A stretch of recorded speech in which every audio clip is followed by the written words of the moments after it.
Hello! Happy Maupidi Tuesday, everyone. I'm your host, Robot Spacer. I'm glad y'all are enjoying the wonderful Amiga sounds here. Hello, Dronon, Efton. Yes, the music is quite different in this version. I'm excited to check all of it out. Speaking of which, we're going to have to listen to all the piano songs, of course. That'll be fun. Val, good to see you. 6-7. Did you send Jerome Lang your speedrun? I did not. I did submit it to speedrun.com, so I'm sure he's seen it there. Silver.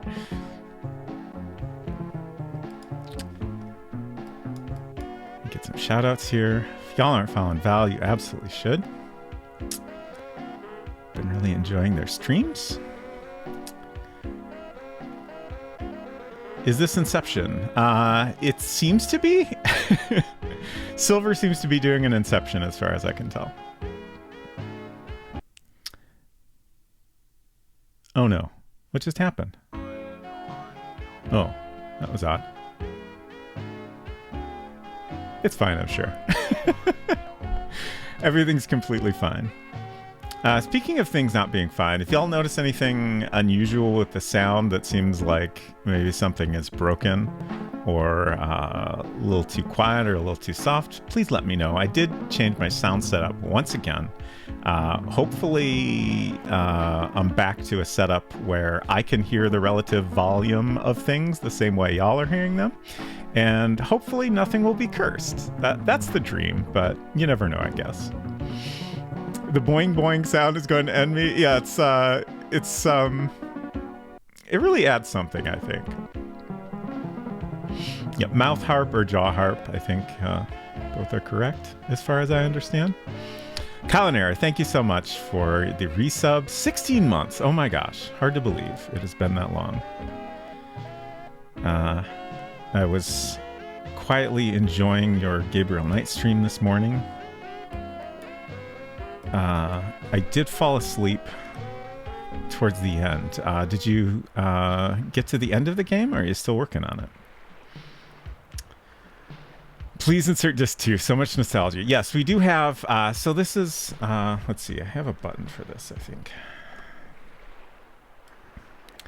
So we're using an emulator called FSUAE. And... oh, there we go. Perfect timing. It's got delightful disc sounds and everything. Also, a neat thing about Amiga emulation is you can just purchase all the like ROM files and system software and stuff that you need to set up an Amiga emulator from AmigaForever.com. That also comes with their own emulator, but you can take the files and use it with a different emulator if you like. So I'm using FSUAE, which has a Mac version. It sounds like Amiga Forever is maybe going to have a Mac version eventually, but I don't think they do currently.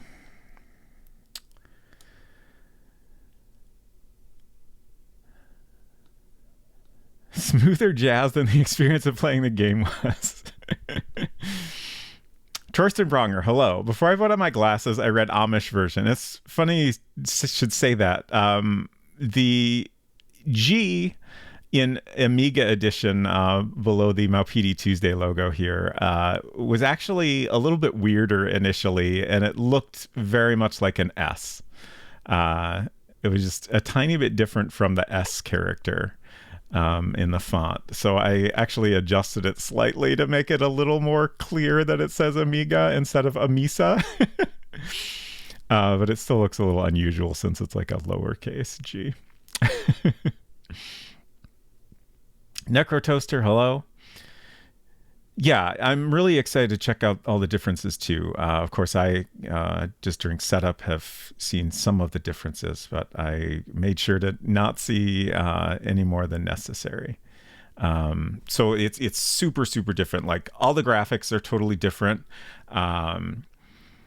There's animation in most, if not every scene. There's ambient sound effects. So like in the intro there, you could hear some kind of wave sounds.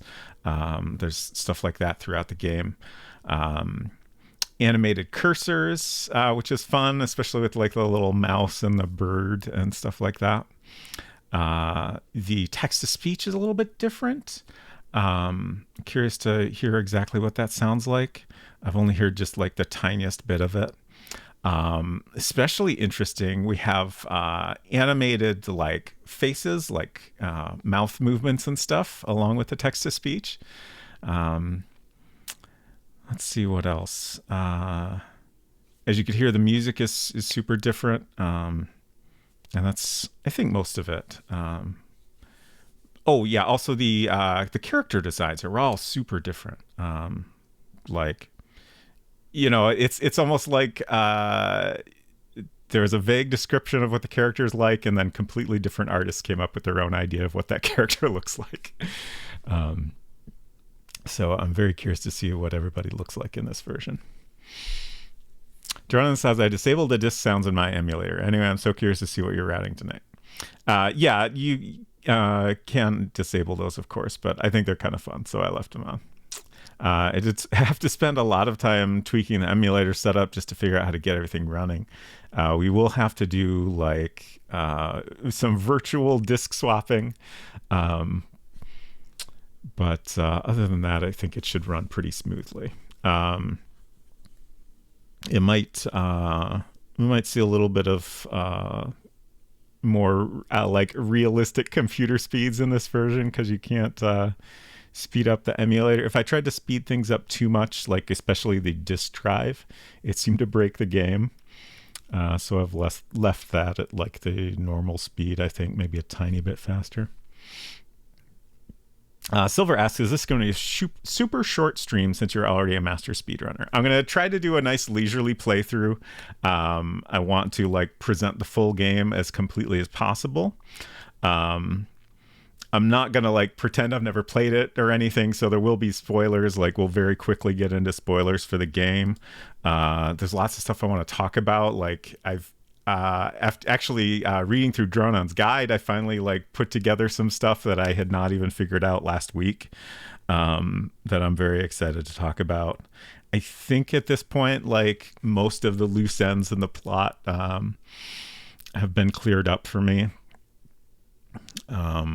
But it's kind of interesting how the game leaves some things, like a lot of things ultimately are kind of up to your imagination to piece it all together. But it seems like most people have drawn pretty much the same conclusions as me. Like I think it's pretty well designed so that like if you try to figure out a plot that like pieces together all the information you do have, you're likely to get pretty close, even if you have multiple people working on it separately. Dysvor, good to see you. We'll get the disk 2 error soon. Oh no, I hope not. Dron says, if you need me to look up anything, let me know. Otherwise, I don't think you'll need me much tonight. Yeah, I will say, if you want to like share anything interesting, feel free at any point. Also, I should share the link to your guide again. I did have like a few minor notes that I will share with you at some point. But overall, I found it pretty great. Oh no, I don't. Why isn't that full link coming up for me? Here we go. So there's Dronon's guides.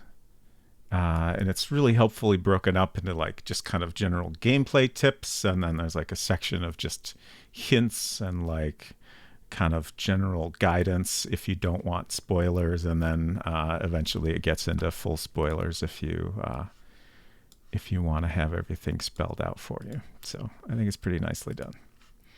And definitely makes the game a lot more approachable than it is on its own.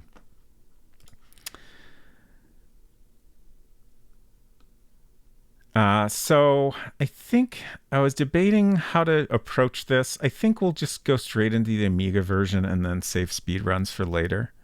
I was thinking about doing speedrunning first, but I think I'm too anxious to check out the Amiga version, so we'll start with that. I submitted a time to speedrun.com So the game is listed on their site now. I am the #1 Maupiti Island speedrunner, also the only.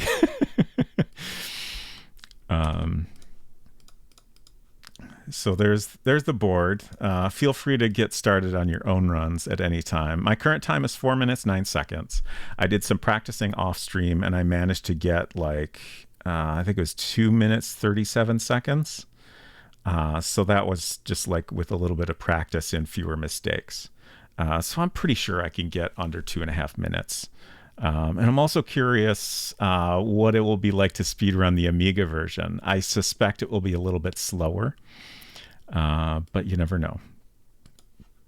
It'll be interesting to try that. So I'll probably try both versions at the end of the stream, or at some point in the stream. We'll see. If there's a good opportunity in the middle, I might take a break from normal playthrough to do that. Okay, let's actually reboot this, and we'll enjoy the full title screen before we get started. It's so bright.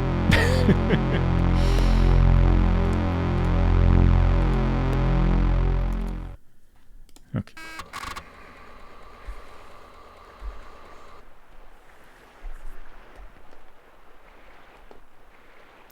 Yes, no, Necrotoaster. There's the links to everything there.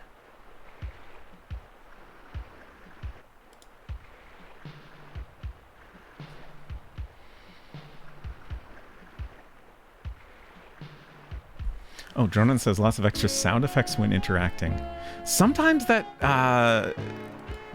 title screen change happens very quickly. I don't know what is the deal there.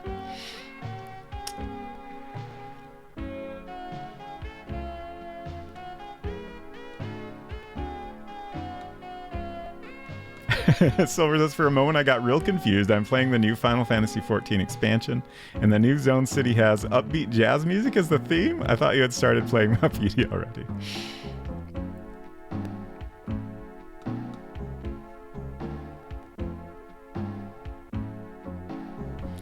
I have all my notebooks here. I don't know that I will actually need them, but I figured it'd be good to have them handy. I suppose I was still frequently consulting the time schedules and stuff like that.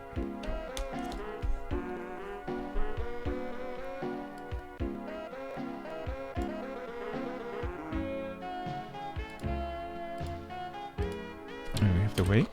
There we go. Okay. Oh, in this emulator I have to do Command G to capture the mouse. And then we have let's see. Then we have this little menu to look at fairly often anytime we need to swap a disk. Okay. We're not going to load from a disk. I do have virtual disk setup, which in FSUAE is weirdly complicated to set up a disk because it does some weird stuff. Like assuming you're not gonna, I think they're maybe assuming you're gonna use like save states if you need to save your game or whatever. But y'all know me, I like to get the authentic experience. So I did take the time to figure out how to get a disk set up for save games. This mouse capture is gonna be a pain in the ass. Okay. No. So we have delightful animated fan. Everything's just a little bit different. Like, as far as I can tell, all the screens have the same basic layout. I think when they did the DOS version, they wanted like the hotspots to all be in the same position, so they didn't have to change that code. But other than that, like, everything looks pretty different. I guess they kept the same color scheme and stuff as well. I honestly don't know if this does the day-night cycle in the same way. I think I've really only seen this time of day. Yeah, we got a little animated cursor. Let's go ahead and open some things up here. Your things.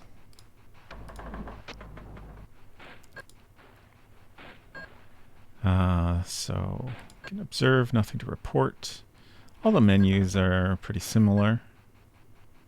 We got our status over here. Oh, right. I was going to read through the manual before we get started. I completely forgot about that. Because that does give us a bit of the story. So I do have that ready here.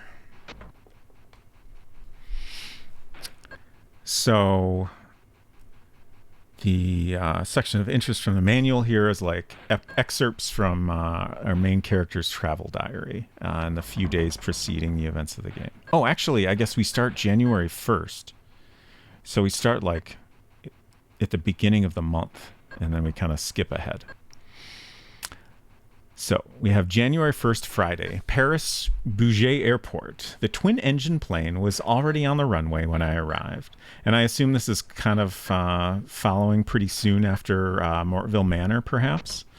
The stewardess, a tall, dark-haired, saucy girl, met me with a smile that could advertise toothpaste. I must remember to ask what her favorite brand is.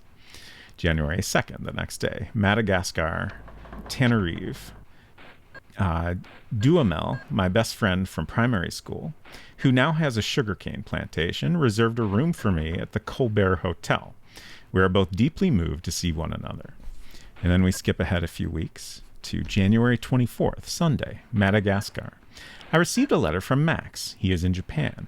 He wants me to join him. Duhamel offers me his yacht. I accept. The next day after that, January 25th, Monday on the Indian Ocean. The Brisbane has hoisted anchor, headed towards Karachi, where an old plane will take me to Tokyo. Bob, the captain, and Anton, the mate, will be my only companions on the cruise.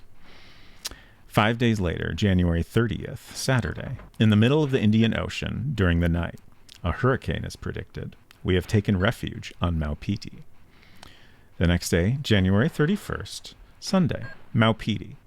The hurricane passed far from the island. A fishing boat, the Bamboo, arrived to cast anchor next to the Brisbane during the night. On board, there is Bruce, the captain, Roy, the mate, and Chris, a sailor. At 9 a.m, a woman who calls herself Maggie came to see me. She was terribly upset. A girl named Marie was kidnapped during the night. She asked me to find her. Since I have nothing better to do, I agreed to lead an investigation. They gave me the names of all the people who live on Maupiti. Besides the names given, I add Sue and Anita, employees at Maggie's house, as well as Juice, the handyman on Maupiti, to the list of people who were on the island last night. It is 10 o'clock, and I only have a few hours to find Marie. And that leads us directly up to where we are in the game. And we have noticed 0% of clues. It's currently 10:05. I'm curious if the clock is going to work the same way in this one. Same weirdness. Let's search our things here. Capture my mouse again. It does look like someone has stolen a pillow out of that pillowcase. It's a little bit flat. Pills. Newspaper. We'll have to read that. Le Soir, December 31st, 1953. The president will broadcast. I just noticed the music. This is great music.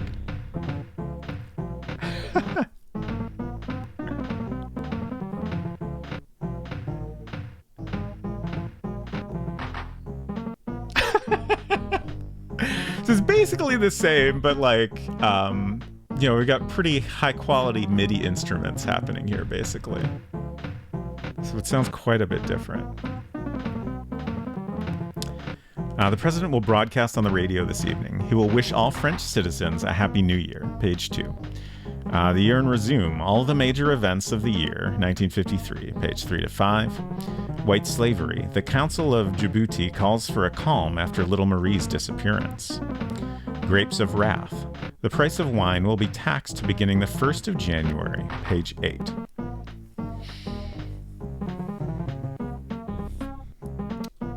Out of tune piano at all. Shoot, I missed some chat here. We're definitely getting some hiccups. I don't know if that's something specific to my setup or if it's just how the Amiga version is.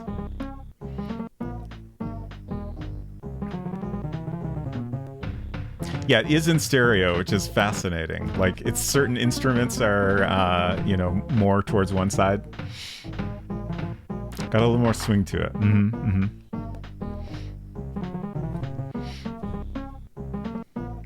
Puzzle, hello, great to see you. Happy first ever Amiga Maupidi Tuesday, friends. I wonder what this totally new to us game will be like. Yes, I wonder as well.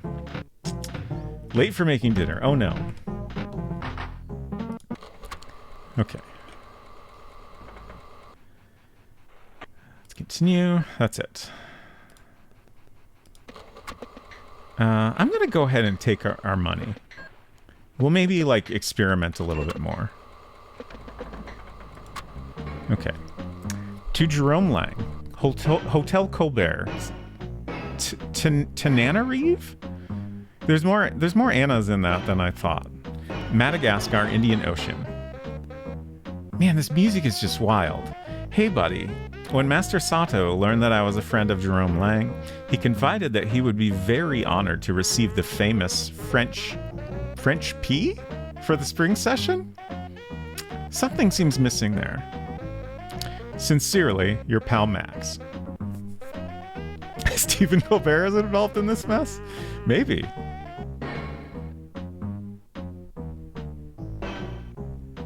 Love receiving some French pee. Oh. Okay, that's it. Let's check the other side. Our revolver. Some cards. That's all. Okay. What a suit. Okay. So...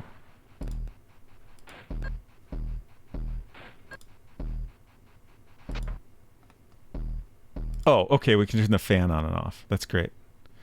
I was pretty sure there were like interactive switches in this version. So this switch here just turns the fan on and off. All right, let's head out to the corridor. I love the boat creaking sound effects. Very, very good.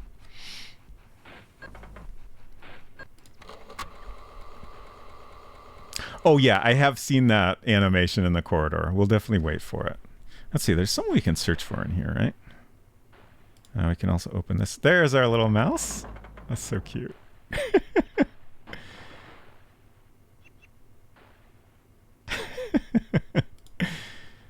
The bottom of the hold. I can never remember where that searchable area is here.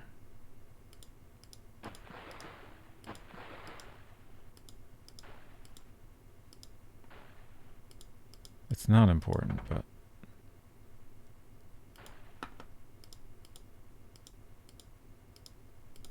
Alright, I'll give up. Let's open the doors.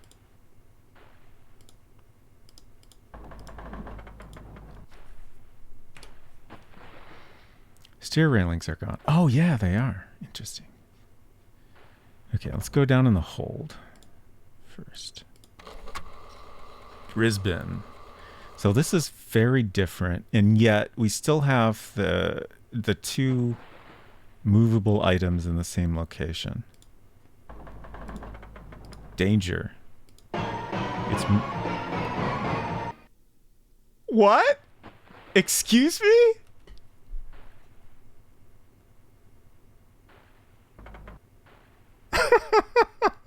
What?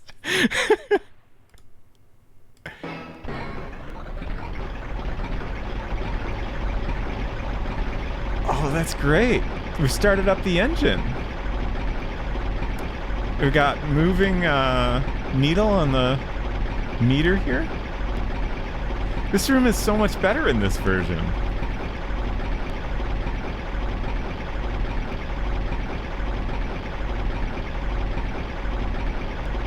This is great. Nothing to signal.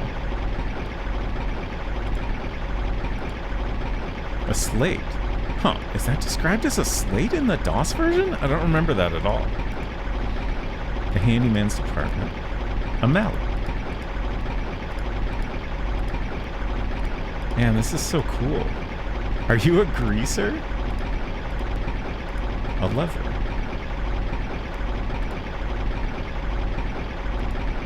Turning in circles. Oh. Oh. I just like restarted it? Let's see, maybe close is the... Yeah, there we go. Nice.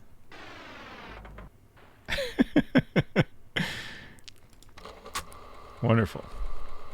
Damn, someone did an HD remake of Maupiti Island, huh? Yeah. Hello, Xenolon. Good to see you.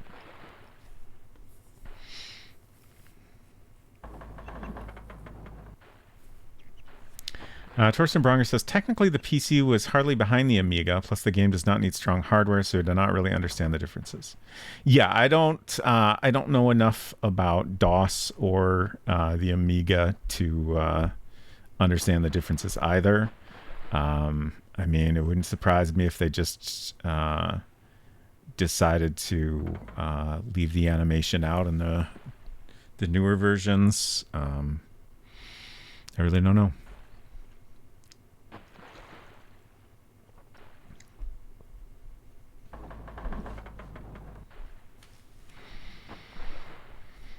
Mouse PD cursor. Okay.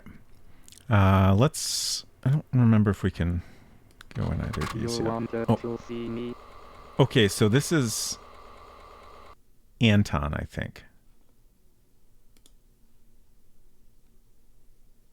You can't spend your life worrying, I don't worry. Good for you, Anton. Okay. I was on watch. The menus seem a little bit faster. Like the transitions between screens. I was in my cabin. Of course, in the DOS version, that kind of depends on your cycles. I didn't notice anything, Mr. Lang. The bamboo drop tanker, the hold is damaged. Yeah, everyone looks super different, and I'm so curious what everyone looks like. I'm also really curious if the people in this one match the characters on the box art. Anita was jealous of Marie, but you couldn't say they were enemies. So I think initially I'll just kind of do a casual playthrough, but then probably at some point I'll look at my notes and we'll try to do a little bit more of a complete playthrough. Because I imagine without looking at notes, I'm going to miss some things because there's lots of timing specific stuff. I don't know anything about it. I'm not her guy.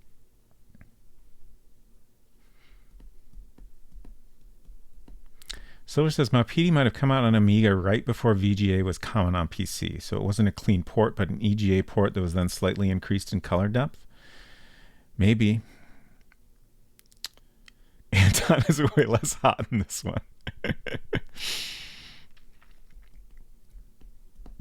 Yes, I agree. Never apologize for being excited.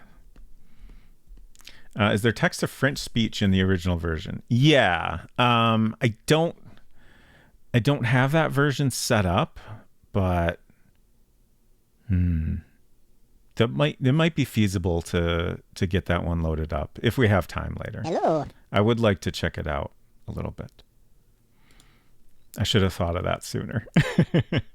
Hello, Derek Ironbutt. Good to see you. The Amiga version is great so far. A really good woman, believe you me. As far as I know, like the gameplay and dialogue is all basically the same. It's a well-deserved rest. And so far that seems to be She's correct. nice to me. That one no one's stingier than he is. Without him the bamboo would have long ago been junked or under 6,000 feet of water. He doesn't look like a sailor. I wonder why that would Marie's be. disappearance was quite a blow to him. You can't spend your life worrying, I don't worry. Alright, we already asked that. The first time I saw him I said to myself that guy wouldn't hurt a fly, and I was right. Silver said, Maupiti released on DOS in 1990. The DOS version came out in 91. The Amiga version was 90. which is right when VGA was starting to take hold, is why I'm making some logic leaps. End of 90, early 91? Okay. I've mainly heard 91, but you could be right. Bob's crazy about her. Definitely a bit easier to understand the synthesized speech in the Amiga version for me. Yeah, it sounds like a little smoother. Okay.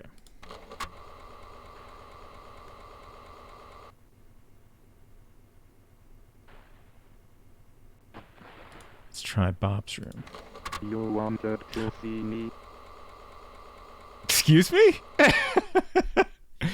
Damn, all right. It's a little bit different. Hello. What you doing? What's the question? I'm at home. Is he shirtless because he's in his cabin, or is he always going to look this way?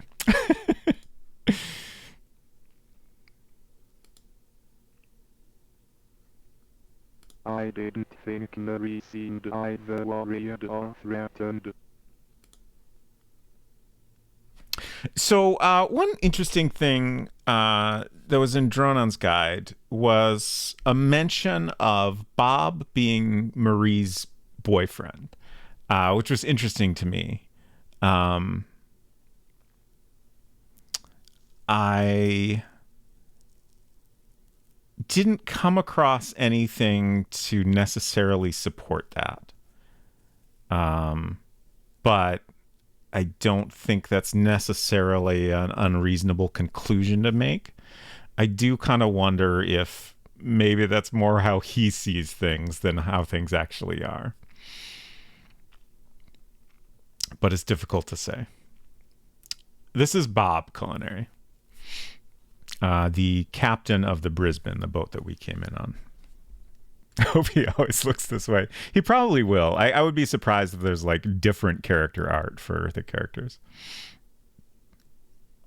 Bob thinks he's Marie's boyfriend. Yeah, exactly. Okay. You're drawing little portraits for these versions? No, it is tempting, but I think I will skip that. Might have missed this before, but your camera's freezing. Oh, are you kidding? Is everyone else seeing that?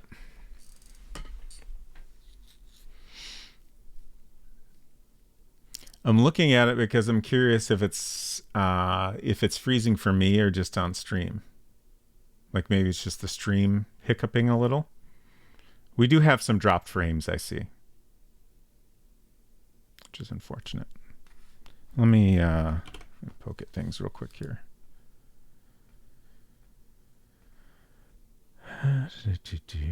Geez, the emulator's using a lot of CPU, huh? I can close a couple things, at least. I don't know if that'll help, but it's not often. It happened maybe 5 times since start of stream. Okay. Yeah, I probably won't worry about it then, because I don't know if there's much I could do necessarily, but it is good to know about regardless. Thank you. Silver says there was proof of concept for a VR remake, but it didn't get funding. Interesting. I know there was a Kickstarter for a remake that I think I saw some screenshots of, but I didn't really look into it because I was worried about spoilers. But I didn't ever hear about a VR version. I see Silver is sharing some things on Discord.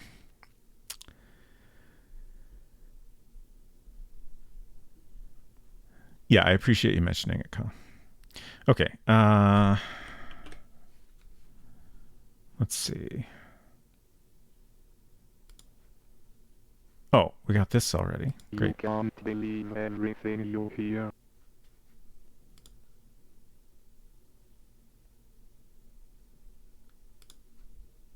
The bamboo drop tanker, the hold is damaged. So, like, I wasn't sure, but it seems like the lip movements are actually synced somewhat, which is impressive. I didn't think Marie seemed either worried or threatened. she's as bigoted as a nun and as depraved as a brothel keeper. Did you know she prostitutes girls? Let's talk about something else, okay? Tell her to be careful what she says. It's easy to say the wrong thing. One thing that never really goes anywhere is the relationship between Bob and Sue. I guess I feel like it's probably a topic as just kind of a red herring. But it's interesting that's a topic at all. Like, there's not even all that much information on it. Tell her to be careful what she says. It's easy to say the wrong thing. Speaking of which, there's a letter from Bruce to Maggie with some more information about their relationship, which is very interesting. I just completely missed it the entire time. It's a thing in Maggie's room that you have to just examine in the right way to find it. But I have other things to do. What? So that is a thing that doesn't happen in the DOS version. And also there's a monkey on the shelf. Like in the DOS version, if a character is supposed to be somewhere else at a particular time, you can just continue talking to them. Hi there. He's got a little outfit on.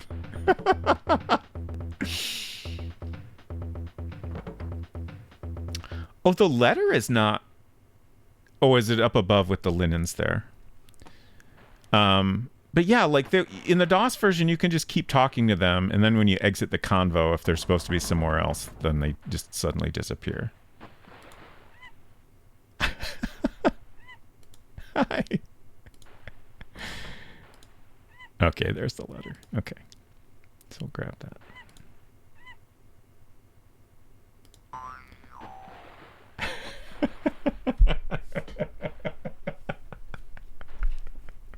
I forgot about that. I heard that during testing the other day. Okay, let's read this. Dear Captain, the hurricane is giving me a lot of trouble. A friend who was supposed to make an urgent shipment for me. But with this weather, I don't know if I'll make it to the meeting. Have your boat ready to cast off. I'll get in touch with you in the evening. Thank you, the Lady in Black.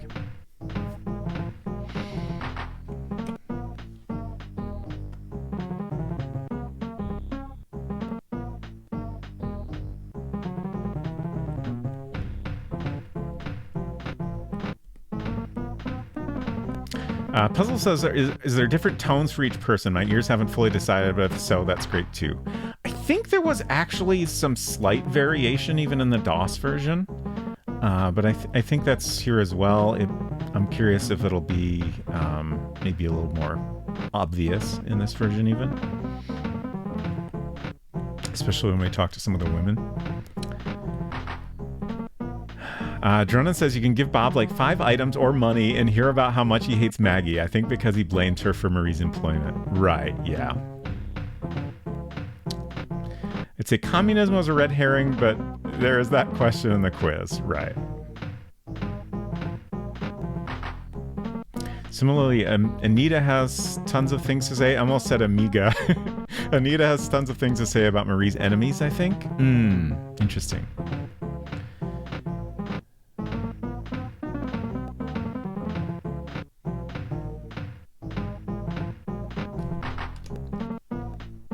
Despite Sue's supposedly being attracted to Bob, they're almost never in the same room during most of the game.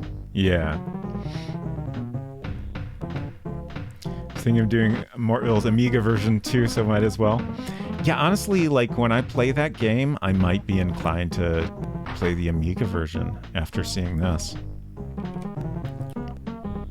Especially since I've already seen a bit of the DOS version on that one.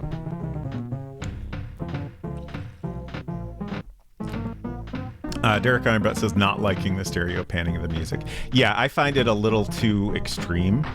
I enjoy some like subtle panning, but this is very like it's a little too much.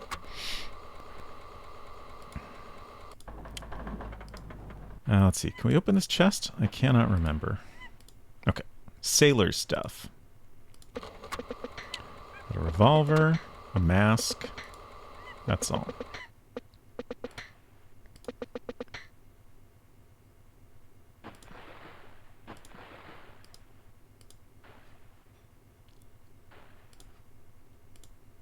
Mother, I love you. Aw.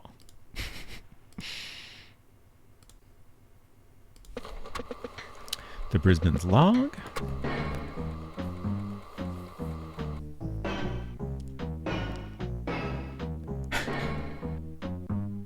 Why is this so dramatic?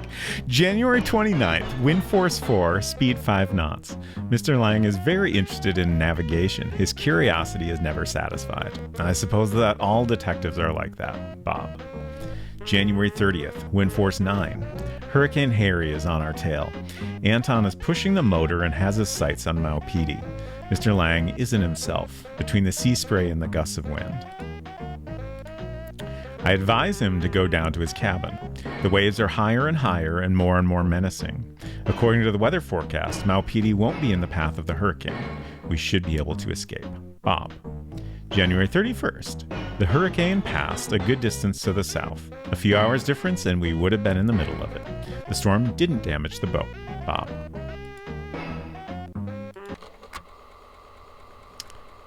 Okay. Here's our sextant. Compass.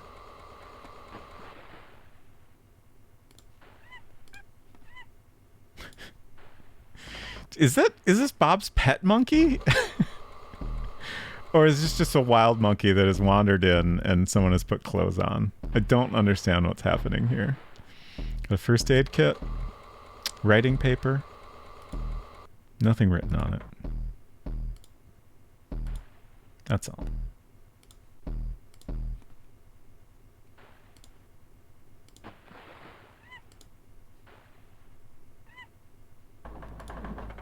And up here we have our other two letters. Captain, the shipment will take place tomorrow, Monday. The loading will be during the night.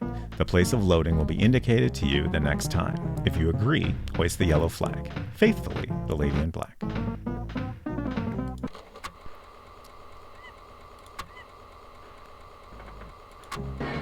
I'm disappointed. I counted on your boat. You put me in an embarrassing situation. I have to take serious measures. Accept my offer. I will no longer be responsible for Marie's life. Oh, shit. I accidentally reloaded the emulator. I was trying to press Command G. Let me do a thing I was going to do real quick, and then we'll restart the game. I just wanted to check. I noticed we're still getting some occasional drop frames, so I just want to check and see if OBS can give me any useful info on that.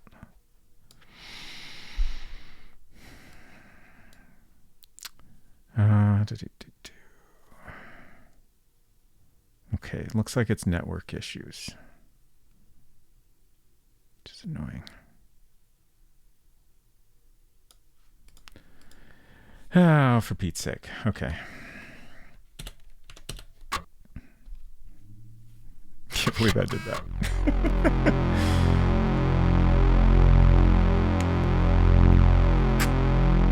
If only you could recover your progress quickly somehow. If only.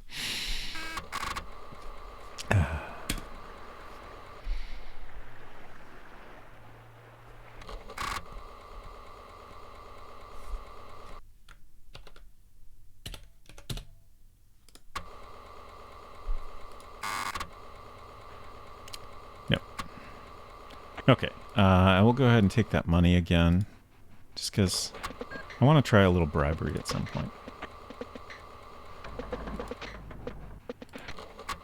We can skip most of what we did. I think I will skip talking to Anton.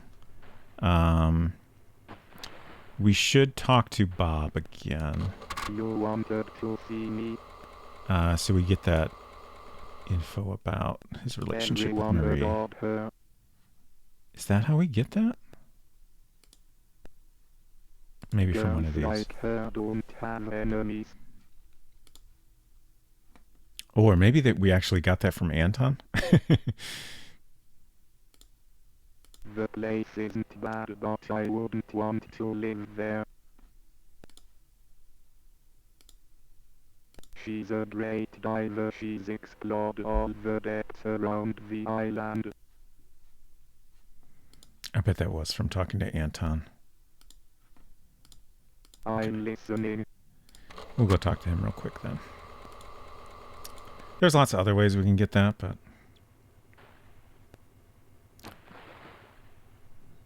mostly I'm just kind of spending some time until Bob leaves.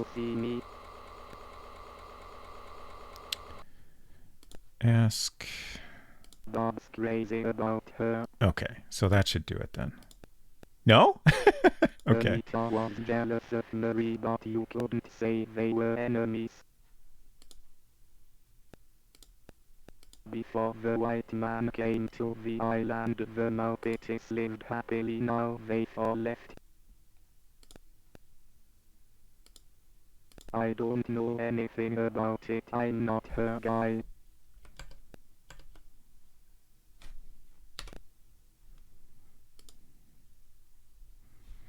I'm gonna be super nervous anytime I need to use any keyboard shortcuts now. Marie's disappearance was quite a blow to him. Okay. Surely that one did it, right? Yeah, there we go. You can't believe everything you hear. Okay. Let's go ahead and wait half an hour, and then Bob will be gone, I think.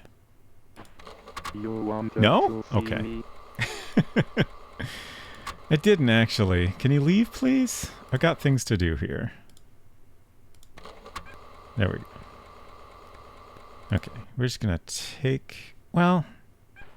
Yeah, I think we have to take that to read it.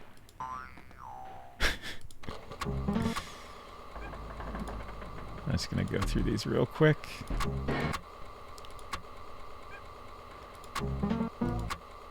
I thought this version would be slower, but everything's so fast. It's kind of wild. Okay, I think we're pretty much done searching here. I searched the jacket, right? I don't think there's anything in there. Yeah. Okay. Another thing I learned from Dronon's guide is that you can drop things. Like this shelf back here is a place where you can put things, even though you never find anything there. Baron Redwing, thank you, and hello. It's wild that I've finally completed this game. I'm still not used to this this brand new world we're in now. Okay. So I think that's... Oh, we can maybe search in here now? You wanted Nope. to Okay. see me. Can you leave now? We'll come back there later, I think. So we got some animated water here. Very nice. Puzzle says, did you go FSUAE? Yes, I did. I think that was one that came up in my own searching for a good Mac emulator, and I think Hinton also recommended it to me.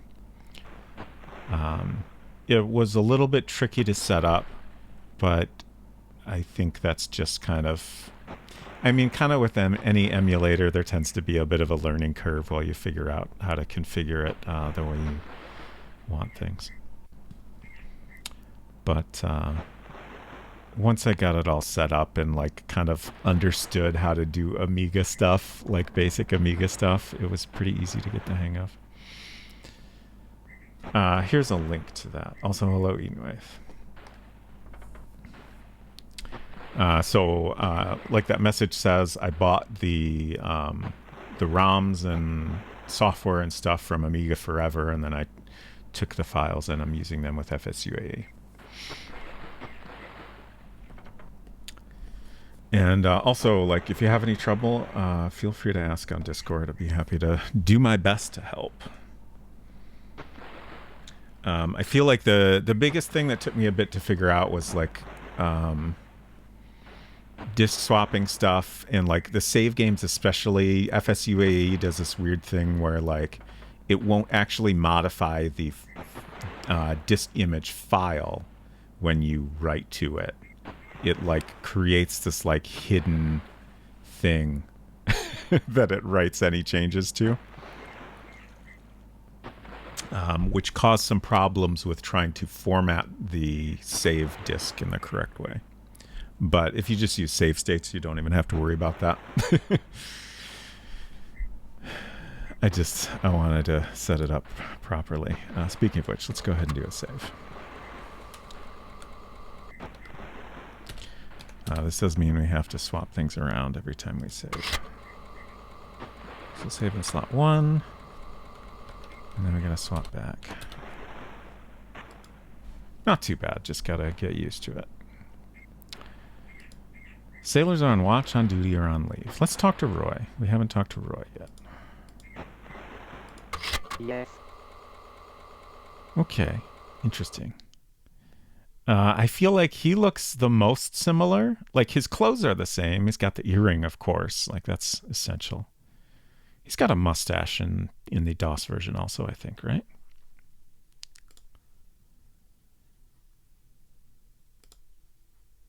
Oh, we got the lady in black. That's Good, a good, lady good. in mourning.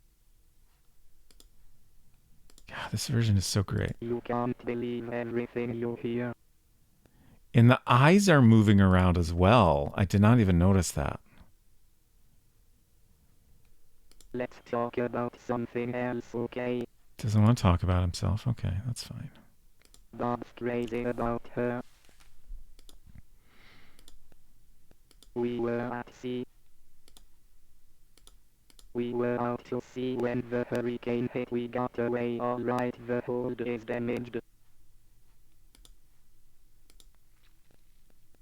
Girls like her don't have enemies. She smoked too much, that was her only fault. Otherwise she was always cheerful, never in a bad mood.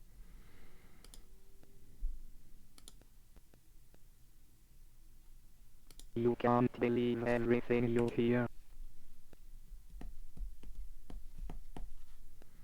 Exterminate. Okay. Now I want to go in Roy's cabin.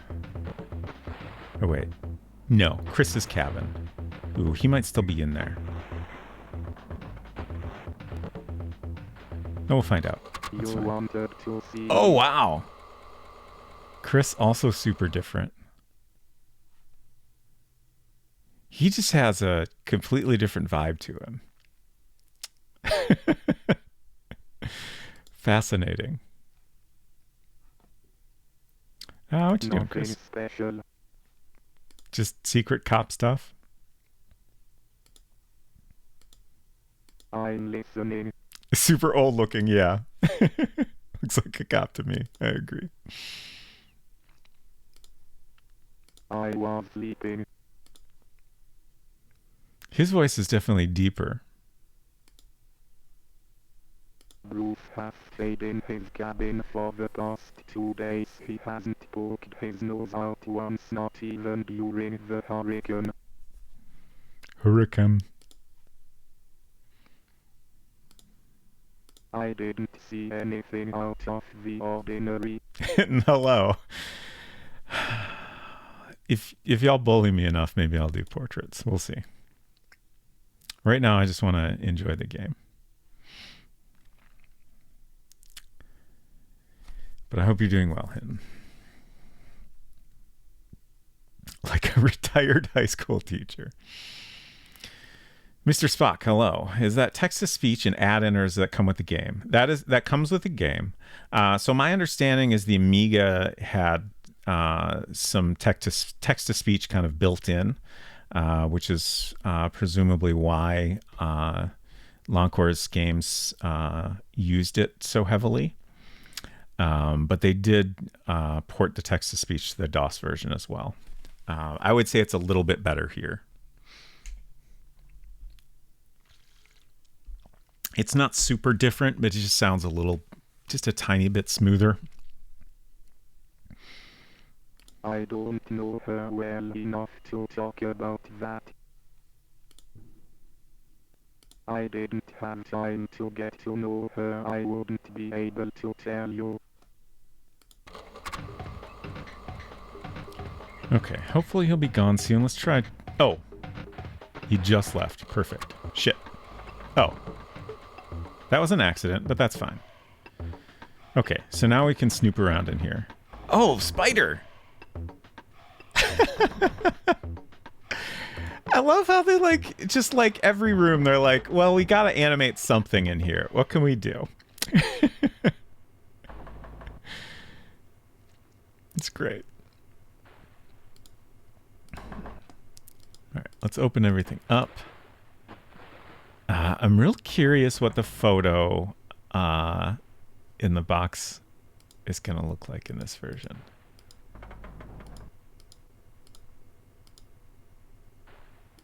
I thought I heard you could open the portholes in this version. Let's see, we have some pills up here. A clue.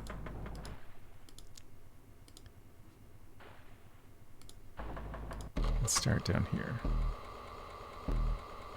Chris's dark tobacco cigarettes. Smell of dark tobacco. A transmitter. Trunk contains a portable radio transmitter.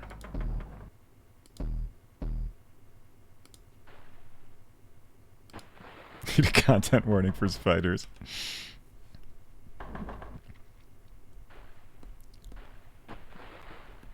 It says, if we're not here to bully you, why are we here? That's a good question.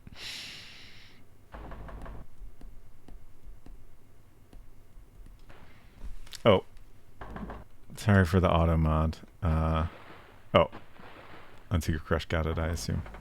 It's harder for me to moderate with this cursor situation. In this emulator, the cursor is like locked in, and like I can't just move the mouse outside the window.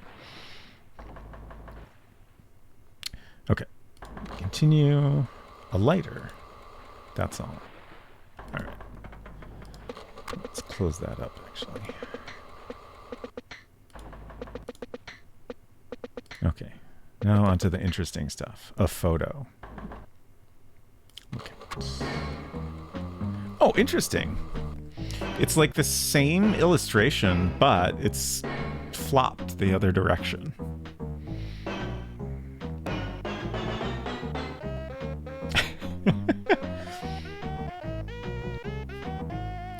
I can't tell yet if we're getting this very dramatic song when we find a particularly interesting thing to read, or what.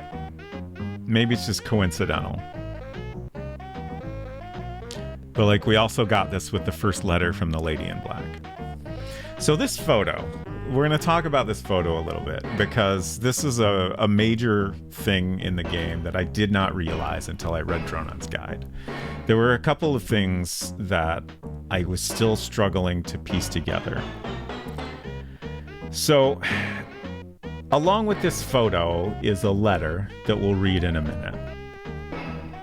The letter mentions an Agent 0012 who has gone missing, who Chris has presumably replaced. And then it mentions the Lady in Black.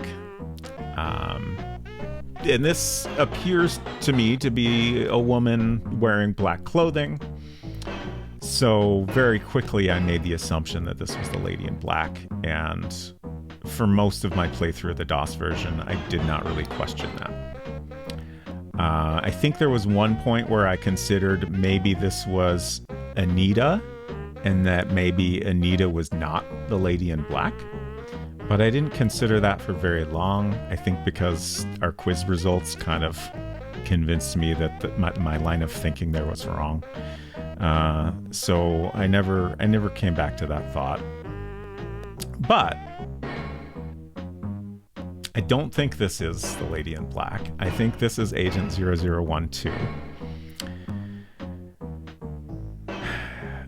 who we, of course, know as Lucy, because she's wearing the bracelet.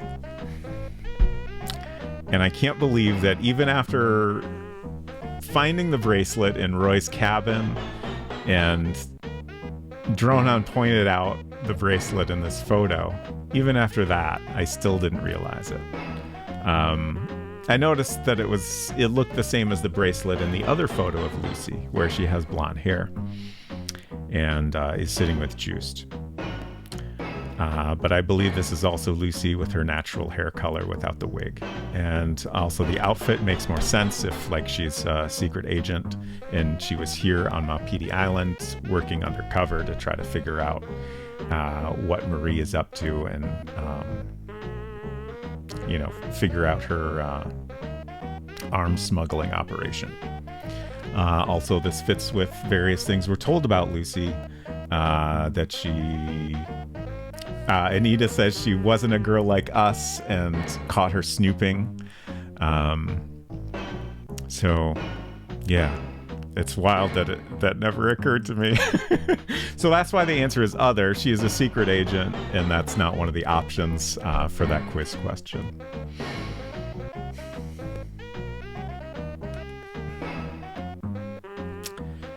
Let me catch up on chat here. 6-7 says, I do want to ask you a question about this. Why didn't you think cop when you saw this? I instantly thought cop when I saw this. I can't tell you. I think, like, I saw this photo and I didn't, it was the first thing we saw, so I didn't make any major assumptions about it. And then we get to the letter and it talks about, like, the person that stood out the most there is Lady in Black. And, just that seemed like a natural connection to make to me. And sometimes I'll get like an assumption stuck in my head. And like, if I stick with that assumption for too long, I forget that like, that was a very loosely made connection. So I think I thought there was a more clear connection there than there really was, and I just didn't ever go back to question that.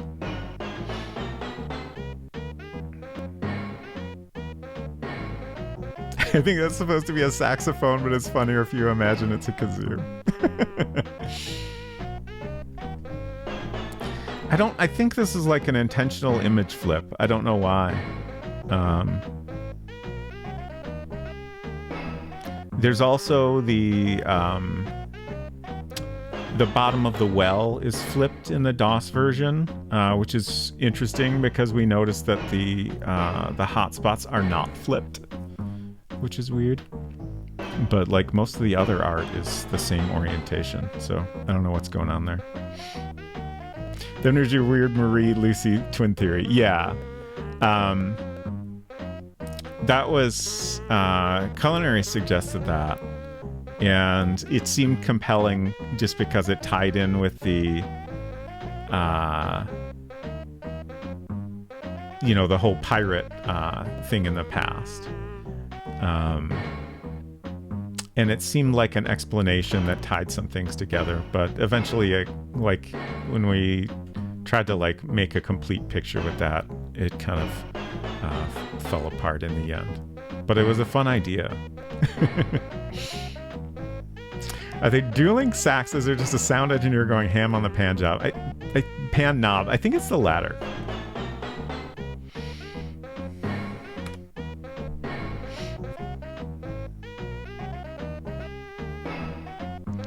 There's also another interesting bit of evidence with Lucy that I think I saw at one point, but then forgot about. It helps make it clear that it was Lucy wearing the wig.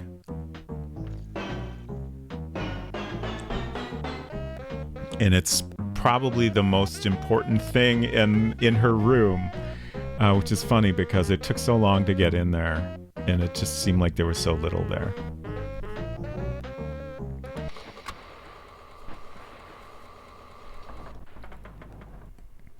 This looks like an alternate universe Marilyn Manson who became a cop instead.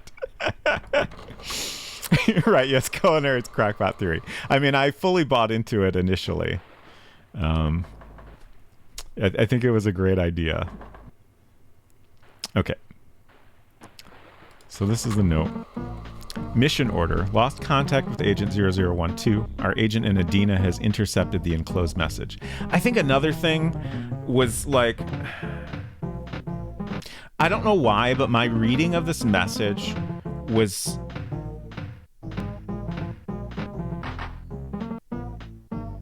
like... my feeling for whatever reason was that Agent 0012 was not an agent that ever came to this island. Like, I think because first you have, you know, mention of this missing agent and then agent in Adina.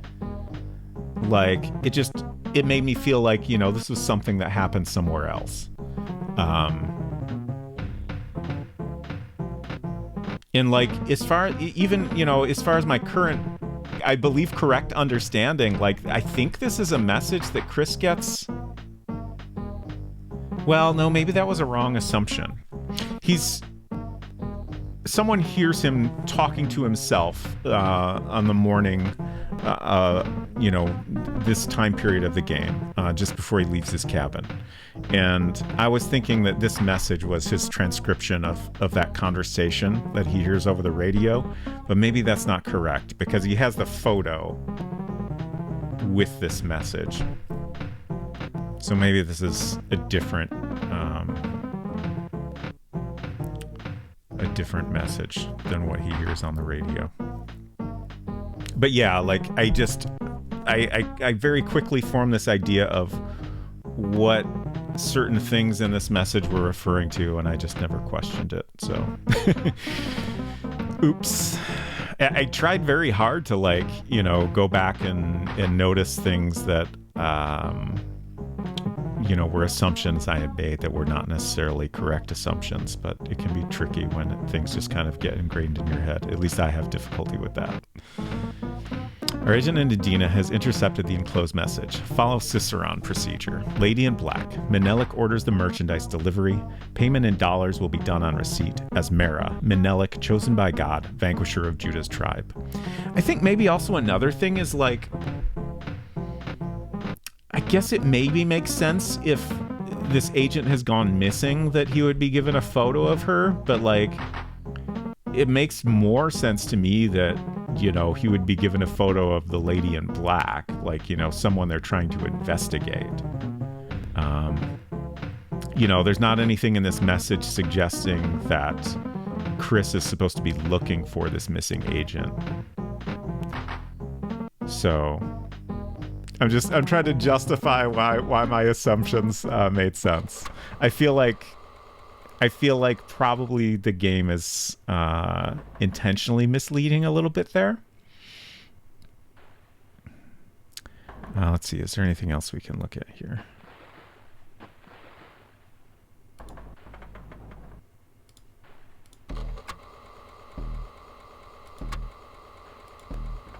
Okay. I think that's everything in Chris's room.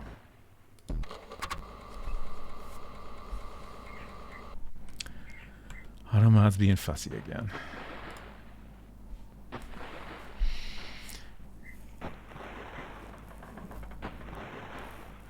Game barely gives enough info. Theorizing is necessary. Everyone's wrong ideas also help me understand the game's problems. Telegraphing a lot of info was super useful. Yeah, it's. I would love to hear, like, other people's incorrect theories on what is going on in this game. I would definitely love to see someone else play through it at some point. You see what time it is? Roy says to Chris. Come on, give me a hand. Let's snoop in some other rooms here. Let's see. So we can snoop around Roy's room now. Oh, the socks are dripping. I love it. It makes so much more sense why there's a wet pan on the table. When I was looking at the art in the DOS version, I kind of visualized these socks as being a little closer and not directly over this pan. Certainly not dripping into them.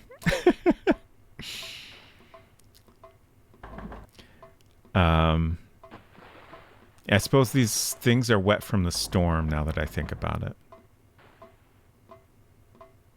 Like, that makes sense. Because the ship has a huge hole in it.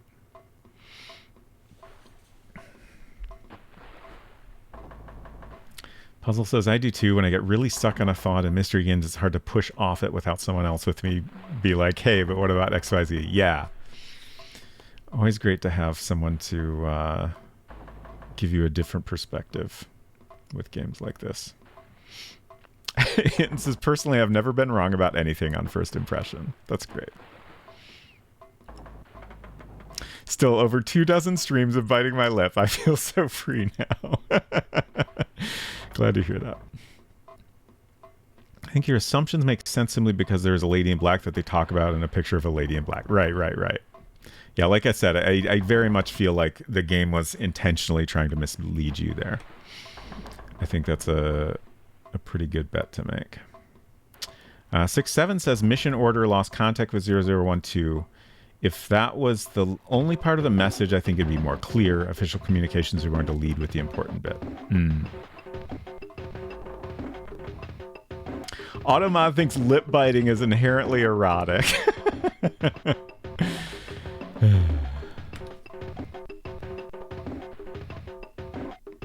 Deovor, hello. Did you beat Father World, or did I lose my 10,000 points on your channel?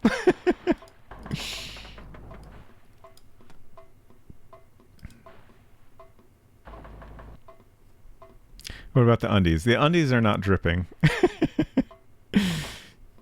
Note the bookshelf gap. Indeed. Have bad news about your channel points. Bummer. Well, next time. You'll get it next time.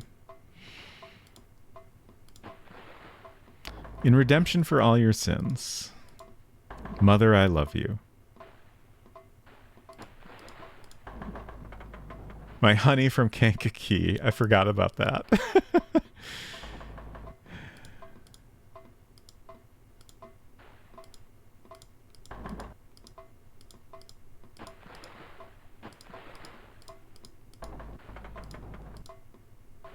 So I can actually see some pixels here where the bracelet would be.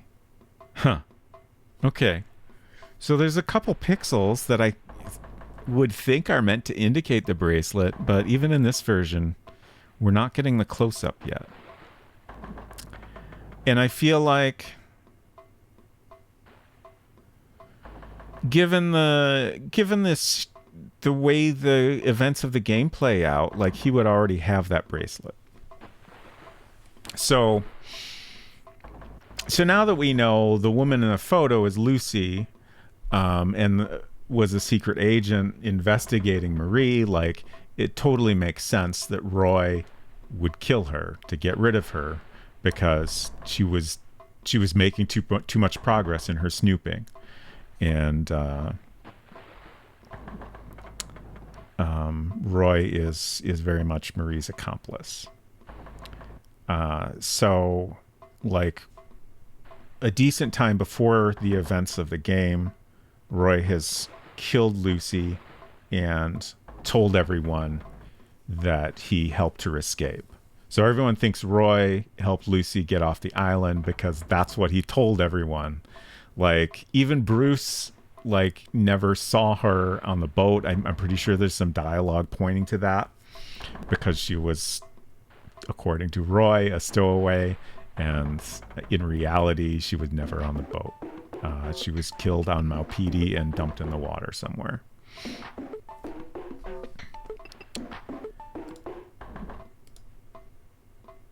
You could shave now and then. I suppose that's true. Mirror, mirror on the wall. There's nothing there. You're all wet. Let's check out the hiding spot here.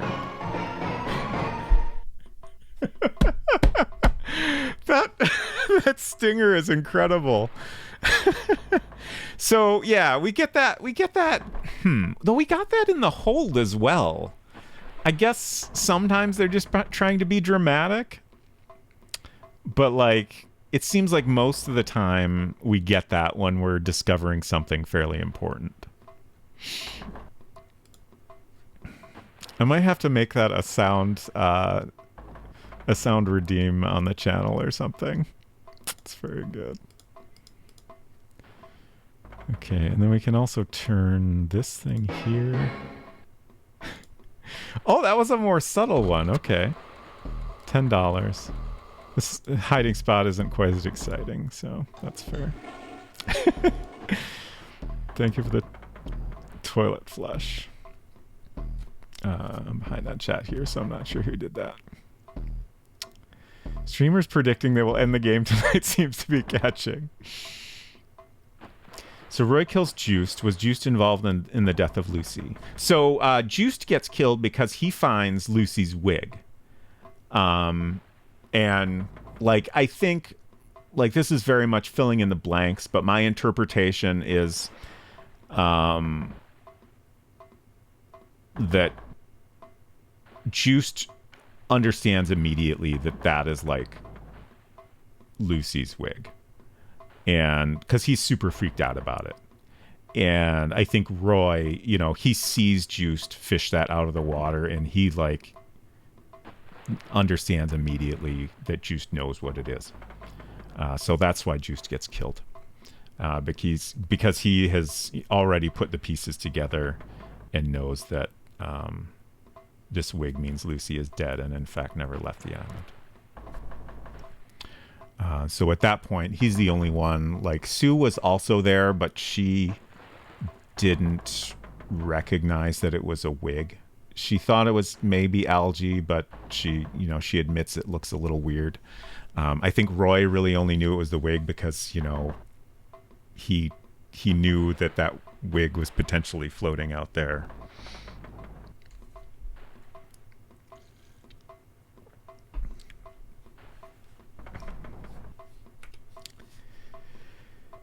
We wait the boat. Love the Amiga music far too much. It's just super over the top, whereas I felt the DOS one was mostly chill. Yeah. Ray returns to his room and opens his radio. Hey, where did my Stinger music go? Oh, it's Hinton. Thank you for the flush, Hinton. Why does Juice burn the wig?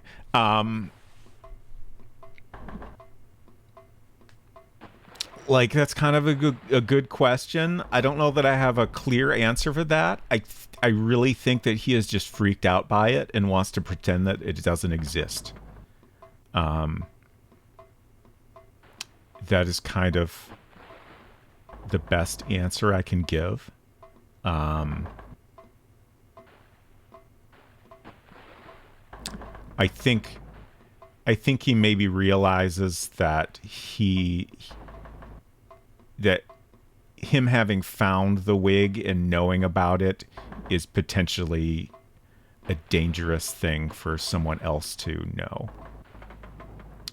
So he just wants it gone.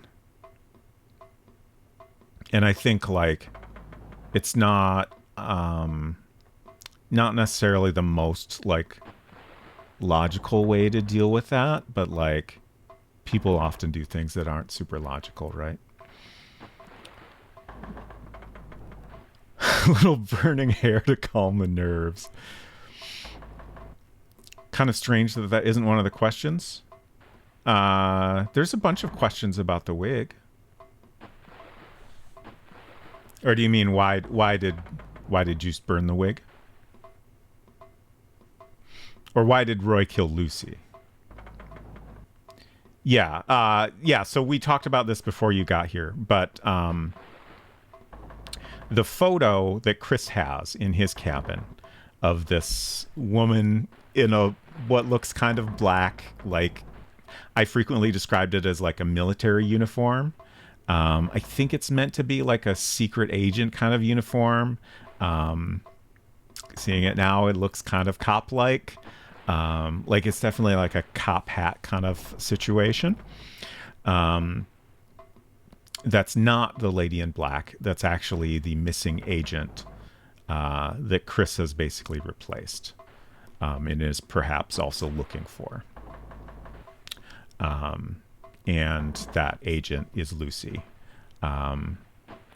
which makes sense because the woman in the photo is wearing Lucy's bracelet, which we can also see in the photo of Lucy and Juiced with the blonde wig. It also fits with things we're told about Lucy. She wasn't like us, according to Anita, and was snooping a lot. We also know, like, shortly before she disappeared, like, based on the photo with Juiced, it kind of seems like she befriended him. But then before she disappeared, she, like, ransacked his house and stole his amulet. I do think my theory that she took the amulet because she thought it might be the medallion is probably correct.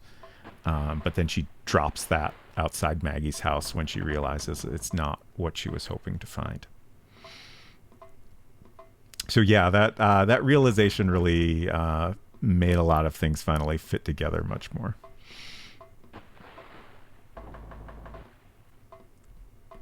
We'll forever be amused that we made all those jokes about Dagger's end of game quiz and it came true. I think Dronon was maybe the first to bring that up that night on purpose.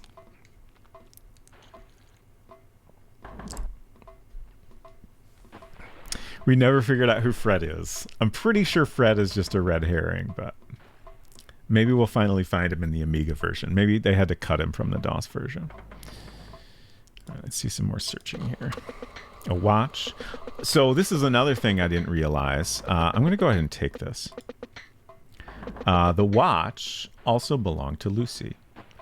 And I think if we show that to the right people, we can get a kind of hint at that. There's definitely some information to help you figure that out, which again, I had no idea about until I read Dronon's Guide. I think because there's so many different items in the game, like, that just seemed like a fairly ordinary thing. And I never really thought to investigate it. Though I do think that that is a unique item.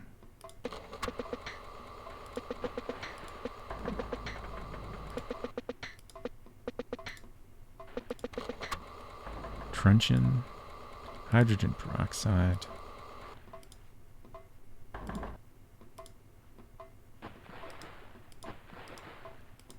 The dripping of the water in the pan is very, like, it really gives this room a vibe that feels super appropriate for this room. I think we already, oh no, wait, we didn't see the diamond. A pure diamond cut like an emerald.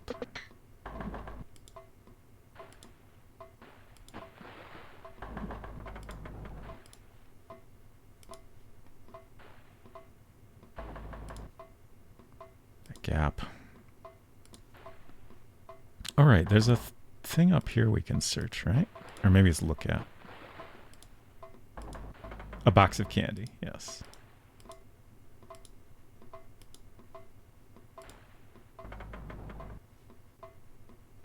Sniff some things. Yuck. You're weird. Yeah, that's true. Okay. I think we're done here.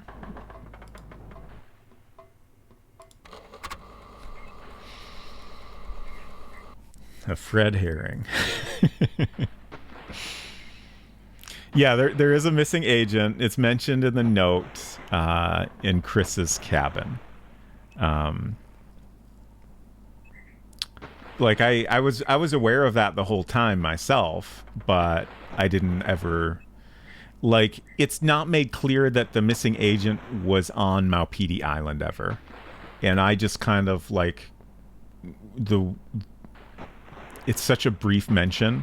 I just kind of assumed that agent was somewhere else.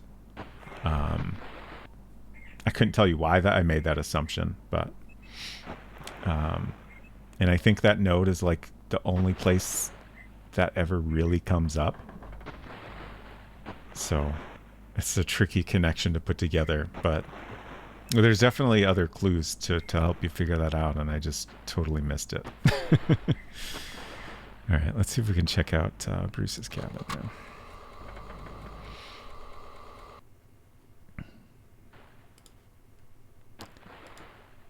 Marie's handkerchief. What lovely linen. We'll leave that there. Well, let's take it.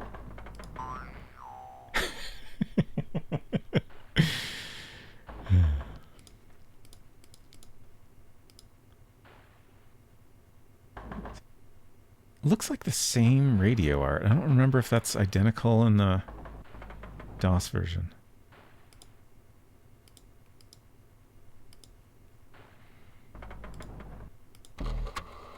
Bamboo's log. Read. January 27th. I ran into Rousseau in the harbor master's office in the port of Mahi. He learned that I was looking for a sailor to replace Victor. He recommended a certain Chris, who was at the Irishman's Tavern with a glass of rum. I hired him. When I got back to the Bamboo, Roy criticized me for having hired Chris without consulting him. Bruce. So now it also makes far more sense why Roy is so upset at Bruce for hiring someone without consulting him. Because Roy had to fucking murder the last secret agent that came investigating Marie. So, like, he wants to make sure that whoever is their new sailor is not going to be a secret cop.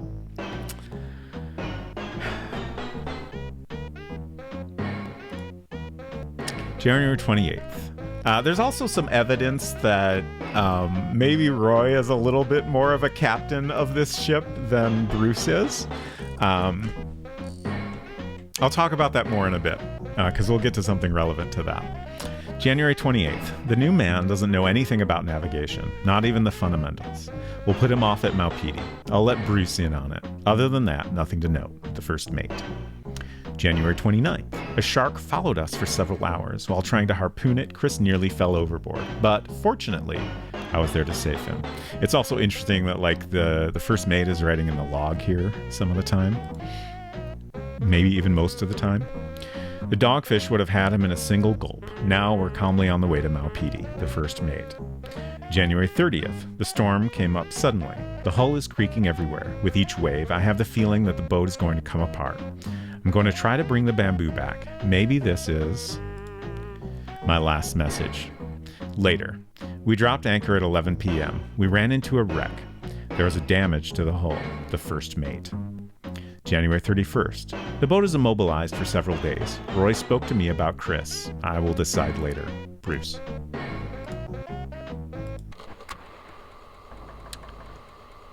Okay. We have binoculars. We will need those. Compass. Okay. PM 31.01. Yeah, that is the AM PM for the clock above plus the date in day month order, which is a little confusing. Dronan says, I mentioned Fred once a couple streams before too, hoping it would lurk in the subconscious, but it didn't stick. No, it didn't. It's very cruel of you.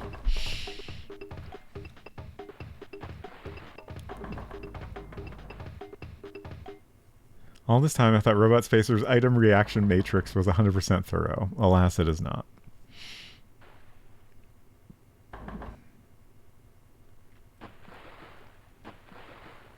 Hello, Ms. Ray. Good to see you. Hope you're doing well.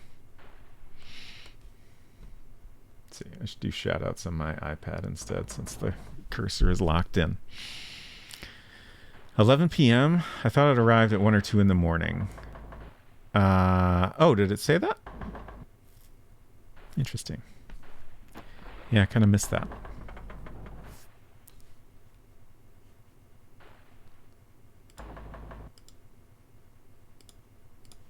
Let's check that again real quick.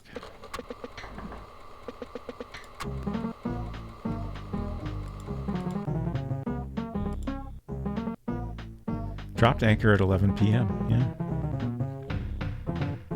So that would be on the 30th, right? And today is the 31st. Yeah, that was, I think, the impression I got, that they arrived pretty late at night.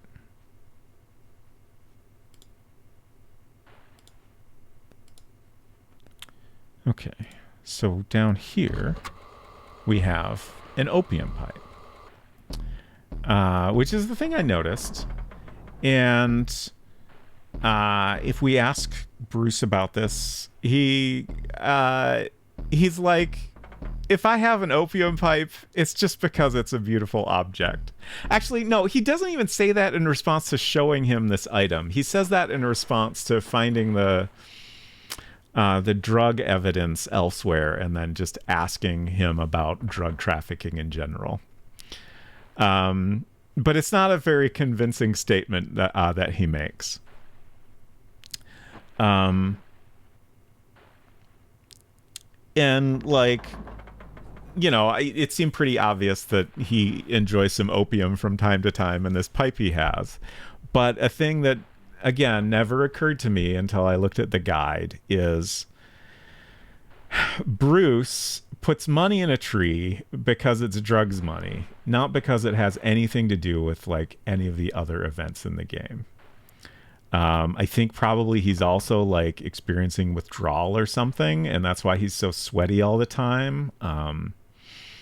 There's also some mentions of like just his appearance that I think completely missed. I don't remember the exact wording, but it just kind of describes him as being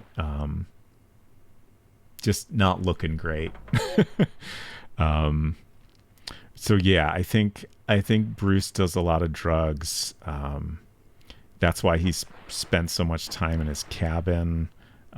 He's probably experiencing withdrawal, and that's like a lot of the reason he's like nervous and sweating all the time. At least that's my assumption based on what I now know. And like I think the money in the tree is just in exchange for drugs, and I think it feels reasonable to assume that like maybe Marie or Roy is the one giving him drugs.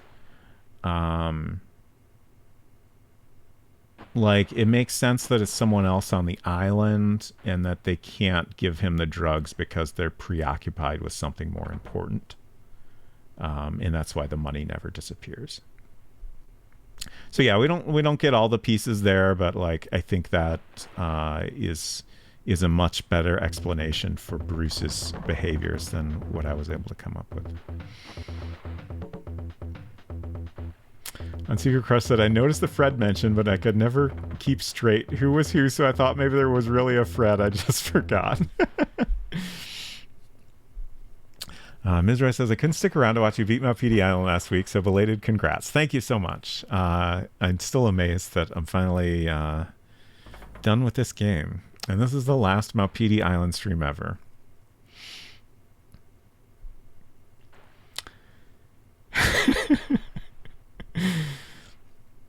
Hello, Ackerman71. Did I miss this game in Mortville Manor when I had an Amiga? How did I miss this game? Yeah, they're fascinating games, and the Amiga versions especially are very, very cool. I never had an Amiga. I don't think I ever really even used one. I have a vague memory of like seeing one in person briefly at some point, but I don't think I even had a chance to play around with it myself.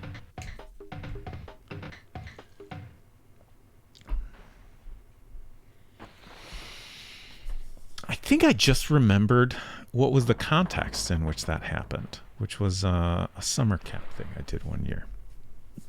I've been trying to figure that out for a long time, pretty much since I started playing this game. Okay, so we have a revolver, a lamp, writing paper, Lucky Strikes, and that's it. What is this thing on the bed? Is that a bottle? Oh, a dead bottle. Yes. I'm going to keep trying to open these portholes, even though it doesn't seem to work. Can we look under the picture?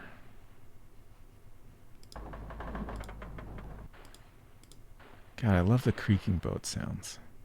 Okay, we also have Secret Bra. Interesting. A lot of the art looks very similar to the DOS version, but some of it is not. including the bra. I think the bra is drawn better in the DOS version. We'll go ahead and take that since it's the item Marie likes. Sorry, Maggie. It is her bra after all. Glasses. Okay. I think that's everything of interest here. 16% of the clues. We're feeling great. Let's see. Have we snooped around everyone's room? Did we miss Anton's room? I think we did, right?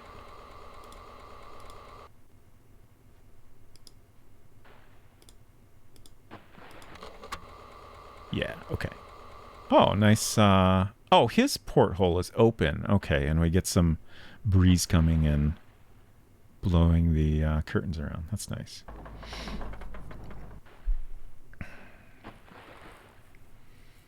Counter says, have you played Mortville Manor at all? Do you know if the controls are similar? I don't remember. I watched Maple Mystery played that game, and she struggled with it a lot. She had to make a lot of spreadsheets, and ultimately she resorted to a walkthrough. So, like, based on her experience, I was like, we'll just skip that game and go directly to this one, which I think the graphics really sold me on the DOS version of this. I hadn't seen anyone play this one at all. So I just figured I'd skip Mortville. But, like, I enjoyed this game so much that I think I will probably go back and play that one eventually. After a long break, though. But yeah, like, I think it has some things in common, but also some significant differences. Like, one difference I'm aware of is that in that game, if you ask a given person too many questions, they'll stop talking to you, which I think is a very realistic way for a person to behave. If you're badgering them with questions, but also kind of punishing for a video game. And that was why she had to, Julia Minamata had to resort to making spreadsheets of the dialogue just to keep track of who she had asked what. It says in the Amiga days, you got whatever pirated blue floppy disks some other brought to school for you to copy.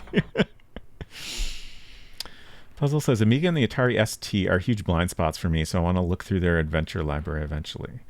Atari ST reminds me that Bilbo was playing a game, Golden Immortal is the name of the game, and it had the same hand cursor from this game.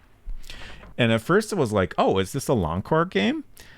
But it wasn't. And allegedly, it's actually an Atari ST hand cursor. I couldn't find any thing to back that up, but I also didn't spend a ton of time searching. But I thought that was really interesting. So I guess the hand cursor was not original to this game. Like, the only reason I doubt that at all is because this was originally an Amiga game. And I think we get that same hand in this one, right? Like, let's see, I'm trying to think of a way we can do that hand is different. Maybe it's different in the DOS version. Okay, yeah, this is the hand. So yeah, it seems weird that if that's from the Atari ST that it would be in the original Amiga version, but I don't know.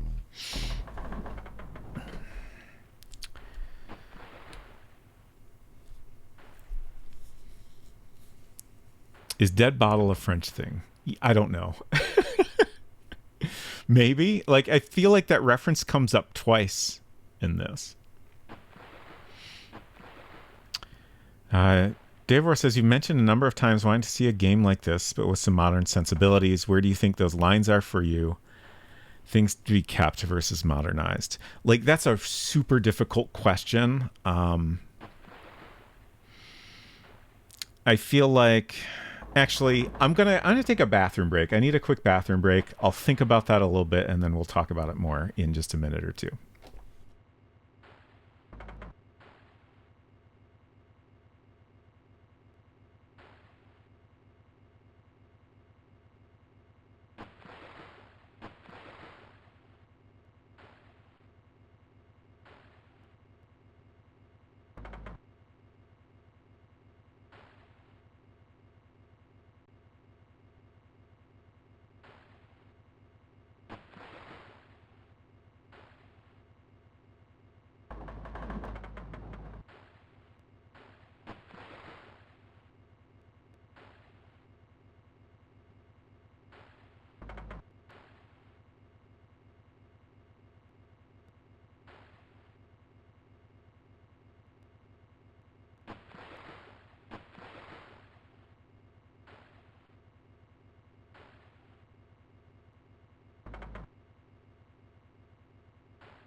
Okay. Man, the colors in this room are great. I remembered I actually had made some notes about just kind of general thoughts on the game. Just trying to dig those up here. Like, I feel like the biggest thing is like modern mystery games I've played tend to guide you a lot. And like at different points, you have to like, observe certain things, find the right thing to click on or whatever. But like generally, the game will spell things out for you at some point, before the end. And with both this and Murder Club, like I felt like I had to figure things out a lot. In Murder Club, eventually they tell you what happens, but it still felt like in order to get there, it was an important thing to piece it all together as much as I could on my own. And to me, that is so much more interesting. I guess it's kind of tricky because, like, I mean, they're both pretty difficult games, right? And a lot of that difficulty is because of that, like, basic gameplay decision. But I feel like you could do something like this that is not as difficult as this game, and you could also potentially, have some way for, a player that finds it too difficult to get some help, or, whether that's like integrated in the gameplay somehow with a different, difficulty setting, or just like, a separate hint system that kind of guides you along if you're getting stuck or whatever. But I feel like there's a lot of things in this game that made it kind of punishing that didn't really have to be there to make it interesting. Like the entire debate menu was way too difficult to figure out. I kind of feel like all the debate options have a built-in downside. Let's see, I wrote some notes on this in particular. Right. Like, the options all feel like they were made too realistic. So, like, we did a lot of giving people an item because that was allegedly the most reliable way to get more information out of someone. But, like, already, like, most things you can ask a person don't have more information available. With the other debate options, like, they're not as reliable. So, like, you could use violence or bribery or something and maybe not even get a result. So, like, it seems like all that stuff should have been made easier because they all have built-in downsides. So, like, it didn't need to be as difficult as it was because you're already managing that, like, is it worth bribing a person? Speaking of which, like the whole trust system, like I get making that invisible. Like I don't want a UI that has a trust meter, but like there's nothing in the game that tells you that's happening until it falls to zero and you lose. Like I feel like they could have made a change where like, everybody greets you when you talk to them. They each have their little phrase that they say when you start a conversation. And like they could have had that change if your trust gets low or whatever to suggest that you're losing trust from these people. Like there's little things like that could have been done to help you understand that mechanic better. Geez, what else? I love the puzzles in the game. I love that you need to like get some outside knowledge. Like you need to figure out how chess notation works. That's a thing that could that like I love having to do that myself, but like I understand that modern players kind of want essential information to be in the game somewhere. So, if there was a book in the game that you could find and learn how chess notation works, like, I wouldn't be too unhappy about that, I guess.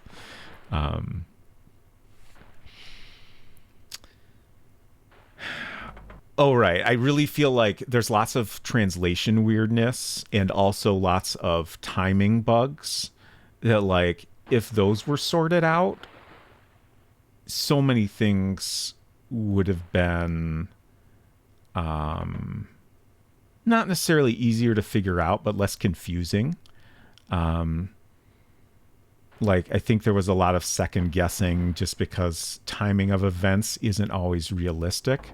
So it's hard to know if you're making the right conclusions about certain things. And then, like, there's certain things that are just translated awkwardly, and that kind of, gave it an additional artificial difficulty. So, like, those are two things that, like, could be improved so much without even changing anything, really. Anything intentional.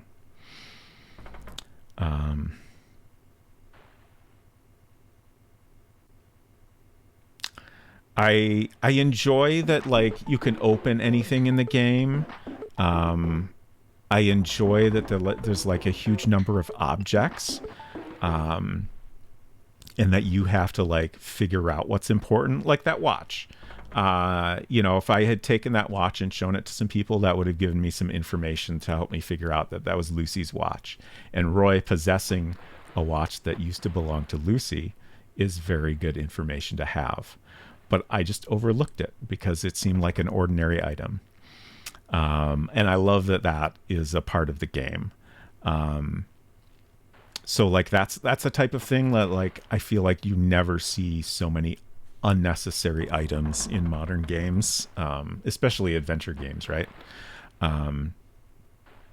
So yeah, it feels very unique to this game, and it adds a layer of difficulty, but I don't think it's, like, adding too much difficulty.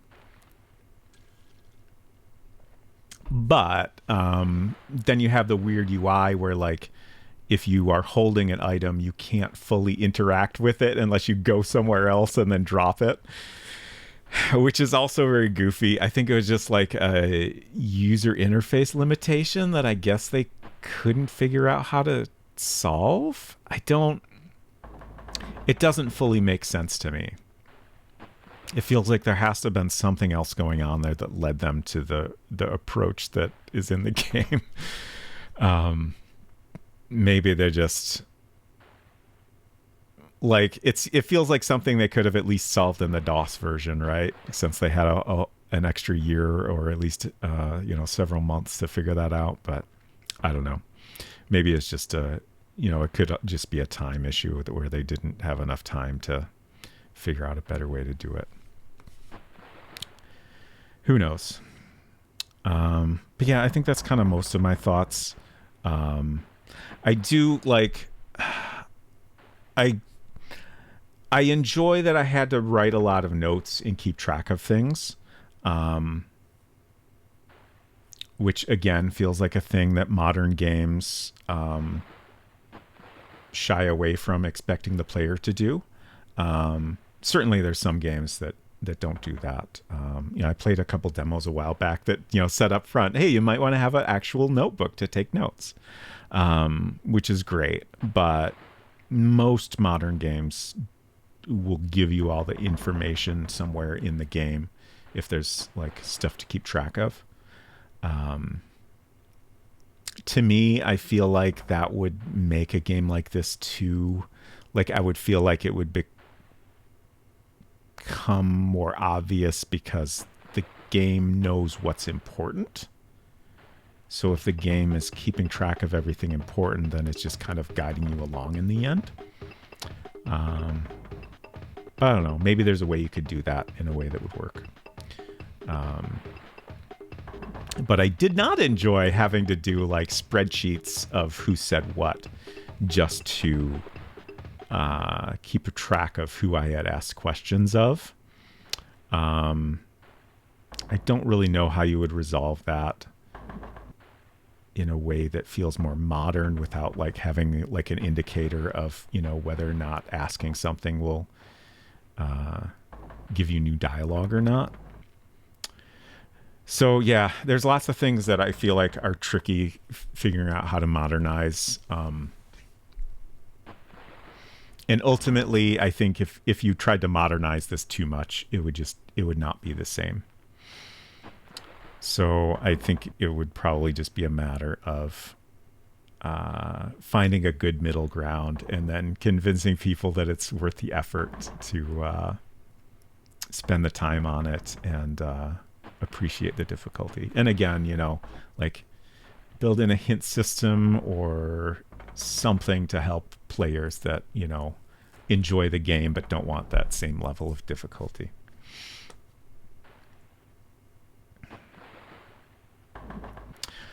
Okay, now I'm catching up on chat. Dronon says, does some checking. Yeah, there's a discrepancy. The Bamboos log says they arrive at 11 p.m., but if you ask Bruce, he says it was around 2 a.m. Oh, okay. Fascinating. Pixel hunting should definitely go away, says Ms. Ray. Yeah, I agree with that. Although...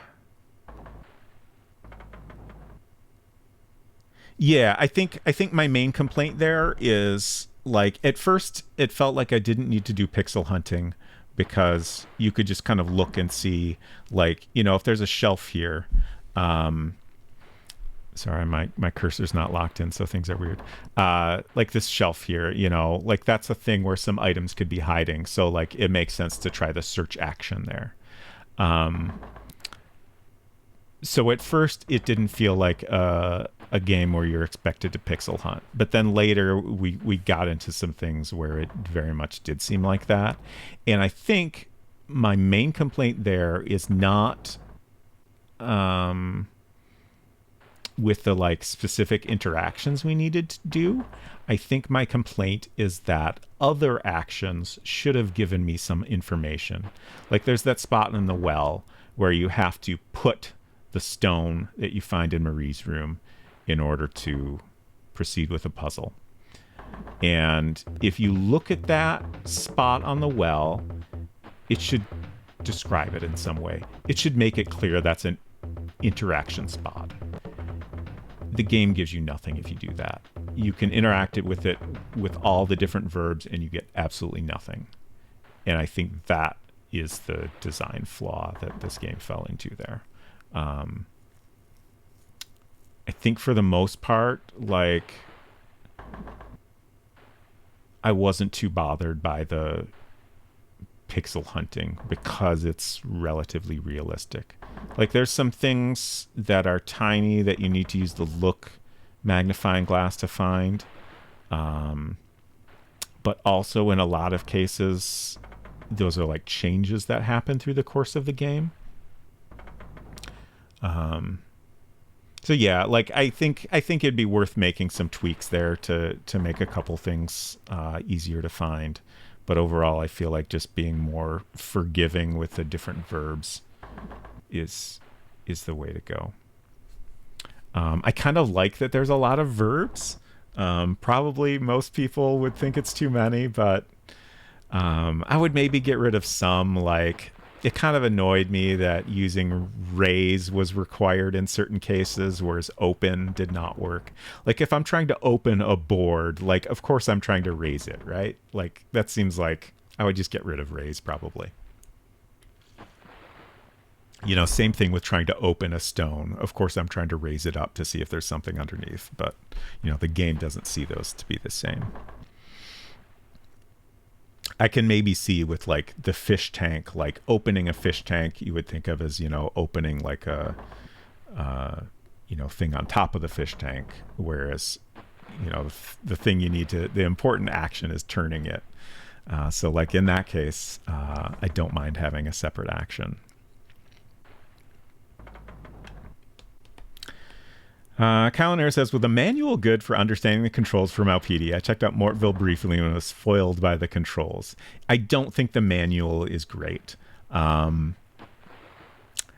I didn't mind having to figure out some basic gameplay mechanics on my own, but the manual could have been better. And I think that's another thing where a modern game would probably have a built-in tutorial. I guess I'd be all right with that. I don't mind having that information separate in a manual, but I think there's a lot of things that could have been made more clear. I think I initially thought that maybe figuring out the mechanics was felt like part of the game to me, but in the end, I feel like there was a lot of information that was not made clear that there was not really any way to figure out. So yeah, there should have been a better manual for sure.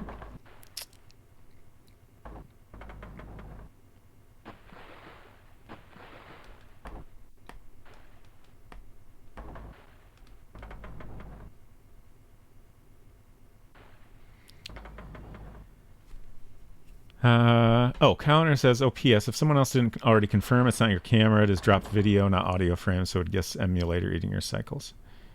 Yeah, we're continuing to get dropped frames, so. The annoying thing is I'm worried that's a result of my change in the sound setup. It's a bummer that we also have a different emulator tonight. That is actually using a lot of CPU, so that could be it.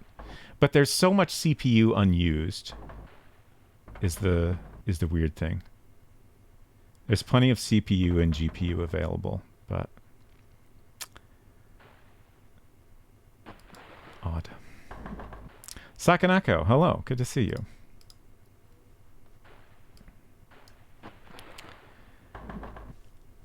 Puzzle says, oof, okay, good to know for sure, so I'll be taking notes in Mortville so I can make folks grumpy ahead of time and then reload a ton to ask everything. Yeah. It definitely seems like, from what I've heard, that's kind of a required way to approach that game. I'm really curious to experience it myself eventually. I was surprised to learn you could use a mouse on DOS.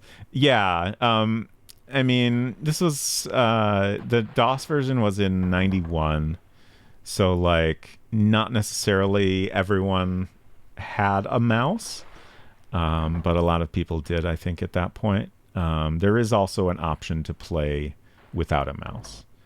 You presented that when you first boot up the game.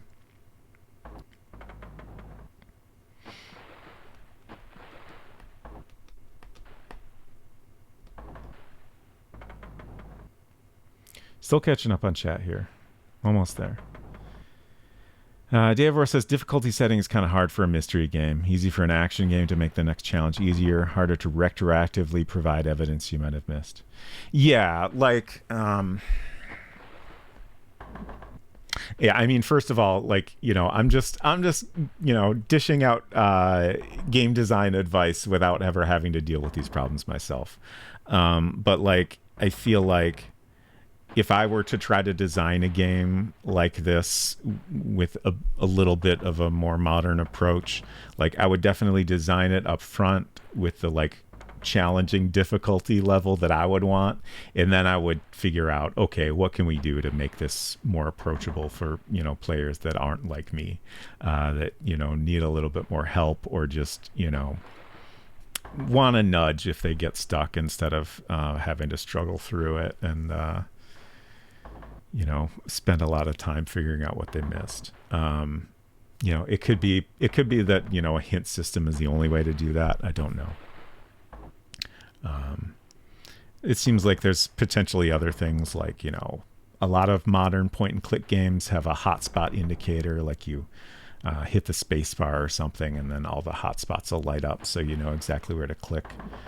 You know, that can help a lot with like having to pixel hunt. And, you know, that's nice because, you know, the player can choose whether they want that or not. You play through the game, do the quiz, and then the game gives you an ending that has your character ponder questions that make you re-examine your theories on the next playthrough. Yeah, that's not a bad thought. Yeah, and that brings up another point. Like, I don't know how you do this kind of game without having a quiz at the end.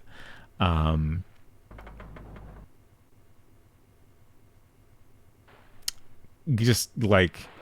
I guess you could potentially write it so that if you find enough clues, you're able to ask more questions so the game can, you know, start to piece things together for you.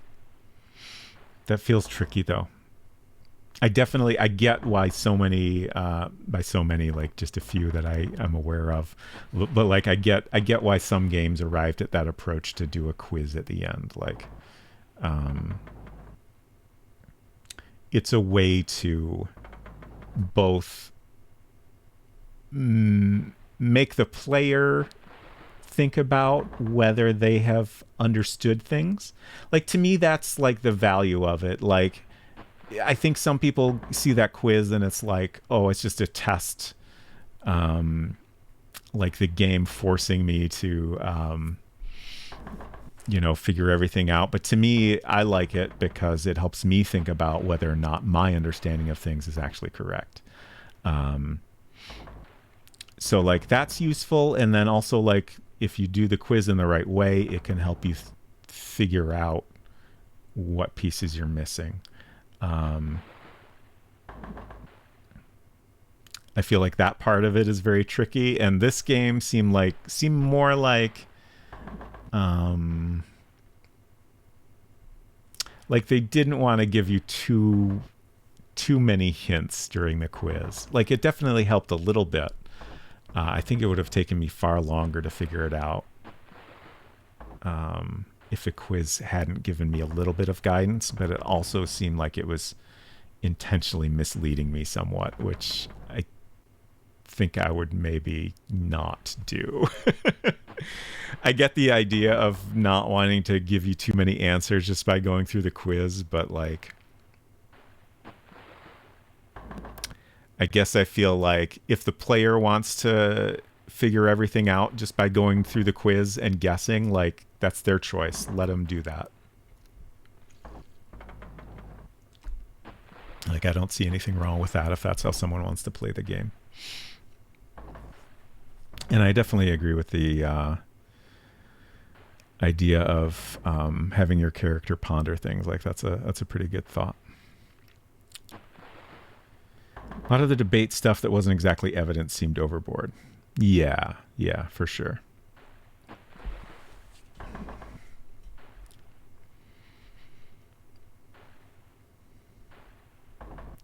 A lot of games here seem to expect players to know chess stuff. Yeah, that is kind of interesting. Maybe it was just, I guess, like early on in computer game history, maybe it was a safer assumption that someone who enjoys like puzzle games would be pretty familiar with like, you know, physical games that are, you know, challenging and interesting in kind of similar ways. What about an option to turn back time at any point in the game so you don't have to keep reloading? That's the kind of thing like I don't think I'd be bothered by that.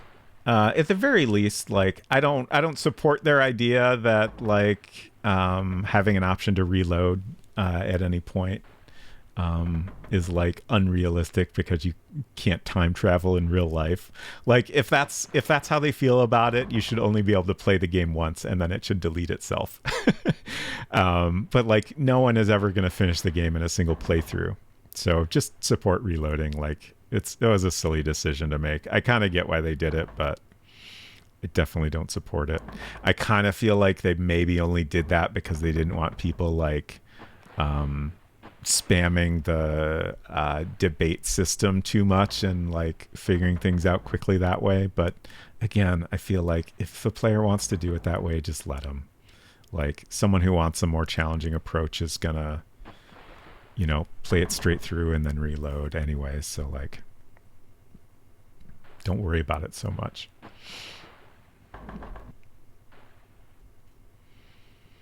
Kind of like that you can't reload effectively. I think I'm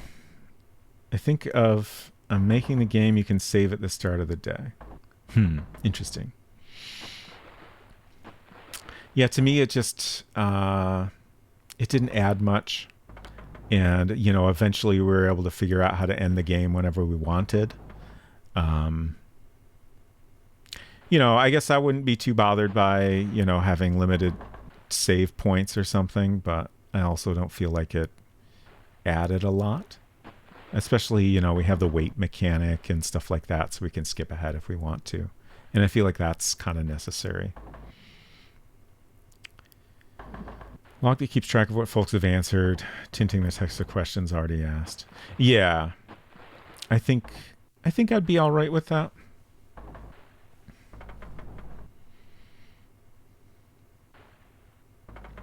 I feel like the tricky thing there is like, do you indicate in some way what questions you can get more information on through the debate mechanic? And if you do, is that making the debate mechanic so too easy? Was smell ever useful?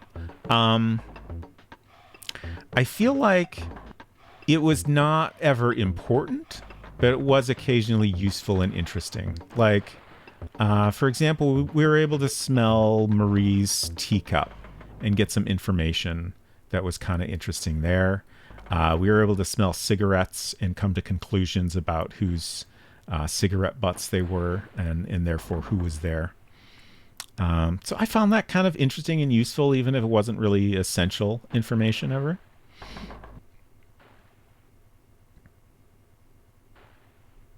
But then we also had some weird things like, I don't know why Marie's handkerchief and Maggie's bra both smelled like vanilla and cinnamon, like such a specific combination of scents.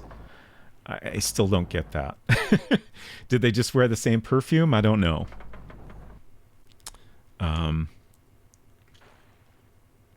It felt a little misleading in a way that wasn't ever interesting.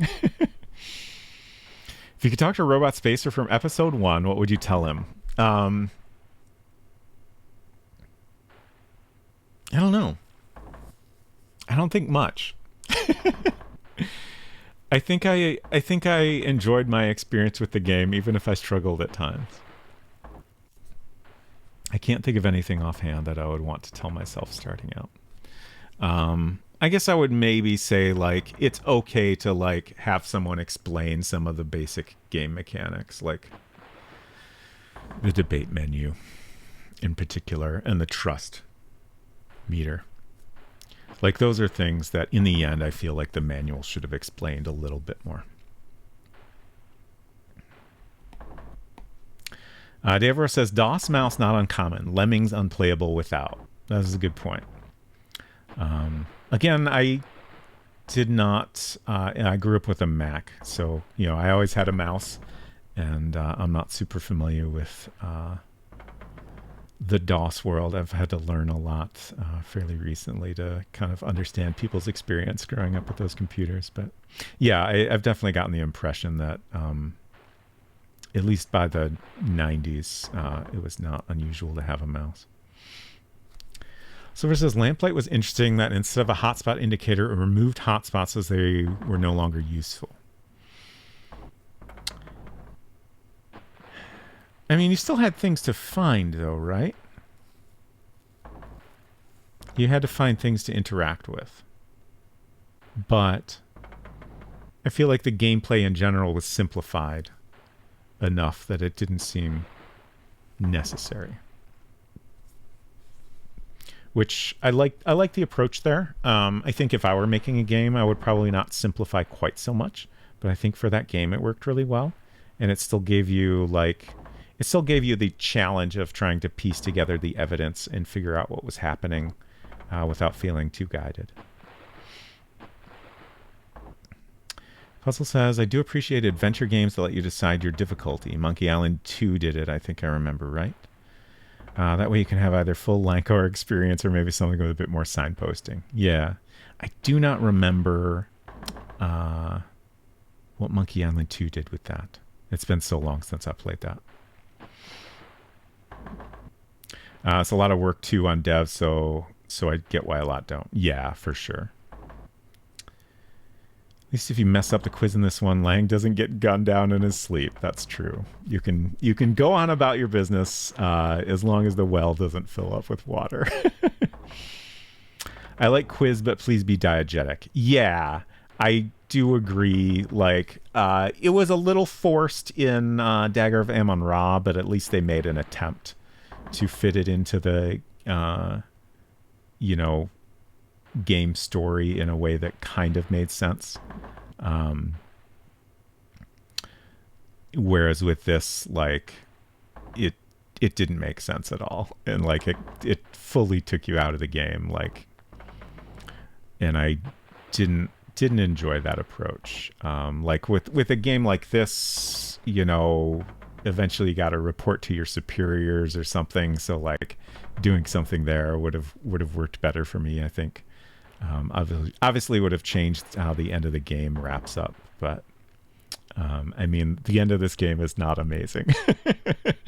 It's a little bit of a letdown, so definitely could be improved there.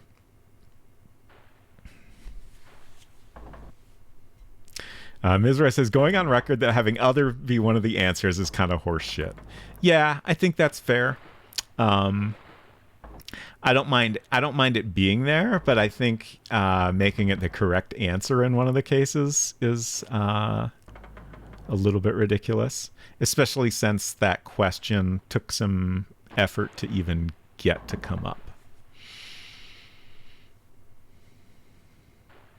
Dronan says, I'm opposed to the 0-point questions. Yeah, like the way the quiz scoring worked is completely ridiculous.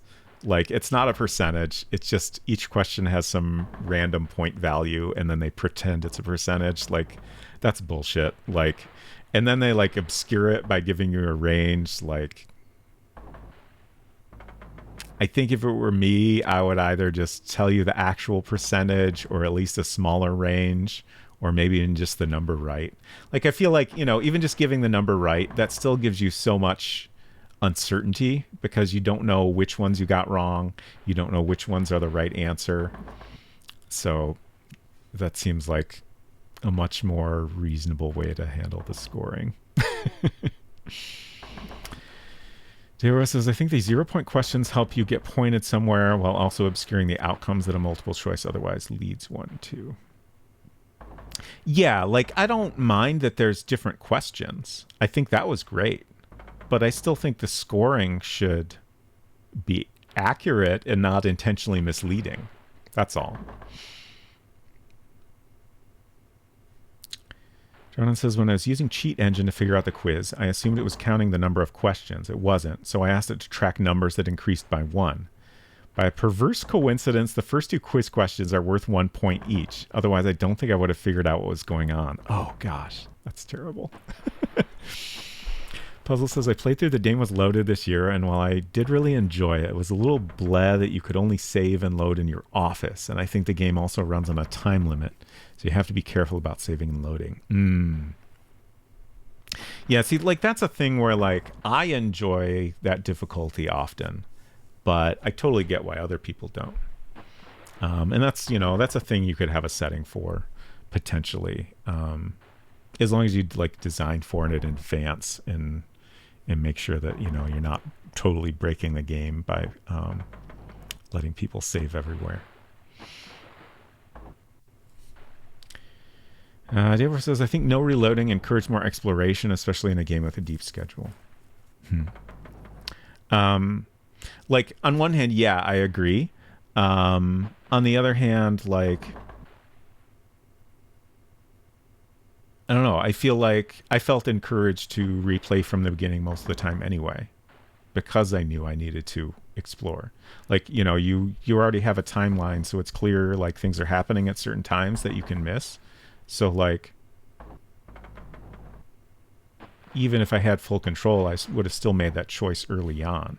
It's just later on in certain scenarios, it would have been easier to, you know, back up and, you know, check out something I missed or whatever.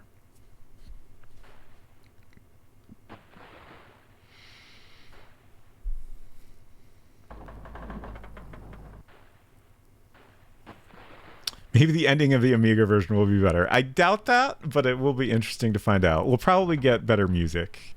That's about all I expect. I don't think it'll be notably different.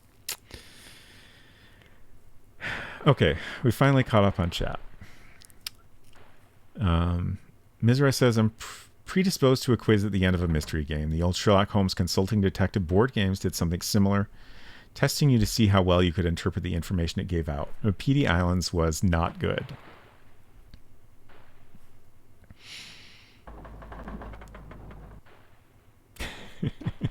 All right, back to the game. I have enjoyed this discussion. Okay, what were we doing? I don't think there's a lot in Anton's room. Anton's kind of not a super interesting guy. But there's a few things we can poke at. Let's see, we got a scent here. Let's go ahead and grab that. We want to hear some piano tunes.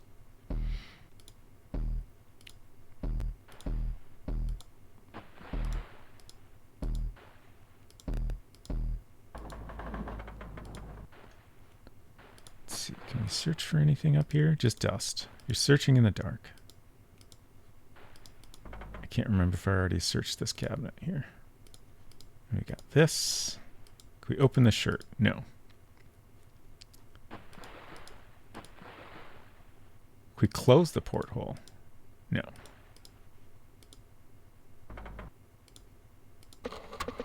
Knife? Chloroform? That's all. Here we have some cards. $3, and that's all.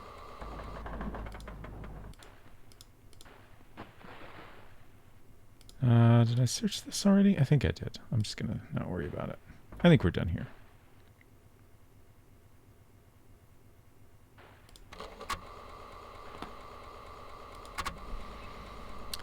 Okay. So it's now 6:15. Does this look identical to how it did before, or is it slightly different? I think it might be identical. I'm currently speculating that in the Amiga version we just get like a day appearance and a night appearance. Because otherwise I feel like we'd see some more noticeable shift in colors by now, since it's starting to get dark out. All right. Oh, we haven't gone in the hold of the bamboo yet. Let's do that. Interesting. Oh, I love it. This is so good. Okay. I feel like this crate is either not here or more noticeable in this version. And also the explosives on the side here, I feel like is slightly more obvious than DOS. Oh, okay. It's like an explosion as opposed to a skull and crossbones. Fascinating. Explosives! Pandora's box. Tar. I'm assuming this is the bullet here, right? A trawling net. It's just saying tar. Oh, that's the bullet. Okay. I don't know what these white pixels are meant to be. I wouldn't expect tar to have a bright highlight like that. Maybe I'm just not a tar guy.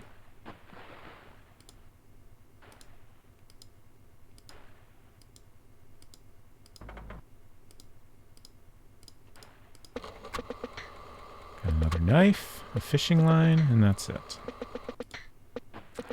Remember when I was so excited to realize this crate could be opened? Thought I discovered something important. And then I failed to think about how the explosives and the bullet were very important. Explosion almost looks like a QR code. Yeah, it does. Yeah, the bullet, before using the magnifying glass, it was just like two diagonal pixels that were a slightly different brown. Not very obvious. All right, let's go to Maggie's. Some nice trees blowing in the breeze. I feel like the amulet is also a lot less obvious here. Oh, and there's a scent down there. Oh, our inventory is full. Oop. Just trying to look. I still don't like. I feel like this is confusing in the DOS version too. It just. I guess that's supposed to be a shark tooth. It does not look like it at all to me. We'll pick that up later. Play your games. I am playing my games. All right, let's try to get in Lucy's room. It's locked.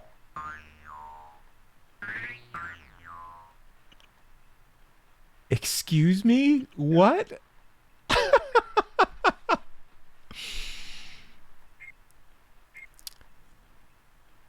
What is that sound of? Was that like telling me that I got something added to our conversation topics? I don't think we heard that when we got the Bob Marie topic though, right? Gummy bears are here. That's the only explanation. There's gummy bears in that room. Mizra says modern game design would probably have some sort of glint from both the scent and the amulet to attract your eye. Yeah. I think I prefer the approach of make it subtle but have a hotspot indicator for folks that don't want to pixel hunt so much. Like, maybe less so in this version, but I felt like in the DOS version I was usually able to pick out the things of interest just by looking carefully and noticing some pixels that were out of place. And then, you know, you have the look to give you a bit more information. So I kind of like the way that this handled that, but definitely a hotspot indicator would be fine, I think. All right, let's... Oh! Okay. It did get darker there. Interesting.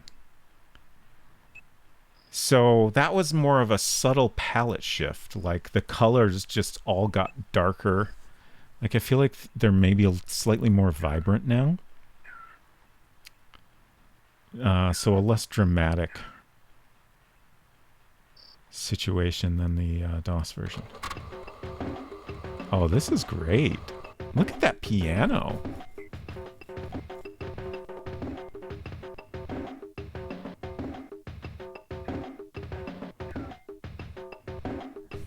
Love this. Okay. So I've got a scent. Let's put this in the piano. Oh, this side is... Oh, fuck.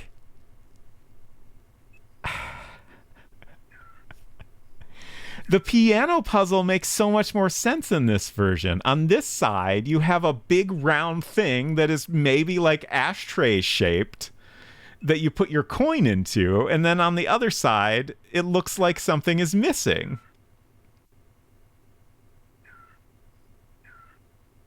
Why did they change that? One thing I missed that comes up in Dronon's guide is if you look at the ashtray, in order to do that, you have to pick it up and drop it somewhere else and then search the little handkerchief, the knotted handkerchief in the corner. But then you can do the look command on the ashtray, and it gives you the same description that spot on the piano gives you. So like that, along with seeing the cigarette butt on the ground below that spot, is all you get in the DOS version. I feel like this is a lot more reasonable.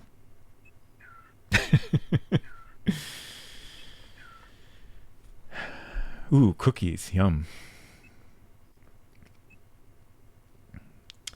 Deborah says, my favorite post-game quiz to date has been the Laura Bow Notebook, even though a few of the categories had problems.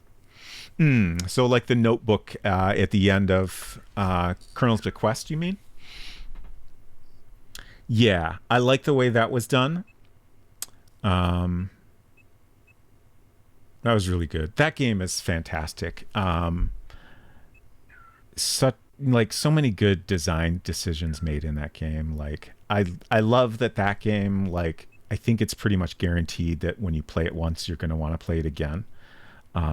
But like it's designed in such a way that I feel like you have the information you need at the end of your first playthrough to figure out everything you missed on your second playthrough, which is great. Like 2 times through that, as long as you're like, patient with it and take your time, like feels like a great way to play that game, and like just a good difficulty level.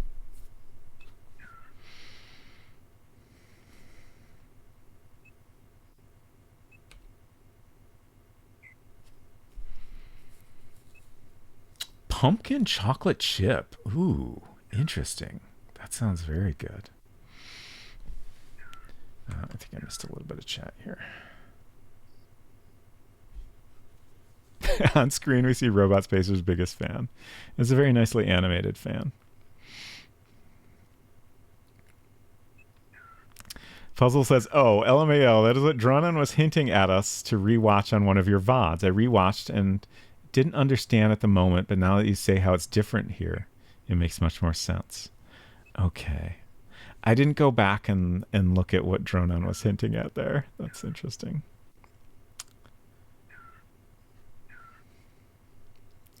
Your insight into the origin of cigarette stuff on the floor, for some reason, it never occurred to me up until then. Nice.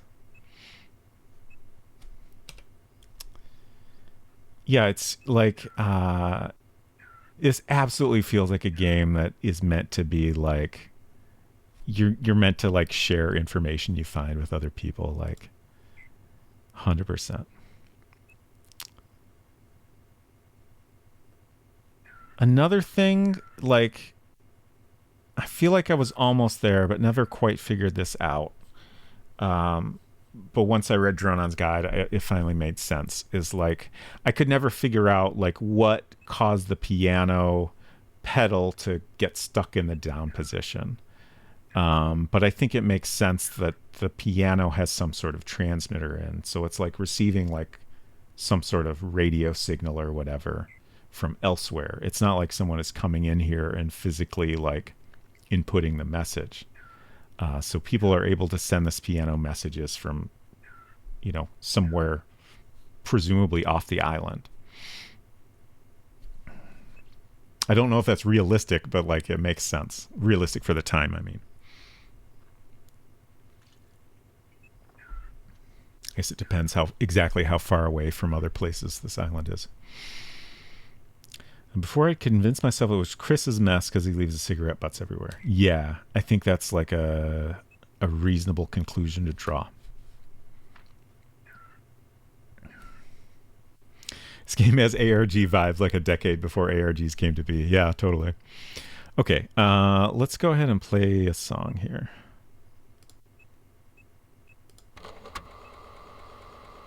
Take your choice. So many choices.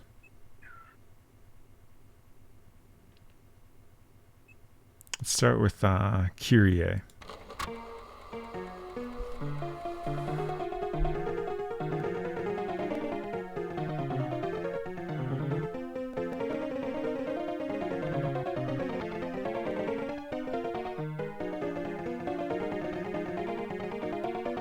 Oh, the piano keys are animated.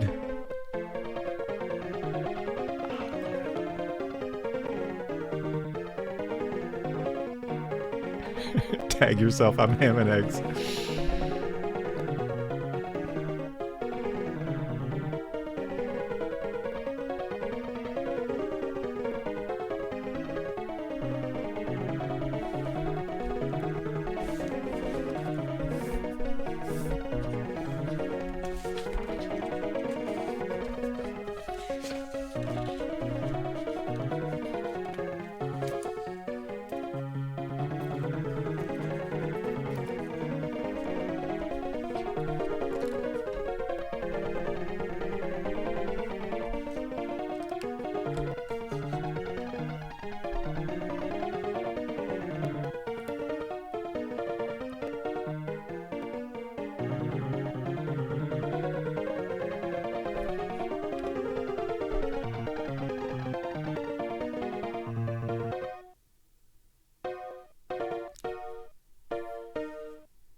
That's amazing. Derek Ironbutt says, yo, I think they're playing the right keys. Like there was definitely time to like at least feel like it matched up. I'm super impressed with that. That was so, so cool. Nosimus, hello. Thank you for the congratulations. Hope you're doing well. We are going to listen to all the piano songs in their entirety. Let's observe. What's Anita up to? Let's see what Anita looks like. Were you looking for Oh. me, sweetie? Very different.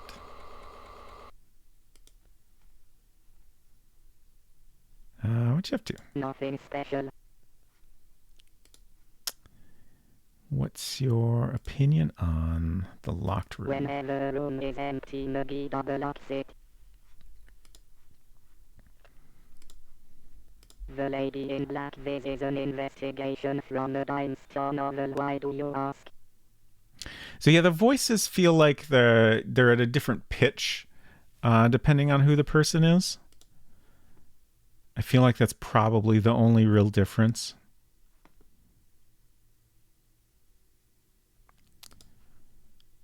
He's lovesick over her. Nothing special. Oops. Wrong thing. What about the night before? I went to the beach as usual.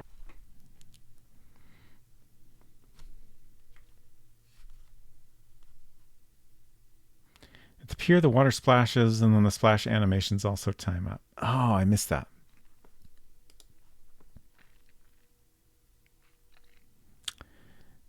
I noticed the splashes, but I wasn't really paying attention enough to notice that the sounds were in time. Let's see. Is there anything interesting we can ask her about right now? I was sleeping. Everything was as usual. She was a little bit. I won't miss her at all.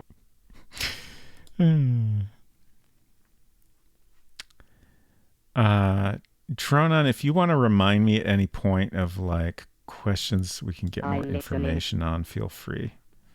Guess it'll require me to go grab items, but I'm all for doing that. I had made some notes on that, but I never really had a chance to make particularly helpful notes, I don't think.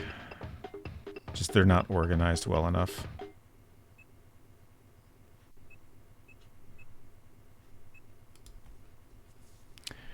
Okay, let's check out the bar. Nice. So we got spinning fan, some steam coming out of the pot here. This is great. Oh, the table is very different.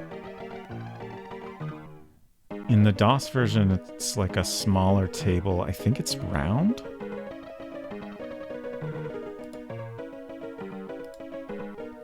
Put out your cigarette.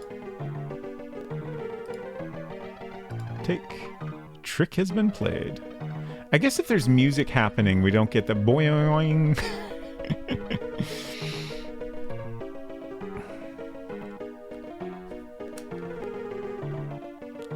All right, let's open some things up here.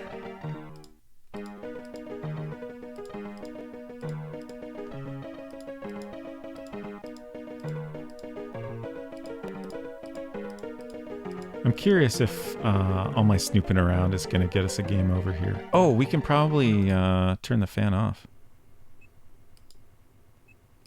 No? Set the wrong. It slows down? Holy shit, dude! And then it stopped here also. That's super impressive. That's great. Completely unnecessary, but I appreciate the attention to detail. Oh, we can eat right now. We got a nice change in color palette there. Like, I feel like the color palette changes in this version are subtler and possibly more realistic, but not quite as interesting. Like, it feels like it's just kind of mostly just getting darker. Whereas they do some interesting and dramatic things in the DOS version that I appreciate a lot.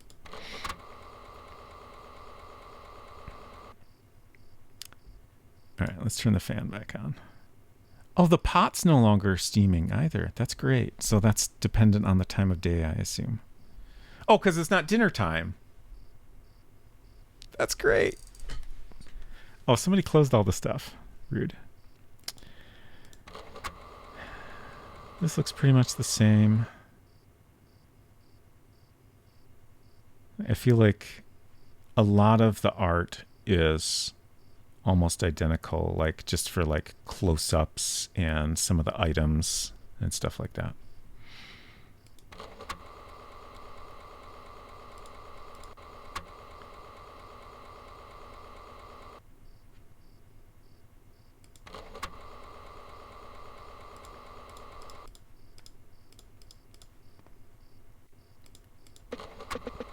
Tranquilizer, normal thing to keep in your kitchen.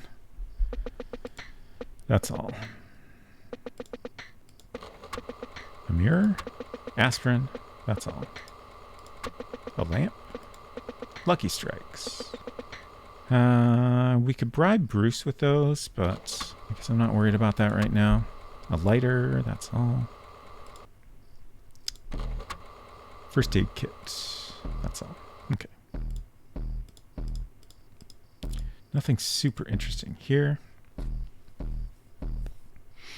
If you have the right items, you can get a lot out of Anita if you ask her about Marie's enemies. Okay, yeah. I was thinking there was one category in particular with her.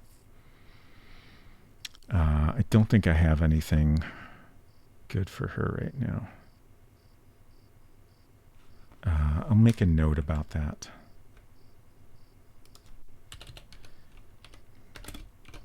Gather Anita items and ask about Marie's enemies.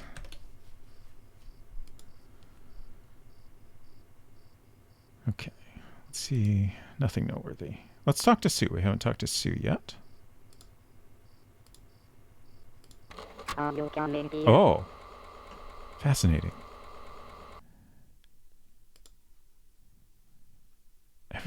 Everyone except Roy so far looks like drastically different.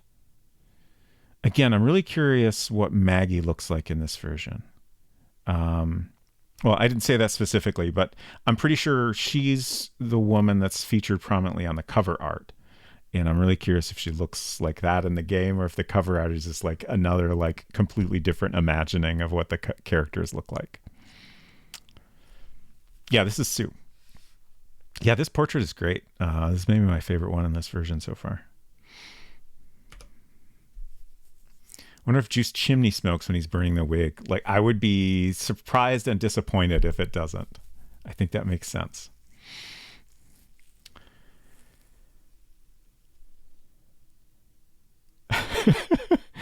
Puzzle, I do not understand your reference, but I'll read it anyway. Something, something, Mother's Little Helper, and now that song will be stuck in my head the rest of the night. This is a terrible joke in relation to the kitchen tranquilizers, just in case time passes before it's read. Thank you for pointing that out.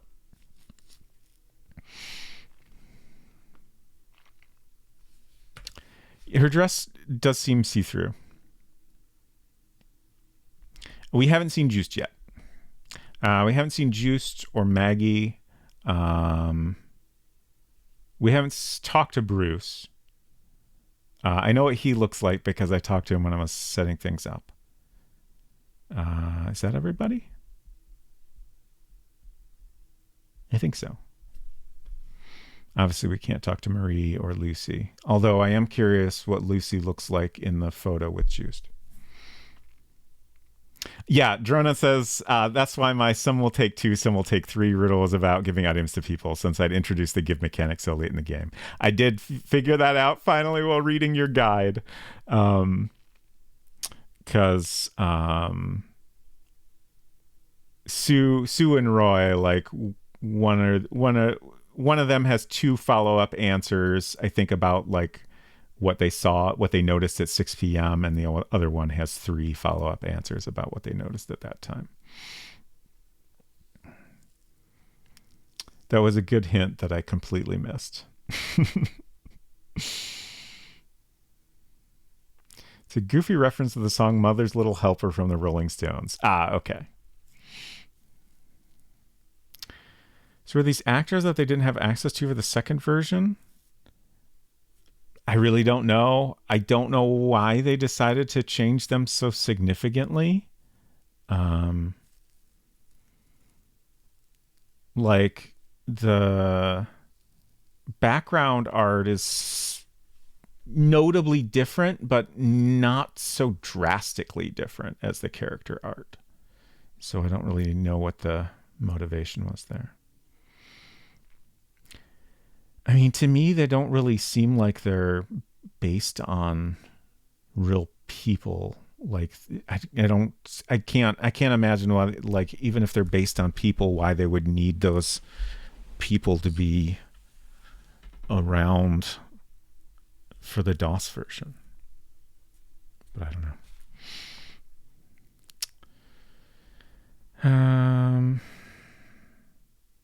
Let's see. What should we ask Sue about? Bob?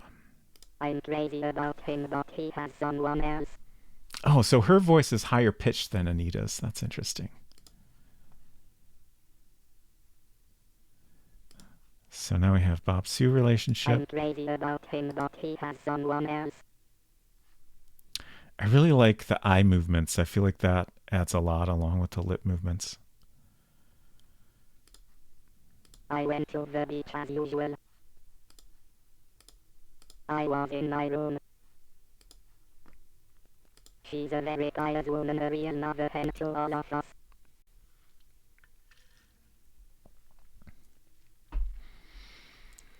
Like, I can understand not wanting to do the lip sync animations in DOS, but not just using a still image. Yeah.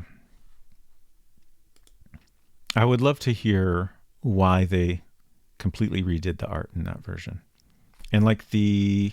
Wait, no, actually, I think the Atari ST version has the same graphics as this version, even though it also came out later. I think that's correct. Which is just kind of extra baffling to me. I'm having a drink. Oh.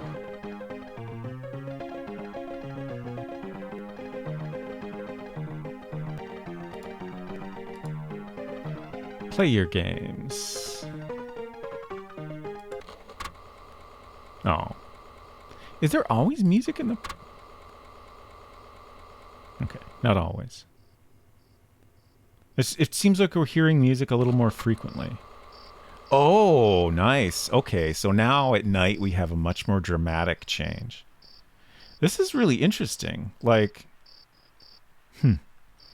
I can't remember what this looks like in the DOS version, but I don't remember anything so, like, suggestive of what's going on inside the building as these, like, bright... Did that just light up?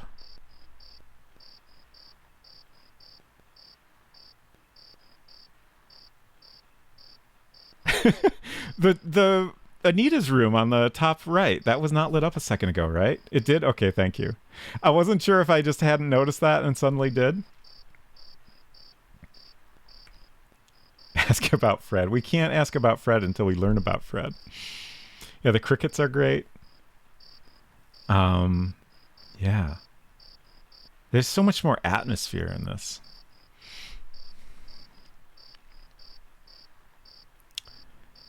Okay, so let's poke around some more here. Like, it's the... Oh, I got another subtle change there. The light being on is super interesting because, you know, that suggests what rooms are safe to go into. Nice. Gosh, this is so good. God, the sounds. I love the sounds. All right, let's... That was a dramatic sound I didn't expect. Let's take this key. Oh, shit. I have my hands full. What did I take? Oh, the ashtray. I meant to put that in place. Let's go do that right now.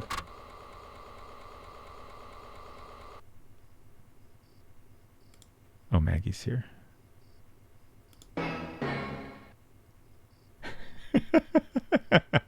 The ashtray fits like the piece of a puzzle. I should have looked at that before I put it in place, but that's okay. Do not insert money.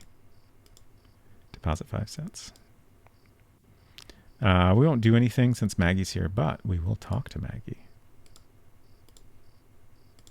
You need me for Oh. something, love. Okay, so not at all like the cover then. Fascinating.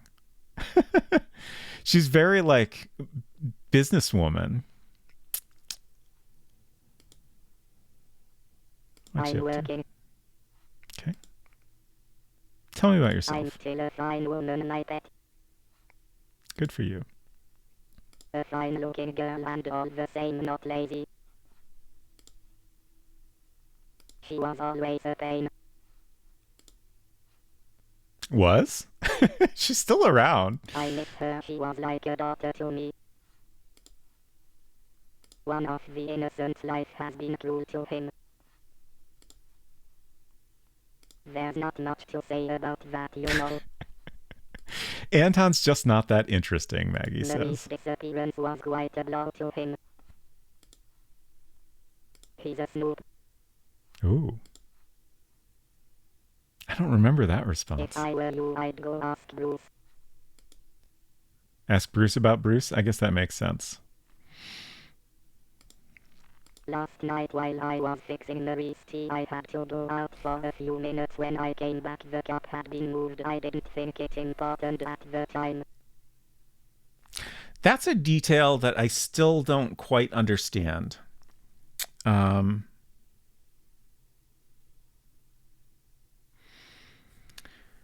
Like, I think it makes sense that the broken glass in Marie's room is something she did to make it look like she was kidnapped. But like moving a teacup, that seems a little bit far to go. Like such a subtle thing doesn't seem worth the effort, especially when there's like a risk of getting caught, right? So I don't quite get that. But I guess it's possible that like it was just her imagination or something. Synthesizer is even more uncanny with the animation. Yeah. Dronan says the cup thing is weird to me too. Okay. Like, I feel like from a game development standpoint, it feels like a thing that was put in there to help throw the player off and make you think that Marie was poisoned. But I would hope that the game developers also had an explanation for what really happened there. And it doesn't seem like there are any clues to help you piece that together. I think in general, I'm okay with that kind of thing as long as there's like a plausible explanation. And I do think it's plausible that maybe it, wasn't actually moved. She just thought it had been. Or, maybe somebody moved it for like completely like innocent reasons. Like I assume the tea was made in the bar there, right? I don't think that's mentioned, but that makes sense. So, somebody could have come through there and just, I don't know, wondered what it was or something.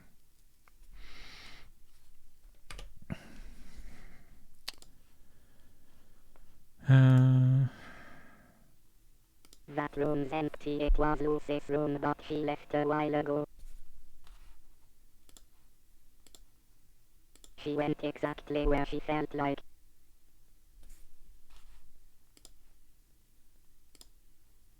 Everyone adored her. Taking care of an island like Maupiti requires lots of work during the busy season. I don't have enough girls to go around. She has the odd habit of drinking a cup of tea before bed. I prepared it for her myself.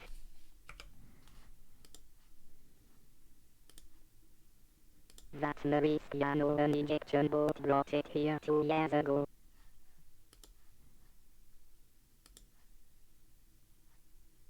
Sue was infatuated with Bob. Go find out why.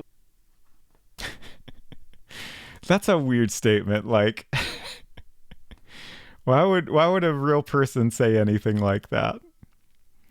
Like, there's a couple, like, I don't know if maybe that's just like something that seems weirder in translation than it was meant to be. That's the kind of a statement that "go find out why" is said in a few different places. And I mean, I guess I took that as like, suggesting that was important, or like that I could, specifically follow up on that. But, it just feels like it's a little bit misleading. And in some cases you can't really find out why even. All right, I think that's enough for now. Thank you, Maggie. Okay, still somebody here.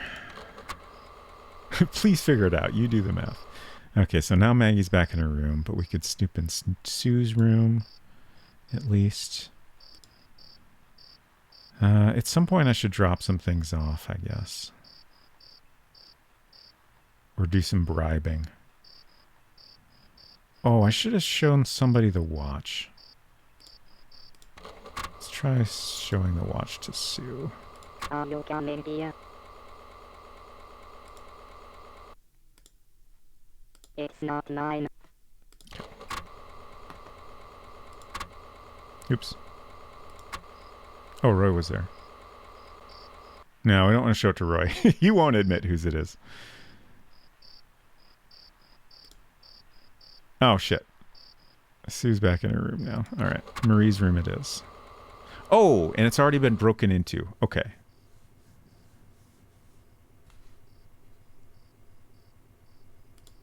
So there's our gap. And we can take the pirate book. God. Okay. Piracy in the Indian Ocean. In 1498, Vasco da Gama rounded the Cape of Good Hope, opening a new spice route. Following in the wake of the cargo boats came the pirates. Like voracious seagulls following banks of fish, the great piracy of the Indian Ocean is worthy daughter of buccaneering in the Antilles. Hidden treasure. Often you need a key to decipher the cryptograms giving the location of a treasure. For example, 3 pounds, 10 shillings, 2 pence means in such a book. Third page, 10th line, second word, and the same thing for a long list of numbers. This message leads to the discovery of Captain Kidd's treasure in the Sonde Islands. A lot of cryptograms kept their secrets. Here are some examples. The rowboat left the sloop with 3 Englishmen, 2 Frenchmen, 2 Spaniards, 1 Swede, and 1 native. It will be for whoever finds them. At shore, facing the shore, at sea facing the shore, the head of a sleeping man, 2 snakes, a scorpion. On land, a tortoise at ground level and a Turkish dog with a big belly. And it's your job to help them get across the river safely. With the map upside down from the north to the south by the pier, the monkey and the pirates on the cave, on the wet death's head, add the numbers without going backwards, then follow the directions of the zodiacs as it was written. Pier N North 24B39 steps 2 degrees south, ST 6239 advance 3 Ls. Sure thing. Jim 2, hello. Good to see you. Hope you're doing well. List of piano tunes establishes that Bob can recognize Marie's handwriting, yet he doesn't notice anything about the notes from the Lady in Black. Ooh, that's an interesting observation. Fascinating. What was that noise?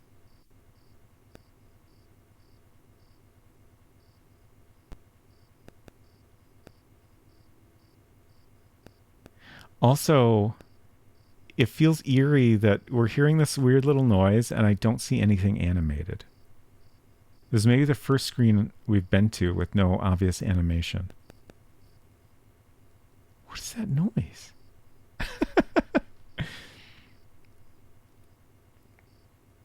Drone says you can put things inside the stove. Yeah, I did. I think I noticed that on my own at some point. There was never any reason to. it seemed like it was used like basically a container, like any other container. Hello, Adventure Josh. Good to see you. I just read Maupiti Island complete, and it was a bit flabbergasted for a moment. Then I processed the rest. I did finally finish the DOS version last week, and now we're doing a complete playthrough of this Amiga version, which is interesting in a lot of little ways. Lots of fun details that are just absent in the DOS version. That mouse shadow throbbing is weird. Yeah, it's like trying to make it look like the mouse is like moving up and down or something. It's a little bit weird. But I guess they felt the need to animate all the cursors. With the other ones, it makes a little more sense generally. Old School Jay, good to see you. Tried to leave the island, but it kept drawing me back. This is the last time, sadly.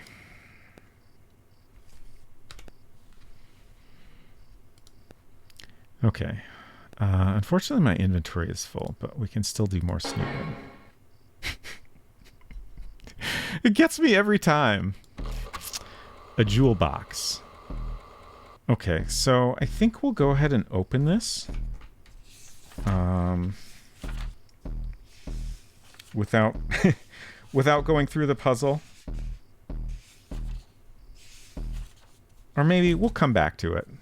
We'll come back to it. We'll kind of go through the puzzle pieces in order, even if we're not really working through it in a natural way. The letter. Djibouti, December 26, 1953. My love, soon I'll have enough money to take you far away from Maupiti. Wait for me. I'll be back soon. I love you, Bob.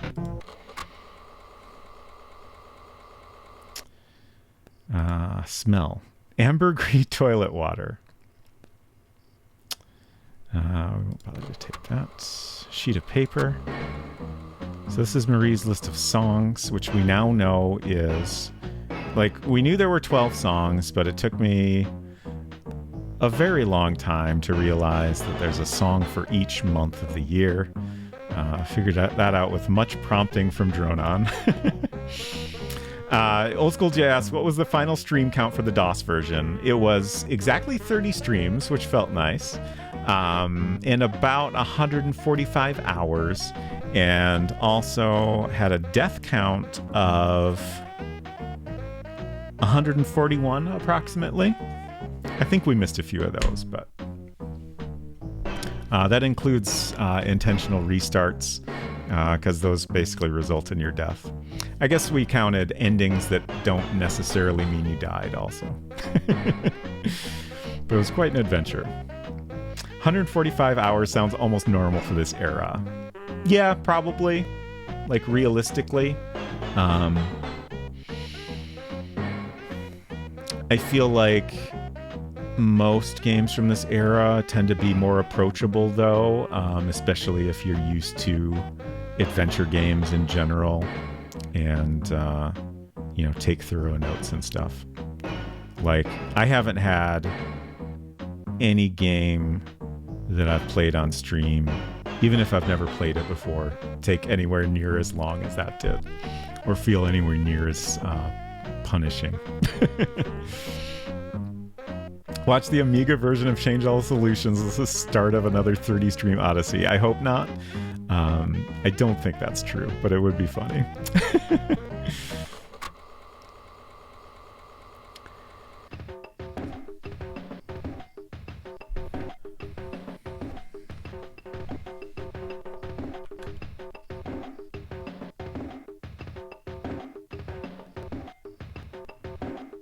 Marie's floorboard and the match are a lot less obvious here.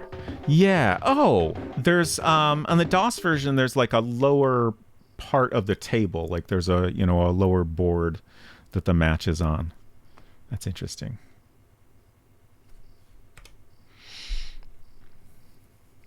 Certainly played some Infocom and RPGs that long.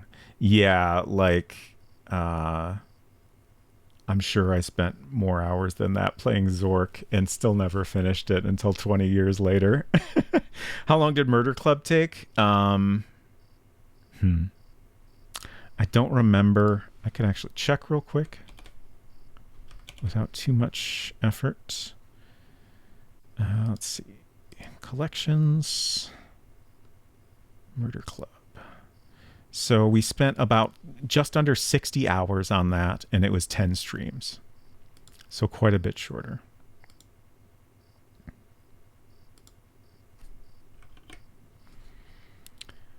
All right. So that's everything in there. I guess we'll go ahead and, whoops, close that for now. Oh, we should search the tank as well. Coral, glass, a stone. I feel like that art is flopped also from the DOS version. Interesting. I would pick up the stone, but my inventory is full.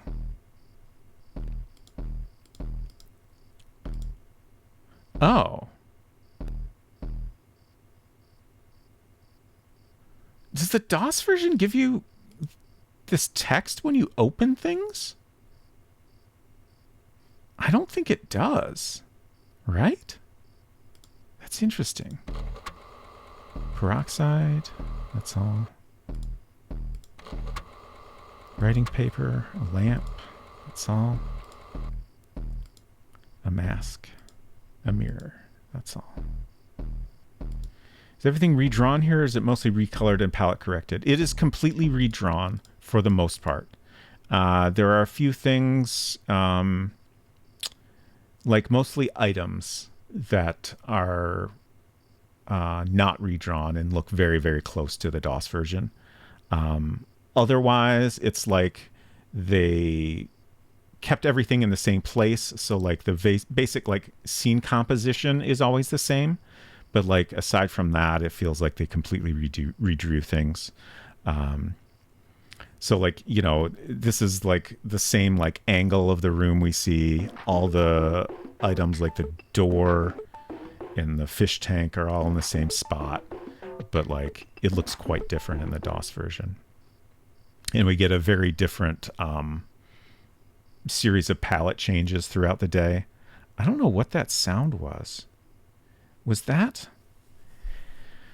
Roy snooping around downstairs? I think it was. Like 11:30 is exactly when that happens. There's no ambient sounds at all in the DOS version. Whereas there's just tons of like sound that is often like useful information in this version, which is wild. Also going back to the art, the characters are completely different. Like they did not retain any similarities there. There's only one character that looks a little bit similar and is wearing like the same sort of clothing. We also have like lip sync mouth movements and eye movements on the character portraits when we're talking to them. The player piano downstairs like animates the keys in time with the music. The sound and animation syncing is super impressive, and there's a lot of it. Roy stumbled into the pots and pans in the dark. Yeah. I just went fishing for info about their previous game. Seems they wrote their own speech synthesis. Oh, really? Okay. So my theory about the being built in because the Amiga built-in synth was wide off the mark. Fascinating. Thank you for sharing that. That's very interesting. I'm curious, like, if there was something built in for that, why did they feel the need to write their own? I wonder if they felt like the built-in wasn't good enough.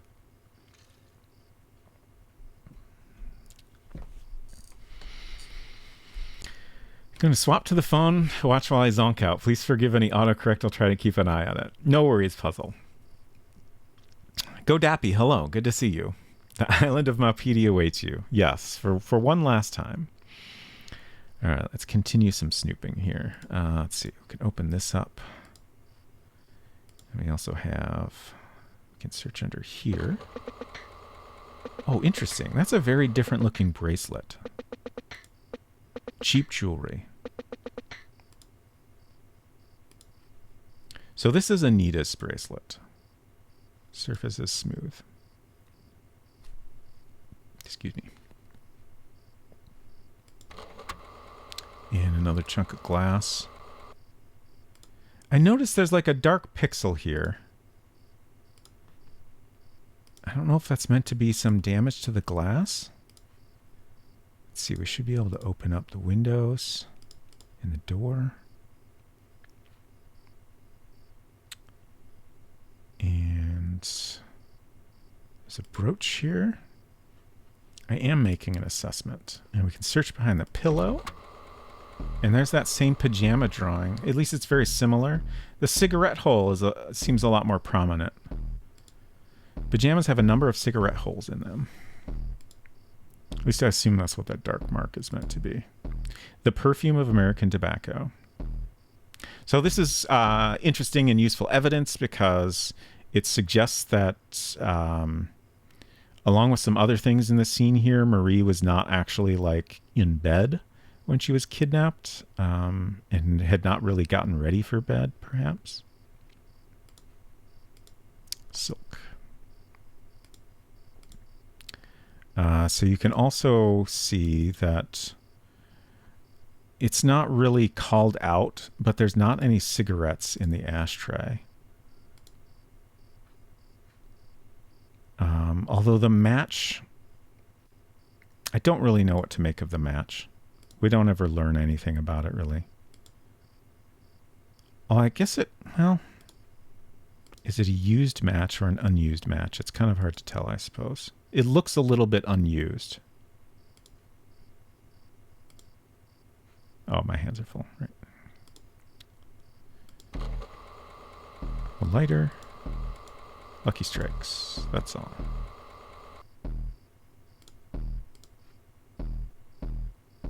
And then we have the teacup. Tea for two. Which we can smell. Slight odor of camphor. Danvor says, I too have finished my baking. Time to wind down. Thank you for hanging out. ST didn't even have digital sound without tricks, so adapting research techniques to it might have been tricky. Interesting. I noticed there's a dark pixel here. It's the worst kind of thing you have to say during an adventure game. Okay, so there's some boards on the floor here that are different. I can't remember if we can... Yeah. So if we tap on it, it says that sounds hollow, which is good. I like that. Letting you investigate things in different ways is nice when it works.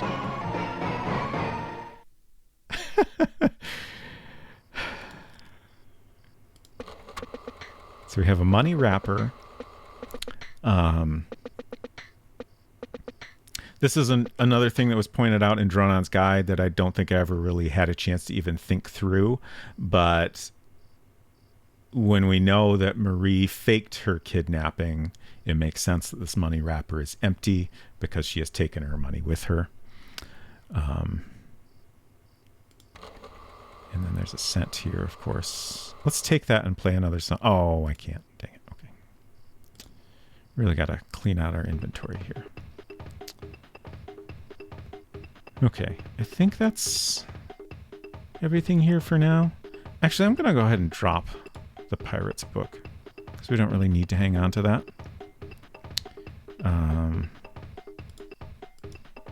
Let's go ahead and take that scent. And we'll go... We'll go play a song in the middle of the night. I'm sure everyone will love that.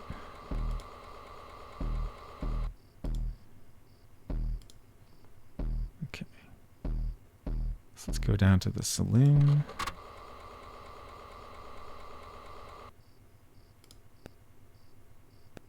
And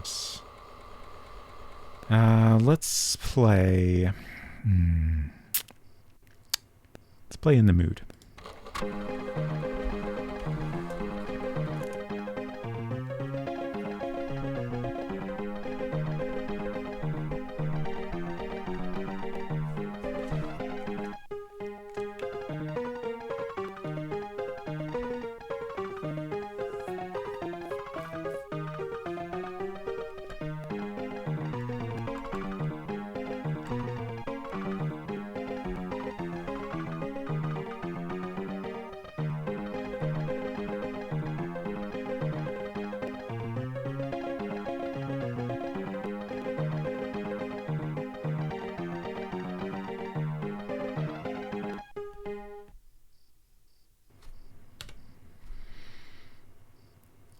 sound font reminds me a lot of the SNES sound font, especially in Final Fantasy VI. Interesting.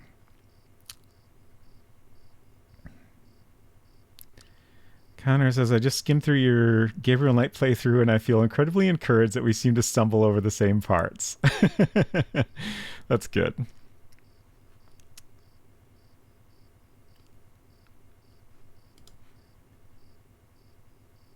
Okay.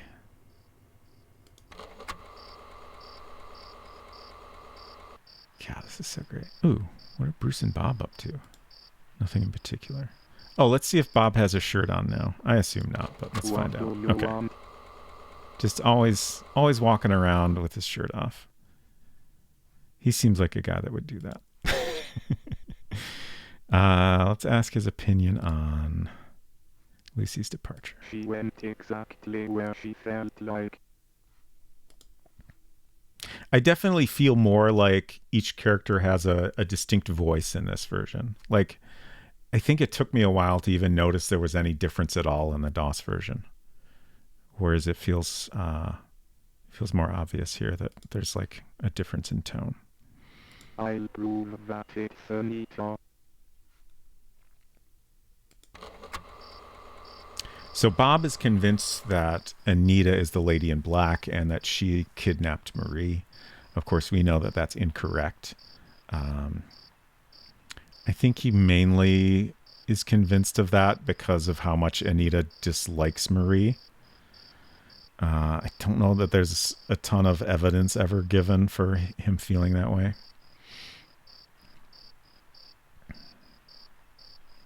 Adventure Josh says there were definitely similar synths being used to fuel samples on both SNES and Amiga. Interesting. John says, I wonder if the trust score changes if you play the piano in the middle of the night. That would be funny if it did. I would definitely trust someone who plays in the middle of midnight. All right, let's head to Juiced. Oh, that's great. I love the spinning... I'm trying to think of the... All I can come up with is windmill. I know there's a better term for this. But yeah, it's great. And the sound, this little squeak is fantastic. It's interesting that we don't have a path here. I can see there's a couple pixels here to represent the scent on the ground. Weather vane. Is that what that is? Or is it a functional kind of thing?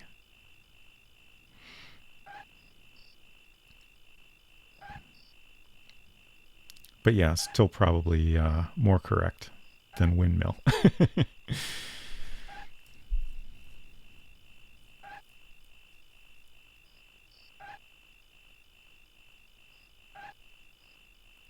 Yeah, it doesn't quite loop cleanly, does it? That's interesting.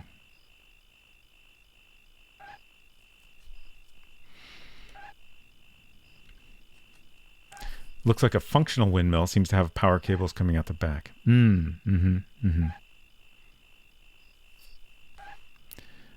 So Juiced is, I think, currently sleeping and will soon get murdered. We're doing great. 31% of clues. That's pretty good. Let's do a save here.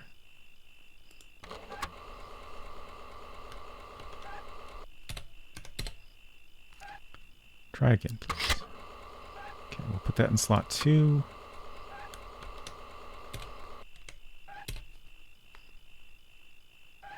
I'm really curious about disc 1 because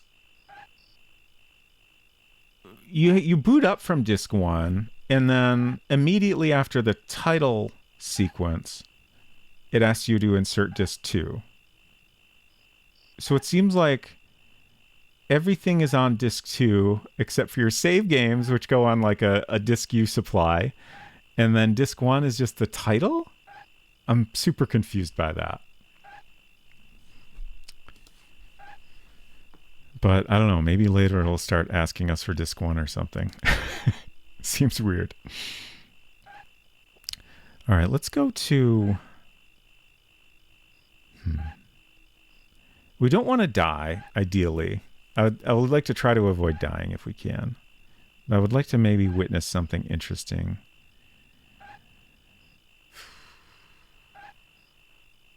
We might not be able to do that.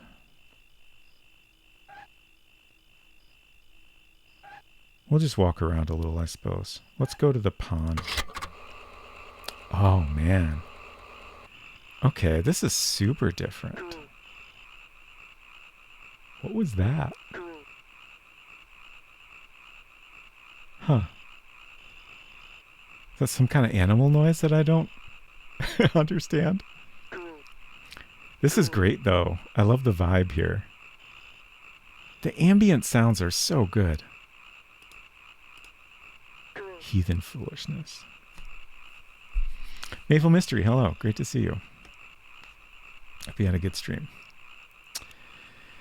Have you on phone and Fractal Mind Dev on iPad? Fantastic.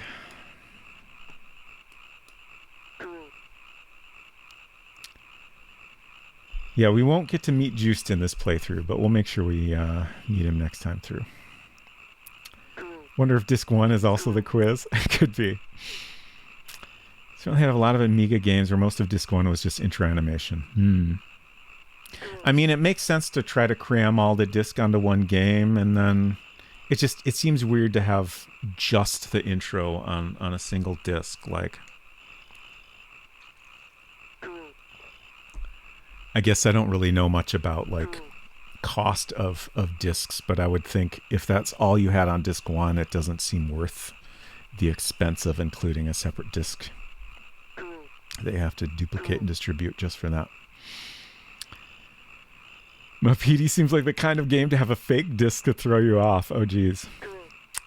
Do you know you can just set up your pretend Amiga to have 3 disk drives and leave them all inserted? Yes, I did know that. However, it's possible I screwed something up, but I don't think this game works that way.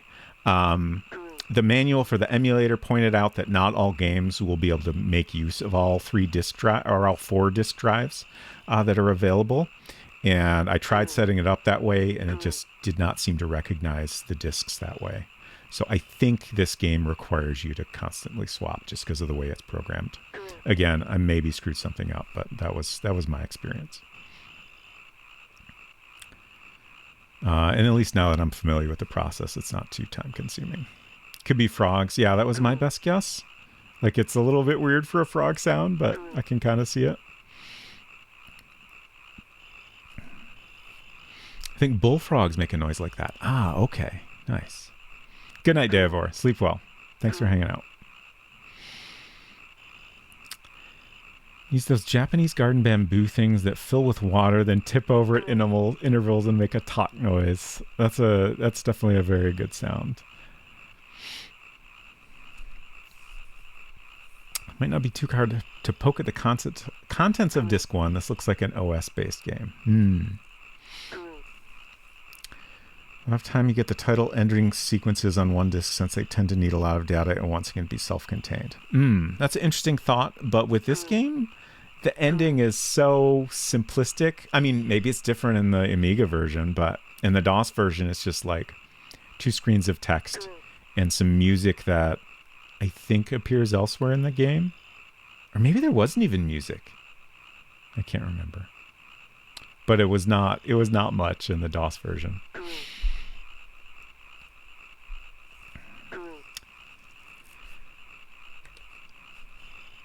Okay, so we can't do much here right now. We definitely don't want to go out to the statue. Let's check out the well. The butterfly, nice. Oh, there's multiple butterflies. Oh, and there's a chameleon. Is he animated? He ate the butterfly. I love it. I love this game so much. It's very good. All right. So we have a scent over here. And we can... Let's see. Can we sound this? Tap, tap. No. But we can raise it. We get the lesser dramatic sound there because there's not anything too exciting in here. Just some doubloons. And here's this little hole. I think the hole is in a slightly different spot. Maybe it's just that the bricks are drawn differently. Yeah, like the whole well is drawn a little bit differently. So probably it's in the same spot on the screen. It just lines up differently. Volcanic rocks. So this is like maybe one of the things that bothered me most. We can't do anything to suggest this hole is of interest at all. All you can do is put the correct item into that slot. Like, if nothing else, I feel like we should get some acknowledgement that this is an interesting indentation if we look at it.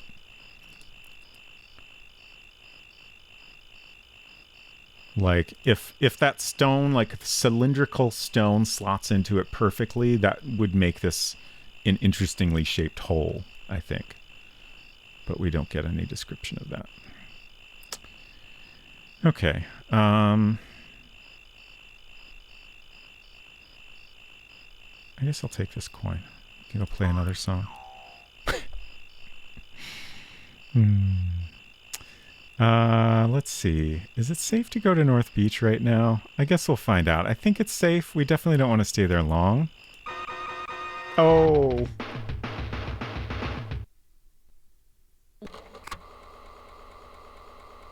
Oh. Interesting. That's weird.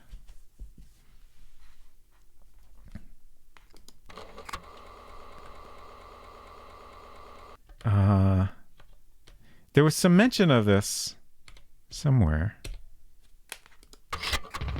Ah, okay. So we have to go back to disc 1 to get the death scene. This is very different. Even the graphic is completely different. Here rests Jerome Lang, private detective, murdered by an unknown coward. May he rest in peace. This is great. I love this song. Oops, I knocked over my water bottle.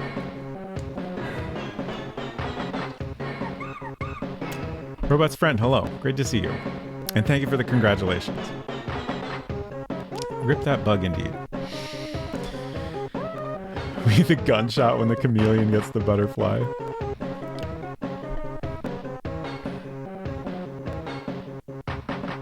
It is an odd game over screen, but I like it.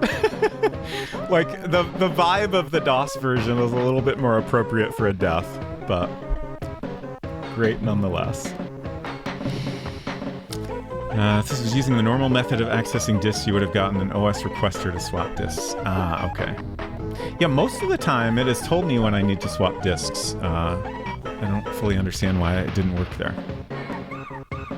But I don't know. Maybe my setup is just weird. All right, I'm going to take another break, and then we'll come back, and I think probably what I'll do is actually go through the whole game and get us the ending. I think I'll probably follow my checklist that I have so we can get all the most important stuff in a relatively efficient way. It's not a complete walkthrough, but it covers a lot of it. It gets us up to like 68% of clues and all the important items and stuff. So I'll be back in probably be a little bit longer break, like 5 minutes or so, and I'll see y'all in a few.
Okay.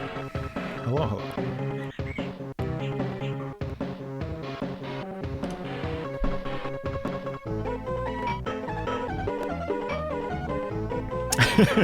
Old School Jay says, whoever decided on this music direction, I love you. Let's see. Back up a little bit here. Adventure Josh said, I wonder if there's some common threads among early computer mystery games. Like, did any of Colonel's Bequest, Malpedi, etc. look at Deadline? I really should check that out. It's definitely a game that has intrigued me. Like, pretty much any Infocom game that I never had a chance to play is of interest.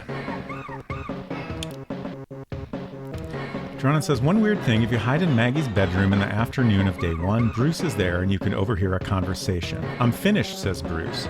You should never have had to do that, answers Maggie. Yeah, I came across that, I think, in your guide. It was the first place I encountered that, and I didn't really understand that. Dronan says, which confuses me as to what they're talking about. If Maggie was chiding him over arms smuggling, I imagine she'd already have to be in on it with Marie, at least by looking the other way.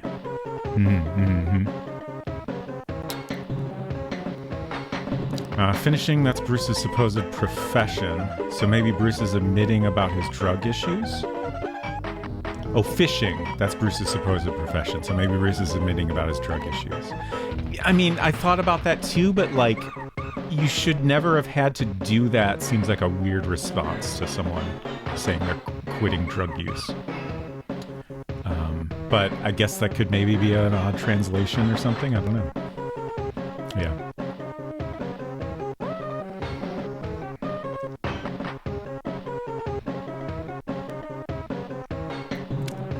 Having my last ice cream bar now. This screen and this music inspired me. Fantastic. Maple Mystery says, you just reminded me I have ice cream. I'm glad everyone is having ice cream. I had a little...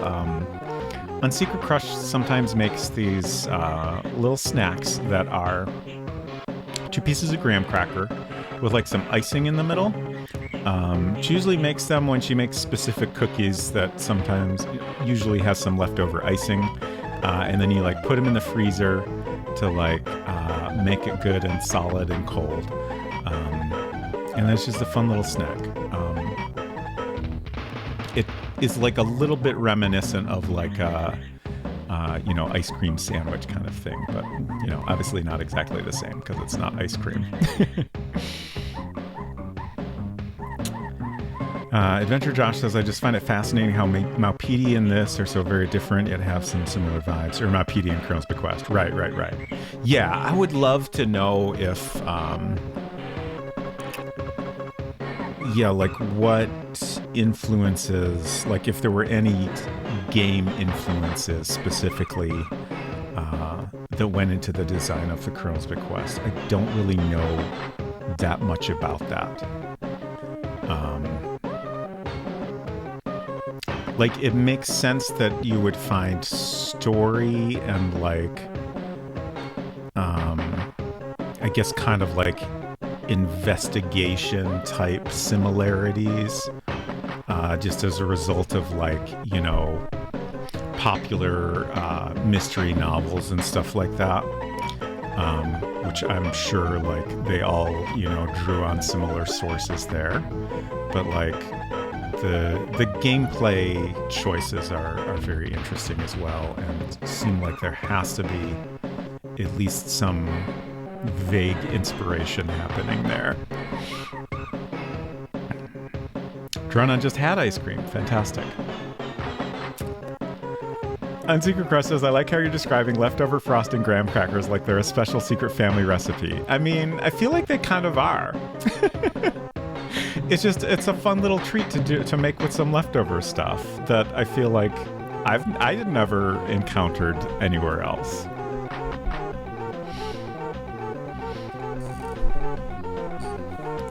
Like, they both went for your locked clock-based environment, which works for a mystery but doesn't seem required. Yeah, definitely.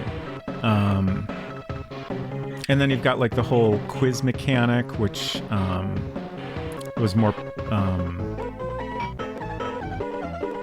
more prominent. You have kind of the notebook thing in A Crow's Bequest, but like the quiz in Amun-Ra is very, very similar in a lot of interesting ways to the quiz in this.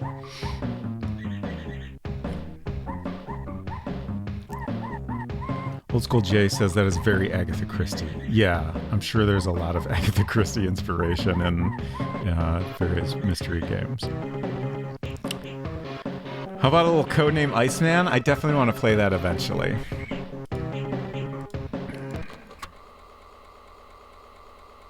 Oh, that's an interesting, like, the text is still there, but then it's partially covered up.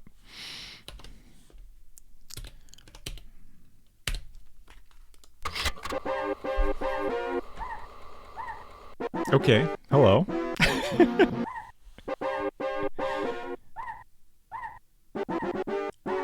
Okay, I recognize this song now. Okay, so we're not going to load from a save. I'm going to get my guide. Scroll to the right spot here. Oh, I got to uncheck everything.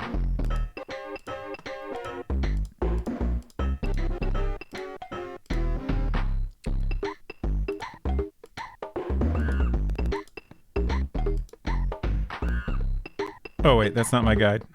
That's funny. Where is it? Okay, here we go. So this guide I made at one point is just like a list of things that seemed important at the time. We'll probably make some adjustments as we go, but it's helpful to get a lot of the interesting stuff. Because like, people moving around requires you to do things at certain times to be able to get into their rooms and stuff like that. So it's a lot to keep track of.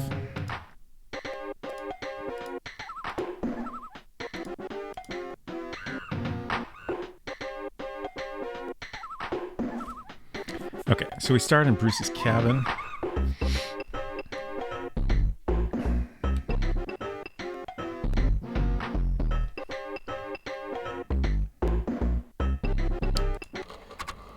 Should be able to go. Yeah, he's already on the pier, so we can do that right away.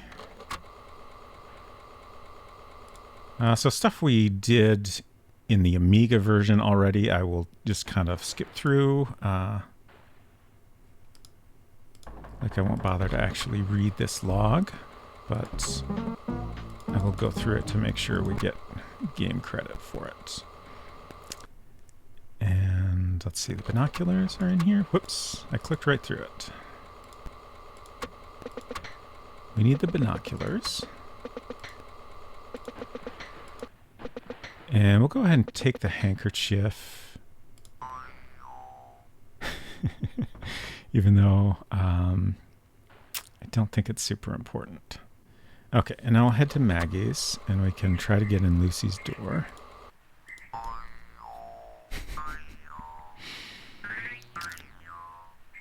And we'll go ahead and take the amulet. And shoot. We'll have to go somewhere else to be able to examine that further, I think. Actually, I think I'll go ahead and take this scent so we can play another song on the piano. And we should be able to go in Anita's room. Yeah, she's out here now. Oh, interesting. Oh, the art on the wall is quite different. The shelves are also fancier, I think. Oh, and there's a cat. There's an animated cat.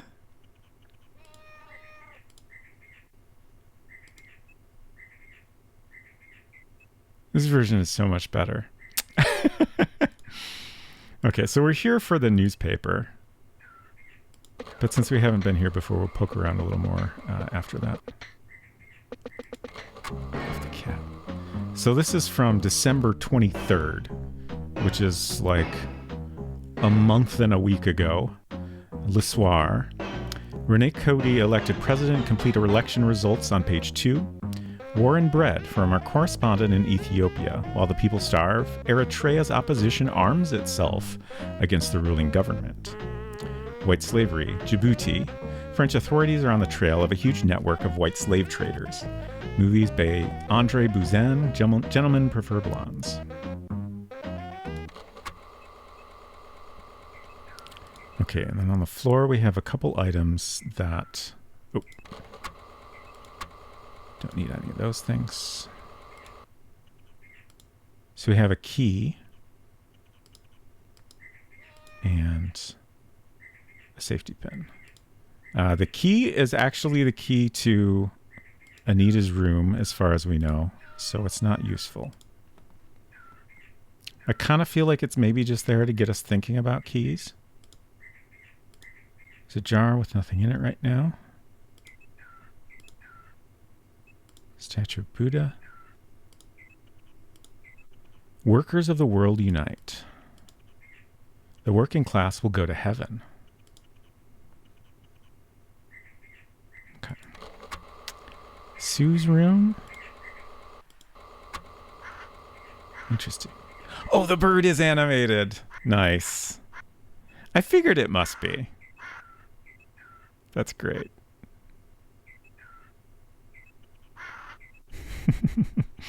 There's not too much to do in here, but we can look at this ring. Oh, actually, I'm not going to worry about it, but we might come back and grab that later.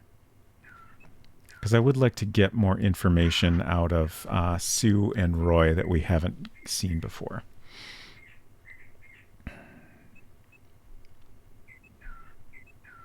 Are the MIDI instruments screwed selections up? I mean, I don't know. The MIDI instrument selection screwed up. Yeah, I feel like everything is what it's supposed to sound like. Iceman is fucked up. Yeah, I've heard lots of people's thoughts on it.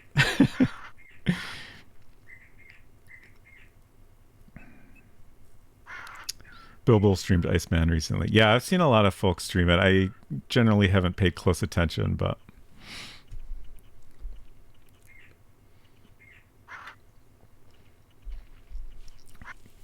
I'm excited to eventually try that myself.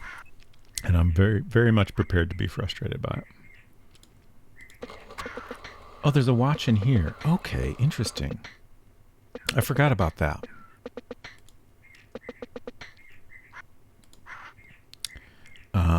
I did notice, again, based on Dronon's guide, that you can you can interact with the bear in various ways, and it says it growls when touched, which is a very interesting detail. And then I also noticed that if you look in the mirror, you can see yourself in the mirror. Even though we're still seeing it from an angle, it's a little weird, but it's a fun detail. Speaking of which, we haven't followed anyone in this version yet. We should definitely make sure to do that. Okay. Next we have Marie's room. All her usual stuff there. Turn the tank.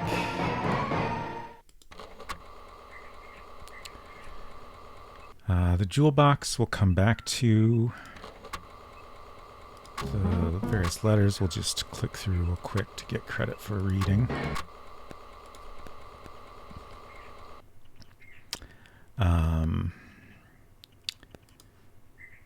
Raise the board. Let's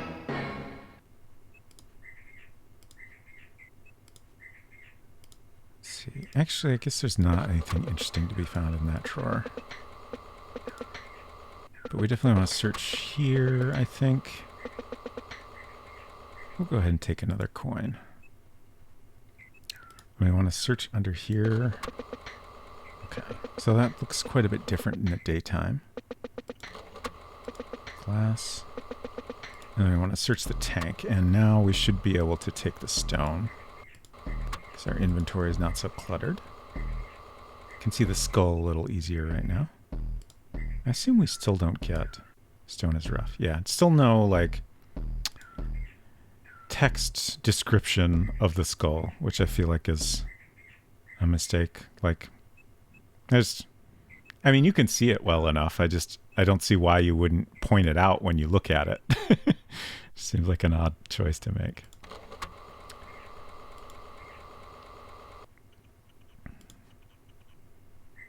Well, I suppose, I don't know, maybe like, maybe they had to like be choosy about how much text they could put in the game. Let's see, raise the board, search, look at the brooch. I'm going to go, well, yeah, I'm going to pick it up because I want to see what the, oh, now my hands are full. Okay, never mind. I would like to see what the item looks like in case it's any different. Search the pillows.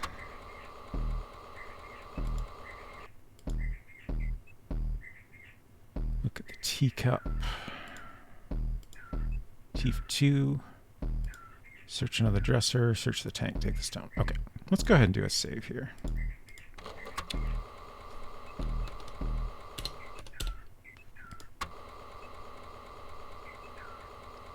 Replace our slot 1.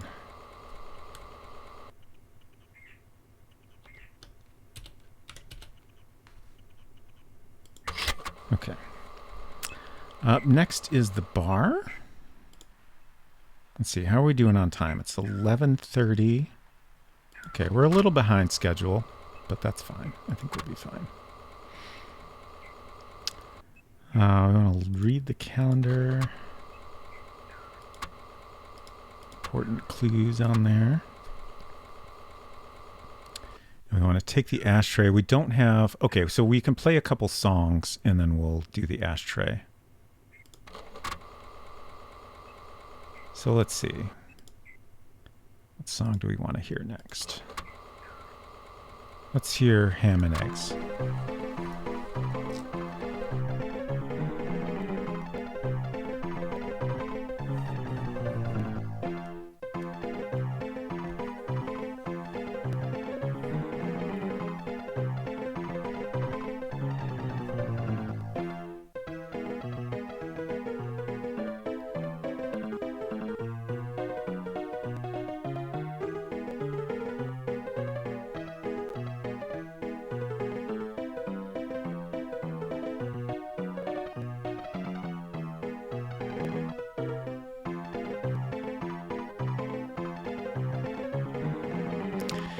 I'm really curious if the piano keys themselves are correct. It just occurred to me, like, since the music is MIDI, like the data is there to move the correct keys. So like that is totally feasible without having to be like, you know, extra data to store. I definitely am not good enough at music. Like I can't really pick out notes by hearing music at all.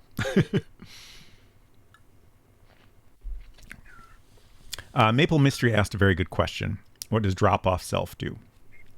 So the self menu is kind of a mix of actions that apply to your active item. So if we go into the inventory and select an item, then it becomes highlighted in white, and that's our active item. And then if we go in the self menu and drop off, that will drop off our selected item. And then it goes into this little handkerchief, knotted handkerchief in the corner to remind us that we have dropped off an item there. And then we can search the handkerchief and see what we've hidden in this particular area. Hide self is an action that applies to you. Read is another action that applies to your active item that you're holding. So if we had a book or a letter that we're holding, we could read it. But for some reason, we don't get the other actions like touch or look, smell. Those actions you have to drop off in an area other than the item that you find it in some cases, and then search it. And then self-search just gives you the visual and the item name, but you still can't do any additional interactions. Like, I don't really understand why this doesn't give you the full item menu. It seems like a relatively straightforward way to handle it, but I don't know, maybe that was complicated for some reason. But yeah, that's what all those options do. Thank you for all your cat emotes. Adventure Josh says there are cases on Amiga where the sound gets wrong, but it usually requires a memory corruption bug. Or bad media. Jonas says, I think Sue's Room has a more juvenile look to it. Yeah, it does. It does.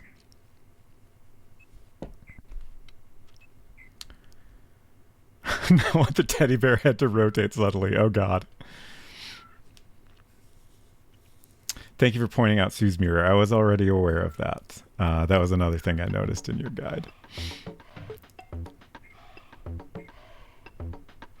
It almost feels like it should have been a parser game and it was changed to this menu system at the last minute.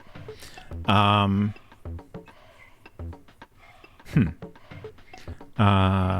know Maple Mystery would know the answer to this. Is Mortville Manor a parser game? It occurs to me now that you specifically play EGA text parser games, so that makes me think it is. Which is, yeah, that's an interesting thought. I do feel like the complexity of this game definitely captures the text parser feel a lot better than most point-and-click games, just because there's so many verbs and so many items to interact with and stuff. It's point-and-click. Okay, got it. Yeah, I thought it was. It just, I was suddenly doubting myself. Oh, we can talk to Juiced finally. Yes, sir. Okay. So he looks a little bit similar, but a fair bit different. He looks older to me in this. I feel like he looks like a pretty young guy in the DOS version.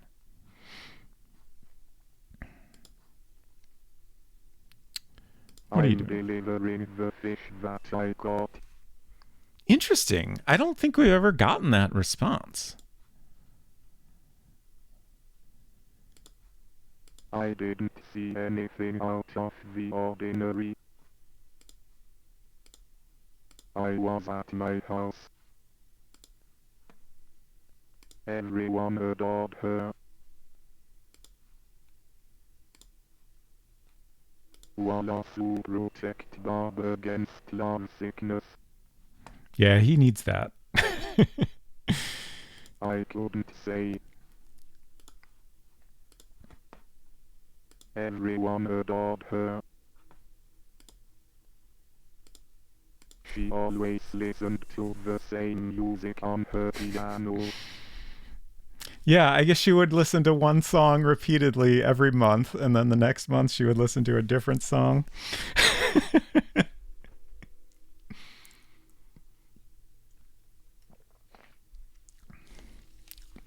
Maybe not the best system there. Well, it was nice to meet you, Juiced.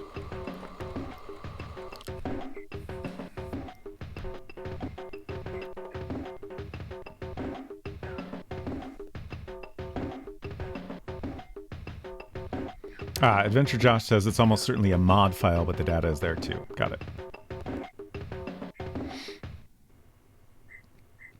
Mod and MIDI files have a lot in common. Okay. Yeah, I'm not very familiar with mod files, and I'm not really that familiar with MIDI either.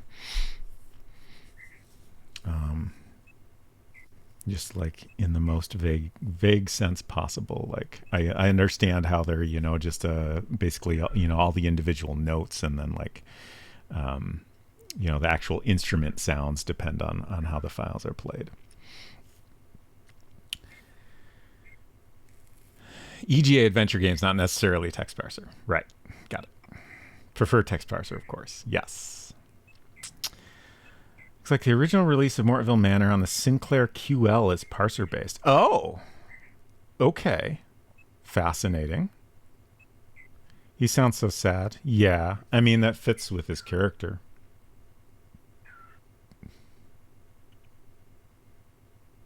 Yeah, Juiced and Roy look roughly the same. Just, you know, like in both cases, it's like a slightly different interpretation of like the same person, like same description. But everybody else looks quite a bit different. Ashtray. Yeah. I'm getting back to my list here. Let's see. Let's spend another cent since we have it. Let's do Magdalena Bach Minuet 1.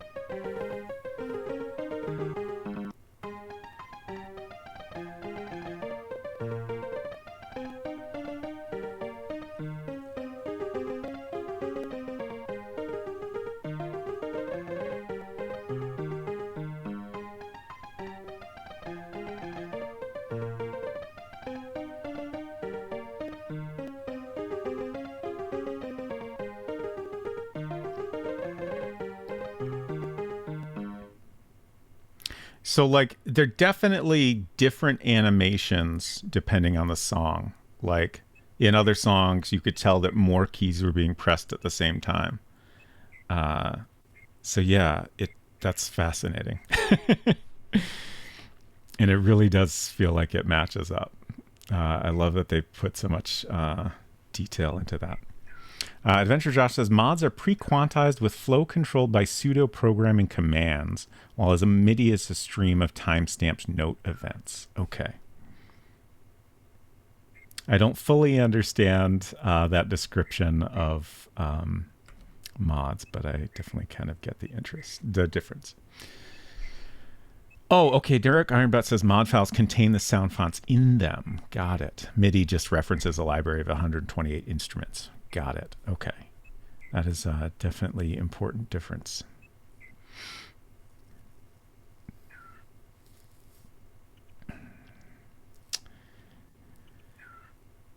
Adventure Josh says, I was an Amiga nerd. You definitely have a lot of great information about the system, which I am lacking. So I appreciate you sharing your knowledge. Okay, so now we're going to go to the bar. Take the ashtray. And we already looked at the calendar. Oh, and we need to take the rope also. Important. So let's go ahead and look at this spot here. The paint is flaking off. And now with the ashtray, because it's like an item in the scene, if it was an item hidden in a container, like a drawer or something, we could get the full interface where we find it.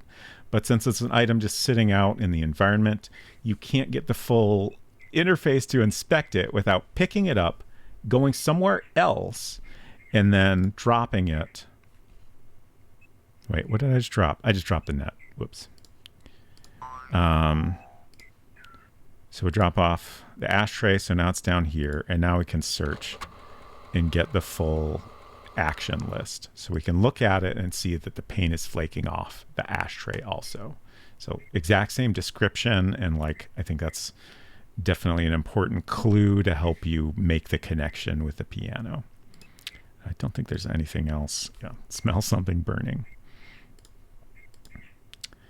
Nothing to touch. But we'll put it in place, and no one's here. So we'll go ahead and open up the piano. Okay, that looks very similar. And now with the ashtray in place, we can open this panel down here, which is a lot more clearly like wood patterned, which is neat. Open sesame. So I have some sheets of paper, and that's it right now. but perhaps later. Oh, the pedal is down now. So we could actually... Ooh, I wonder... We'll do that tomorrow. We'll manipulate the piano tomorrow. I'm curious if we'll see the foot turning when we turn it. Okay. Bob's Cabin at 11:30. Okay, so it should be an okay time for that. Adventure Josh says the reason I assume mod files is like there was ready built player code for mods that you could just slot in while doing anything else. Have fun writing your own sound driver. Okay, got it. Mousimus says that Sinclair version of Mortville Manor looks rad. It looks like your link got censored, Mousimus. If you want to send that to Unsecret Crush, she can post it in chat. Sorry about that.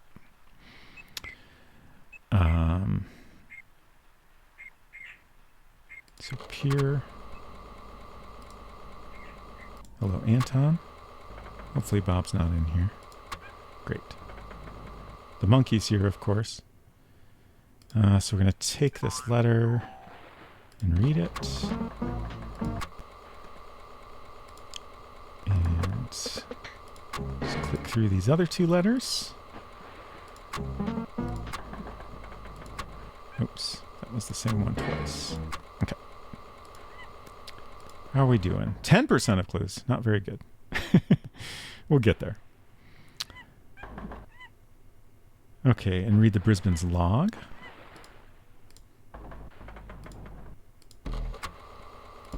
Eventually we'll get to some new things here. Oh, that's in the drawer. Okay. My mistake.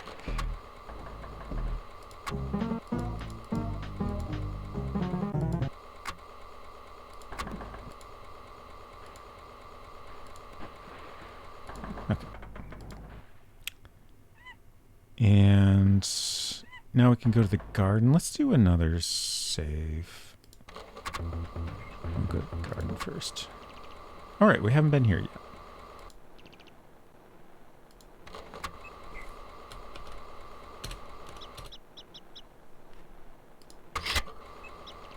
Slot 2.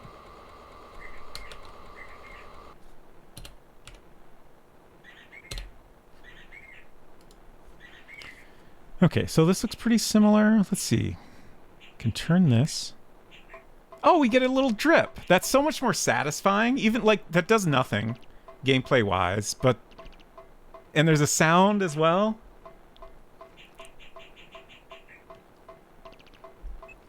That's great.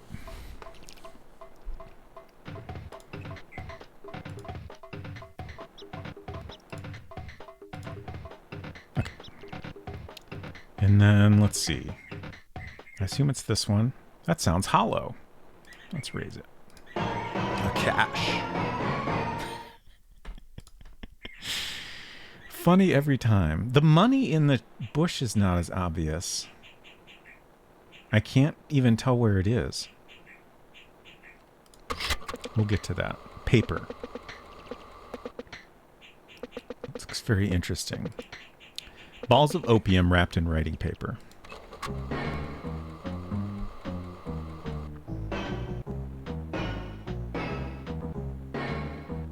I assume this is identical and still unsolvable. Smell. The smell of caramel. Is that what opium smells like? I feel like we might have discussed this before.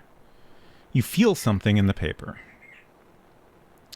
I guess we'll go ahead and take that. Oh, never mind. A knife. So many knives lying around.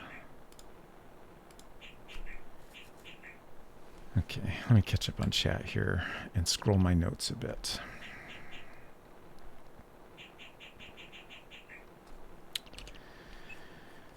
Adventure Josh says, the data model of a mod file is a bunch of grids called patterns and a list that says what patterns to play.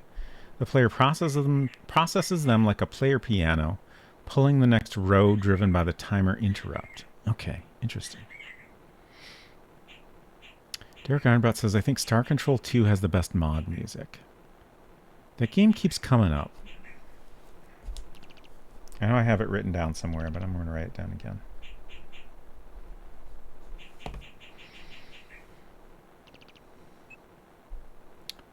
Kind of like a spreadsheet. Okay. Syllogism, hello. Good to see you. Looks like the Sinclair QL version has a parser, but when you type a verb, you still get a cursor to move rather than directly typing, e.g. open door. Okay. So you type your verb and then select the noun that you're acting on. That's interesting. So it's kind of gives you the even more complexity of verbs than this has, but without having to figure out what every item is called. That's interesting. I don't know that I've ever seen a game like that. It's fascinating. The embedded samples, of course, give the flexibility of supplying the sounds in the music file, though there are some minor variations for having the sound files external. Oh, okay. Which can be useful even for games if you want to reuse some sounds across a variety of songs. Right, right. Makes sense. Derek Arnbrett says, I've messed with a few modern mod sequencers and want to do more when I have time.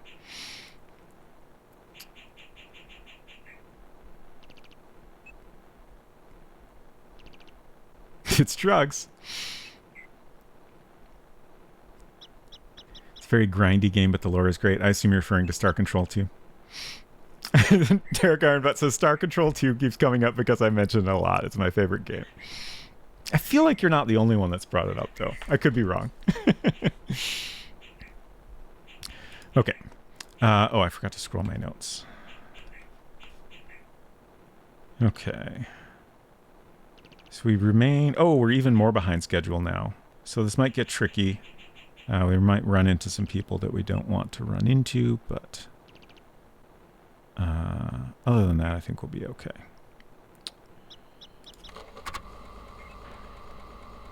What's Anton doing? Nothing remarkable. Okay, great. Chris isn't here, and that's all that matters. So there's our photo of Lucy in her secret agent uniform.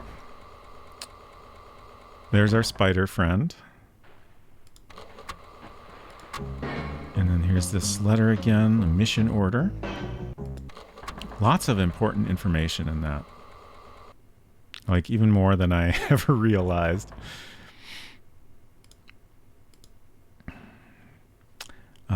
I think it's probably important to notice the transmitter. It's probably worth some clue points.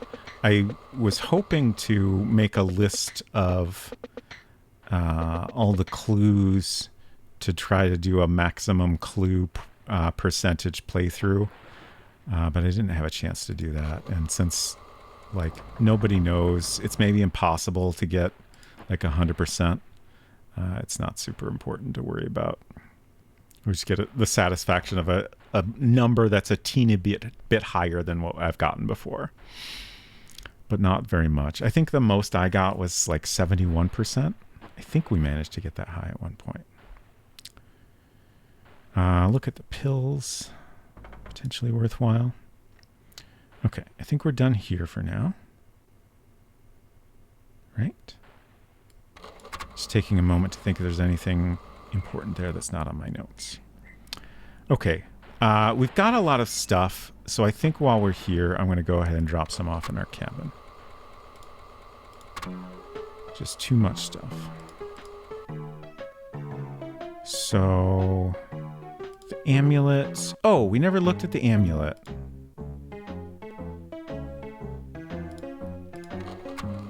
Okay, that's pretty similar. A shark's tooth hanging on a string. We'll put that away properly. Stone in the cord. We want the letter. Which letter is that? Oh, okay, the one from Bob's room. We'll put that away. Handkerchief we'll put away for now. And the rest we want. Okay. I don't know if it's important to close my own things. I get negative points for taking my own money, so I assume it's best to close my own cabinets as well. How are we doing? 29. That's better. Okay, so now we're going to the well. And we could potentially finish the game soon, but... Oh, no, we can't. We have to wait until the next morning. My mistake. But we might go ahead and peek down in the well, since the timing is good for that. So let's take the stone and put it in this hole here. Done. Let's take the cord and put it around the tree. The cord is firmly attached. Okay, so now we have 55 minutes to wait. The monkeys are really at it here, huh? Let's take another coin while we're here. Oh, Chris is here. What's Chris up to? Nothing remarkable. Let's ask him what he's doing. What for? I'm taking a walk. Just taking a walk.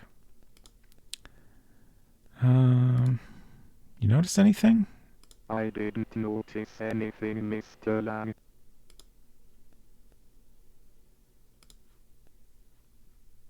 I haven't seen any dope since I've been here. You have to admit that dealers are generally pretty low profile. Chris, not a very good cop. Oh, we still haven't been to South Beach or North Beach, have we?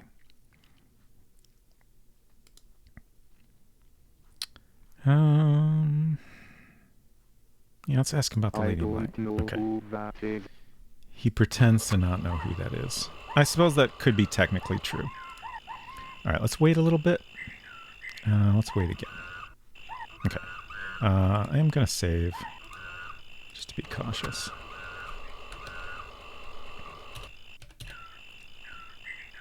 Wait, what? Oh. Okay. Slot 3.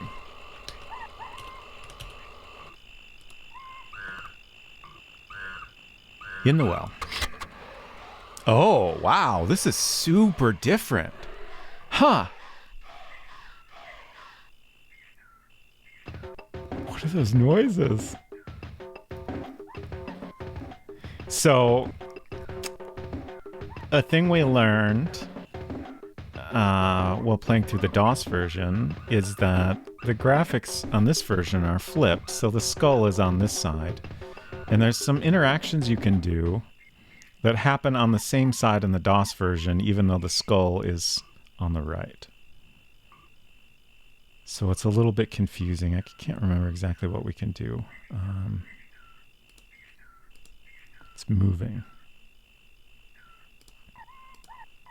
The skull doesn't come loose. It's as if it were glued to the floor. Yeah, that was the very obvious one, because, like, in the DOS version, there's no skull over here. Get some doubloons and a dagger in the water. And then we have this tiny, tiny skull here. It's not very obvious. We don't even get a close-up. But that's our only hint that this is connected to the stone we put in the hole outside. That's great. Very satisfying animation. Okay. We don't have a lot of time, but we can go check out the passageway here. Oh, this is disc 2, or disc 1 rather. Oh, wow. It's a lion instead of a monkey. Huh. Fascinating. It's super interesting that, like, the skulls are drawn the shells are drawn identically. I don't know if I ever noticed the Roman numeral 1 and 2 above these shelves until Dronon's Guide pointed them out. I mean, they're just little lines. I feel like they stand out more here than they do in the DOS version. Not a lot more, but I feel like they just blended in a tiny bit more there. Okay, this is filling up with water. I don't think... well, yeah, we don't have the key until later, so it's not worth messing with these shells right now.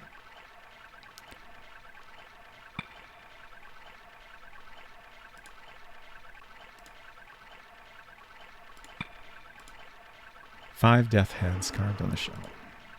All right. So, that pretty much confirms that the ending of the game is on disc 1 as well.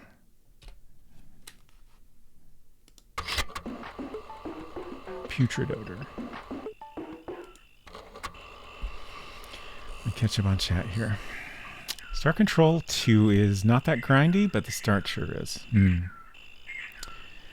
If you want to play it with reduced grind, one option is to just use an Urquan Masters mod that doubles resources gained.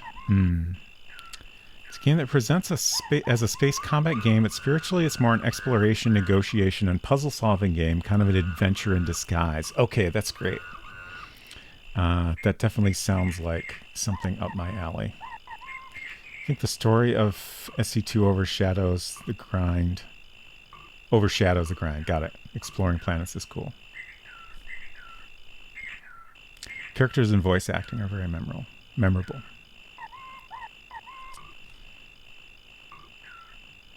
Okay. Back to my guide here. So next is going to be Maggie's room.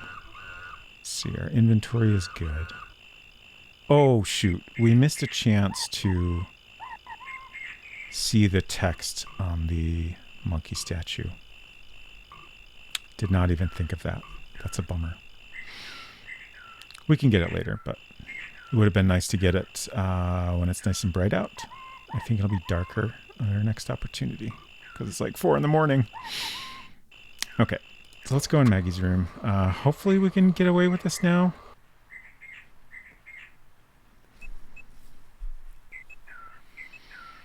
Dronin says you can keep your room's things open because no one else enters. Right, that's the way that it's programmed in the game. Okay, yeah. Like, which also makes sense, like, in real life. But, like, the way it works out in the game is weird. I guess the weird thing is you don't lose trust until you go there, is what I recall. All right, let's see if we can get in here. You wanted to see me.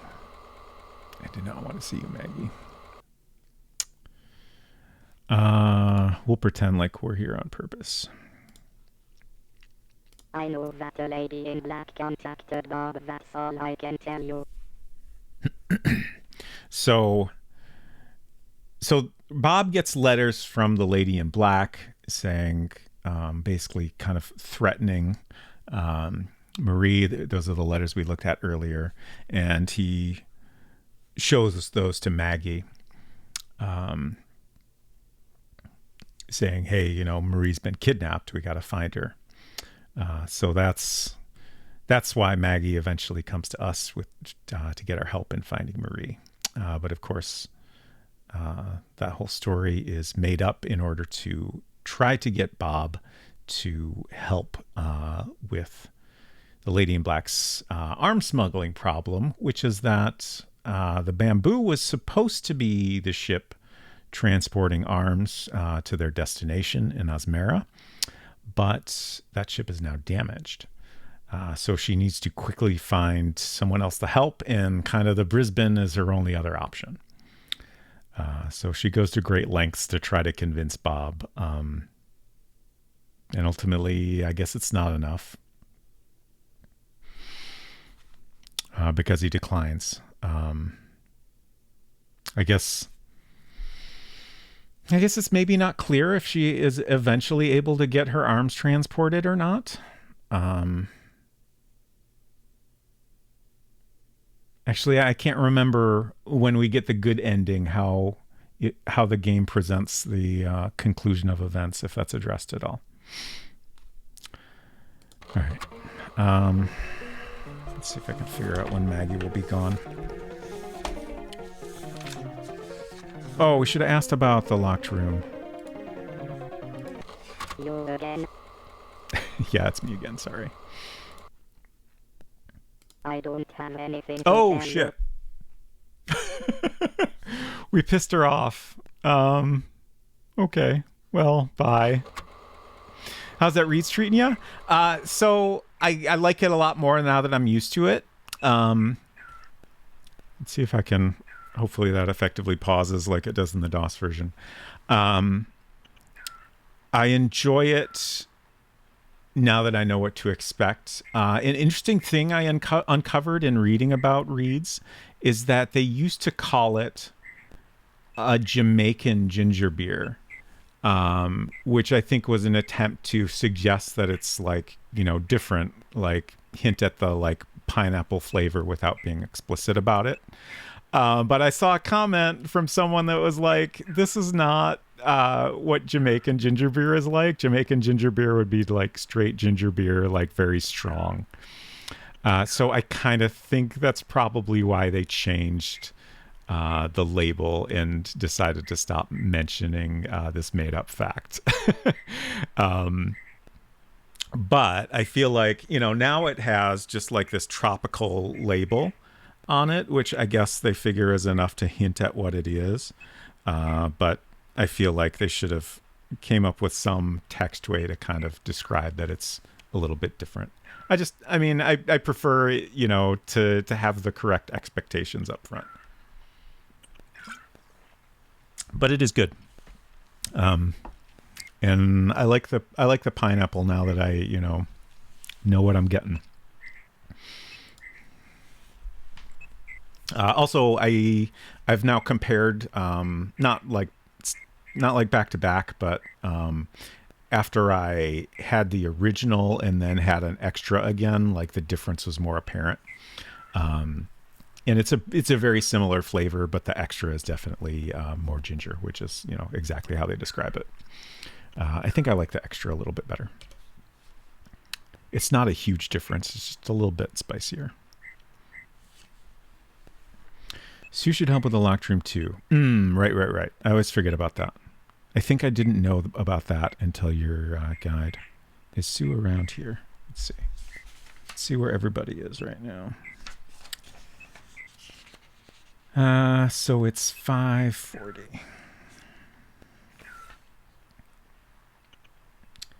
Sue is, at North Beach talking to Roy, or she might be in Anita's room, but we wouldn't be able to talk to her there. And then Maggie should leave her room around 7. Okay.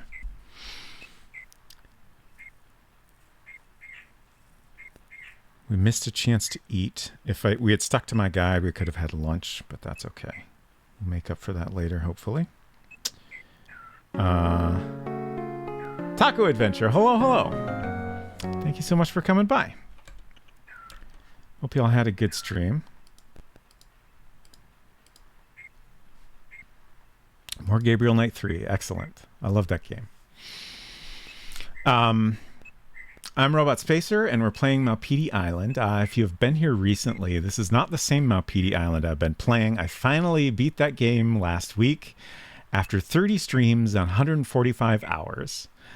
So this is my final Malpidi Island stream. We're checking out the Amiga version, which is quite a bit different and very, very cool. It has some great animation throughout. The sound is super different and a lot more advanced.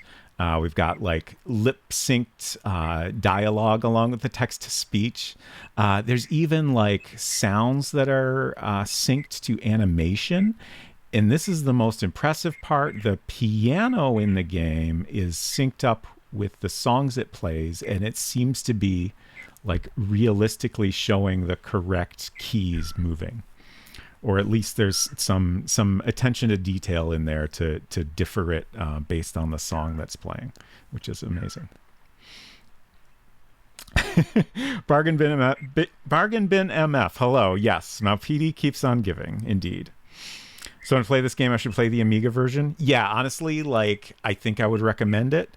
The DOS version, I prefer the static art overall. I love the way the art looks in that game. I feel like they put more time into the drawings, but overall, I think this is the better version, especially because there's interesting and useful little bits of information you get through sound and interactions and stuff that are absent in the DOS version. There's not anything essential, but it adds to the experience and is in subtle ways helpful, I think. So I would definitely give an edge to this version. And again, just for like pure enjoyment, I feel like there's so many fun things in this version that you miss in the DOS. Okay, I'm trying to do a complete playthrough, but I'm no longer in sync with my guide here, so I'm trying to figure out what we can do next. There's lots of time-specific things in this game. So Maggie, we might just want to wait an hour so Maggie leaves. That might be our best course of action here.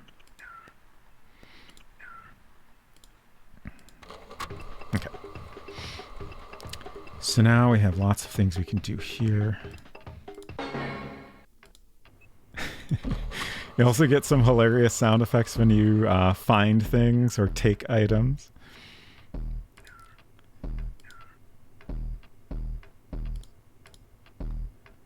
Okay, I guess we'll go ahead and do a quick but thorough search here since we haven't done that in Maggie's room yet. Oh, so here's the one thing that I did not find in here on my own playthrough, which is a piece of paper stuffed under the pillow here. So let's see. I think we need to take that and then we can read it. And it says, "My dear, I knew that you would forgive Marie and me. What got into me? I don't know. My proposal of marriage is still good, if you'll still have me, Bruce." So it seems like Bruce had a little fling with Marie, or she is a sex worker, so maybe he just paid her for sex. And then obviously Marie found out, or maybe Bruce felt guilty and admitted it to her. I don't know. But then also this tells us that, Bruce had proposed marriage and I guess never got an answer, or was told, I don't know, maybe. Maybe, but not now. But that's just an interesting little detail about Maggie and Bruce's relationship. Let's see, we have a catalog here. What lovely linen. Okay. Maggie's glasses, presumably. Some writing paper. First aid kit, mirror, a lamp, a Bible, and that's all. I don't think there's anything under the dresser here. Okay. Sleeping pills, a clasp, and that's all. Clicked a little faster than I meant to there. But. And then we have this hidden lamp compartment. Where we have a secret key.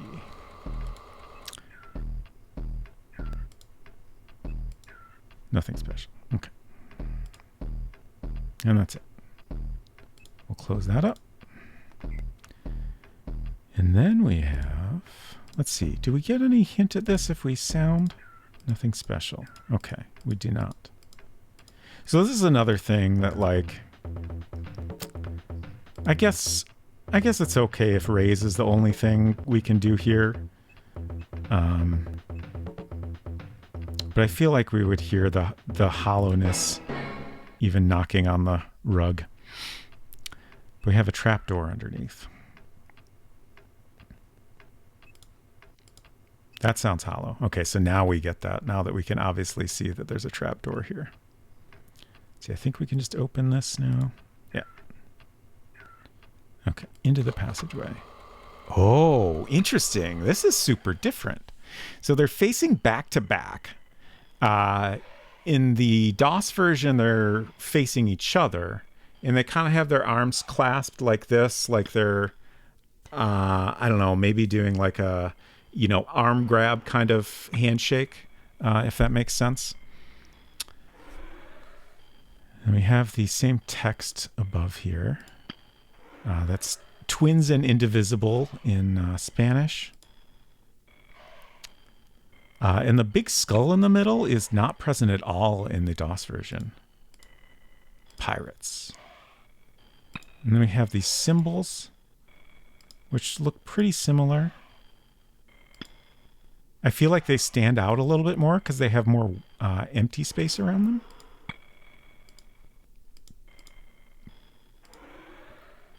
And then here we have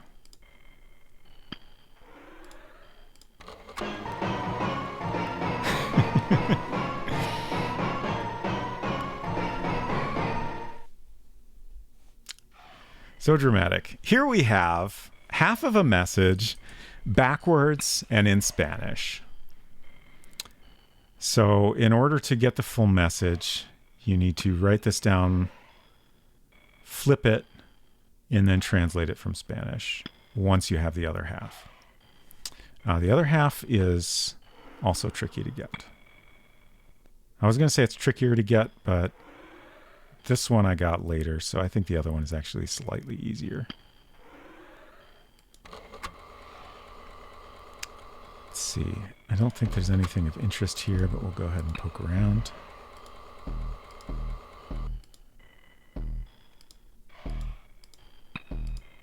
Dead end. Okay.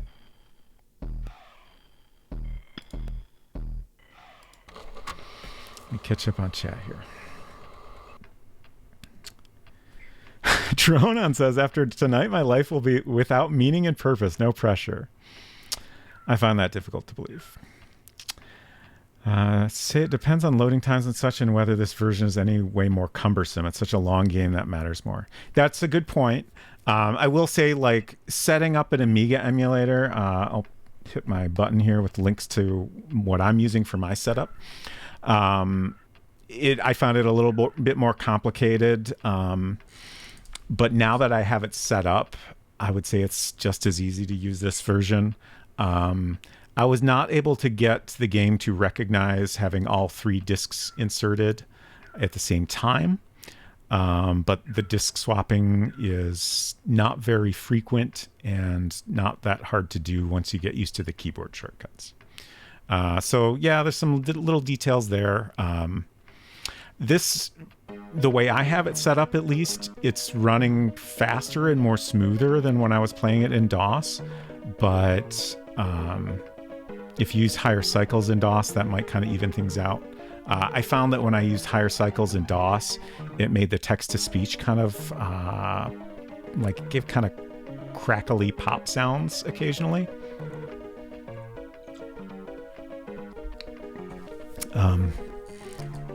So yeah, there's lots of pros and cons to each as far as that stuff. Hello, Amiga Cami. Good to see you.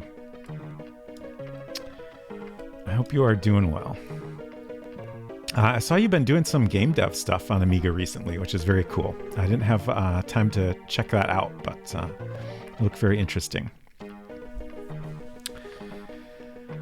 Collier says, I'm wondering if it's intended to be a steel drum, but it kind of sounds like an orchestral hit.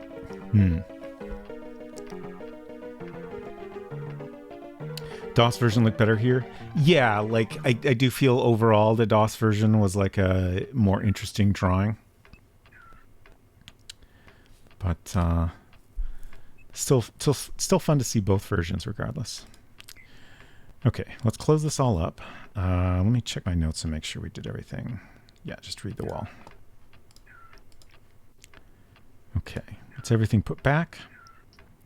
So we're done in Maggie's room. Let's see. If we can find Maggie, that would be great. Okay, perfect. Oh, and it's dinner time. Fantastic. Let's talk to Maggie real quick. So we want to ask her about the locked room. I hope this works. That room's empty. It was Lucy's room, but she left a while ago. She's not mad at me anymore. That's good. So now we have another topic, Lucy's departure. She went exactly where she felt like. Okay, and let's save.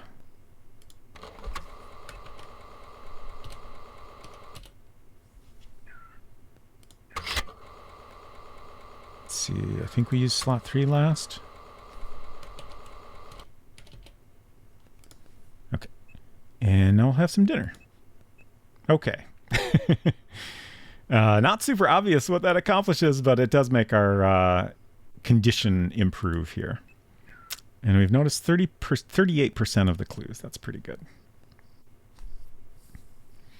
Oh yeah, that didn't really occur to me. Unsecret Crush said, I like how the distant music effect sounds. Yeah. It definitely, like, it felt so natural. I didn't really process that it was very different. That's great though. Okay. So next thing on my to-do list. So we're at dinner time, but we kind of caught up to lunchtime in my notes, which works out in a weird way. Now we can go into Lucy's room. It's getting dark out. Because we have a key. Oh. Oh no, there's a mosquito.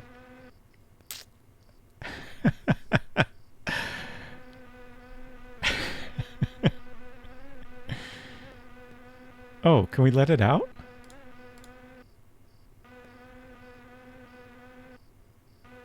No. Okay. In the DOS version, there's a hanger in one of these closets. Okay. This room is very different. Not drastically, but a fair bit. I think this is empty, yeah. Like, the one thing in here... This mosquito is very annoying. Is not very easy to see. Is that it? Yeah, a black hair. So this is a pretty good hint that Lucy has black hair because she was staying in this room not that long ago. No one has stayed in it since. It's been locked up since then.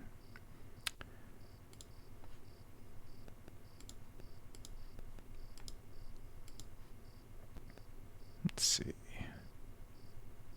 Search. Nothing special. It's too high.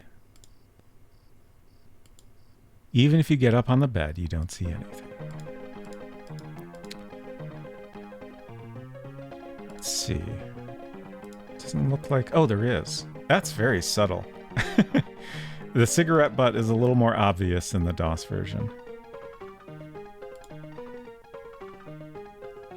I guess we can't really examine it unless we pick it up, and it's not that interesting. If you pick it up, it smells like dark tobacco, which matches the cigarettes that Chris smokes.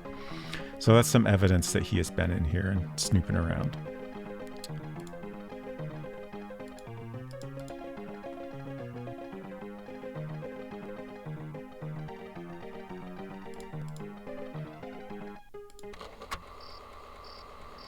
Okay.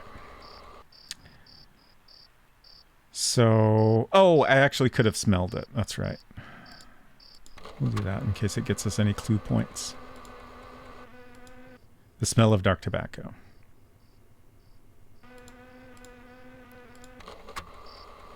Okay.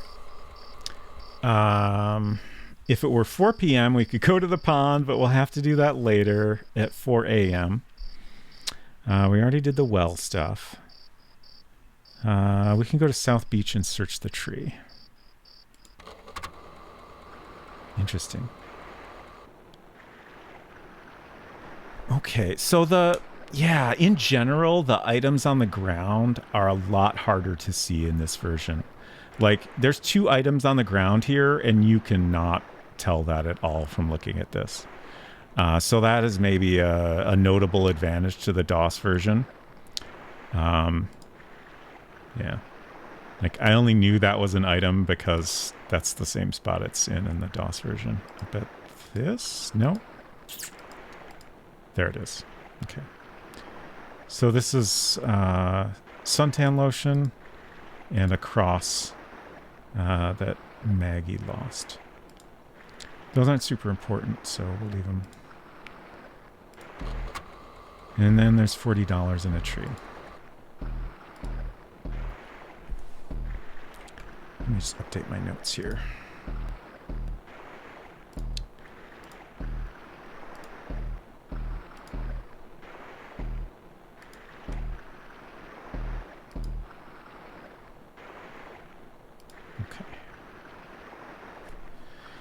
We can't forget the statue at 4. Okay, let's go in the Brisbane hold. Wait, Brisbane hold? I don't think that's actually important. I think maybe I put that in here just thinking that going into every screen might get us some points.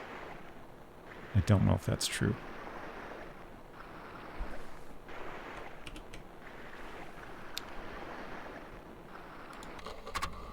But we can go down in there regardless. It is a neat screen, at least. We don't get to see very often. It's interesting that...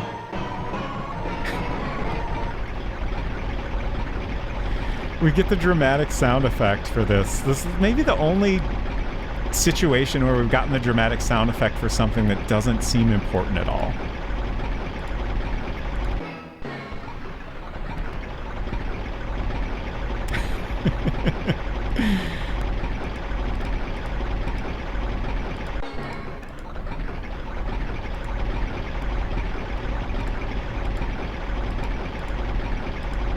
Forgot how to put these back.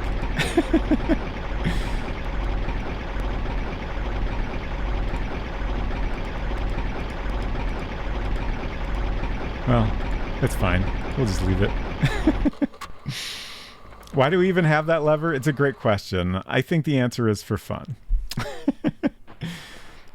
Sound effect sounds like the start of a Ninja Gaiden NES boss fight. There's a little mouse friend. Very cute. And we'll say the Brisbane has cuter rodents than the Bamboo does. Although I enjoy them both very much. I guess since we're here, we'll go ahead and go in the Bamboo's hold as well.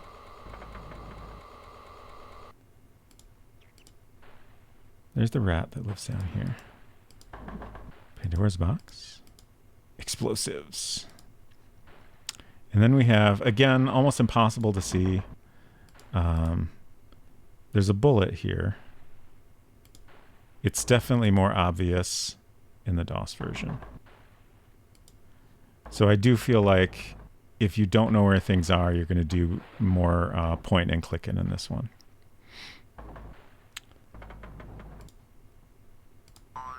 Okay. Gets me every time.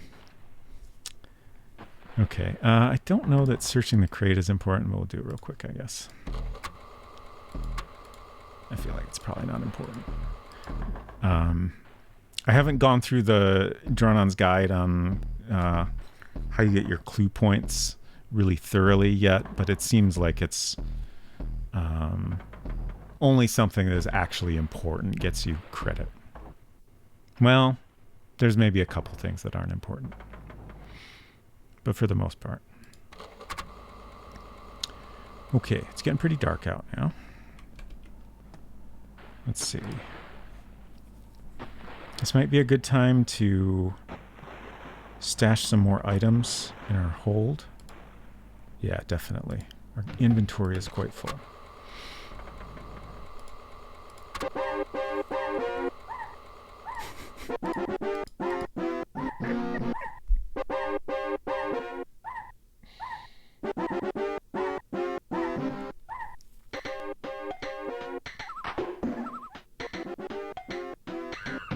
Like, this is a pretty great song, even in the DOS version, but the specific instruments in this are just incredible.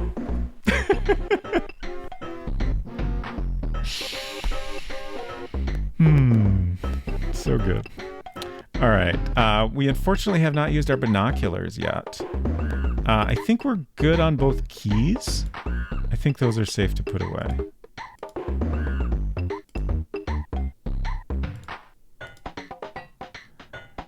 The letter... Oh, yeah. That we definitely don't need to hang on to. The bullet, unless we want to bribe Chris, we don't need, so we'll put that away for now. Oh, that's full. Go ahead and close that up. Okay, and the scent we'll hold on to play some more tunes. Okay. In my notes, I suggest sleeping 1 hour when you come in here, but that's if we get here at 5:40. I don't know that we have time to sleep right now. We should be able to do some napping later on.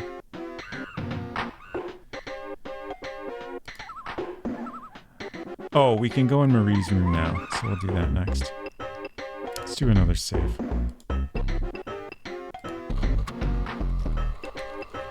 I feel like we're doing all right, even though I'm behind on scheduling. So we'll overwrite our first save.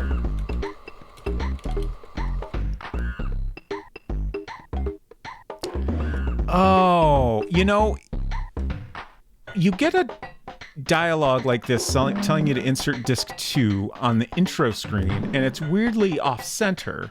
It's like too far to the left and like a little bit higher up than the center. And I thought that was really odd, but now I realize this is centered on the gameplay, like, graphic area. And they just have the same positioning on the title screen, even though the whole UI is missing there. I thought that was so weird, and I couldn't think of any good reason for it. Okay. So back to Maggie's building. What's Bruce up to? Nothing in particular. Oh, we haven't talked to Bruce, have we? Yes, sailor. Bruce looks a little bit older in this version. And he's got white hair. He's bald in the same way, but has black hair. And just kind of generally looks a little bit different. What you doing? Nothing special. What's your opinion on Bruce? I'm going to confess something All right. to you. I've never been with a girl.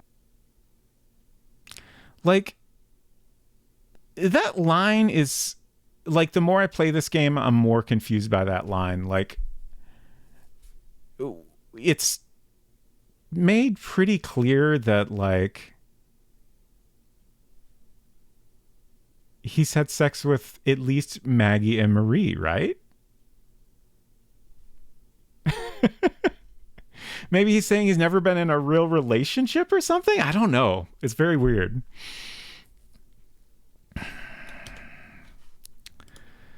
Very, very weird.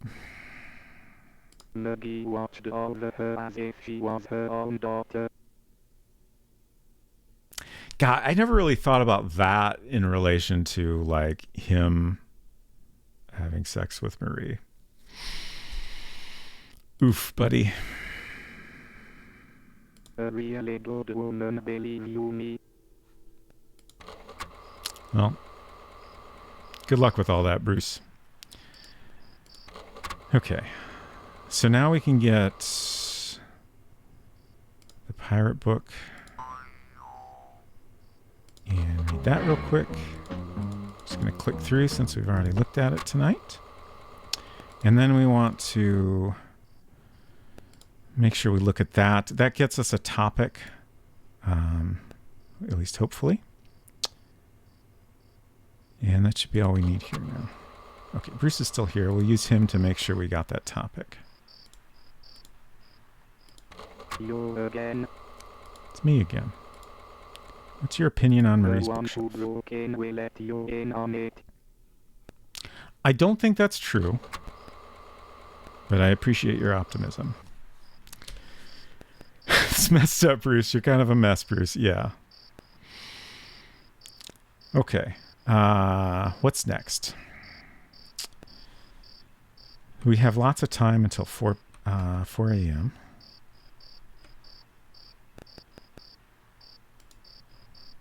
Bar. Ask Anita about Bob Sue topic. Oh, okay. Anita's in her room. I think we'll have to get that one later. Okay, so we can get the... we can open up the piano now. Oh, shit. Okay. Yeah, I think we got lucky there. If I came in here a little bit sooner, it might have been a problem. Okay, so we have sheets of paper. Oh, wait, what? What? Oh, is this a weird timing bug? Oh, no. We're too late. Okay. Roy has already been here and taken the note I was looking for.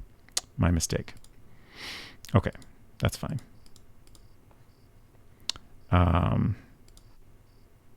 It's interesting, even though we put the ashtray up here, we still get the cigarette butt on the ground, as though Roy has been stumbling around trying to figure out how this mechanism works. Ashes.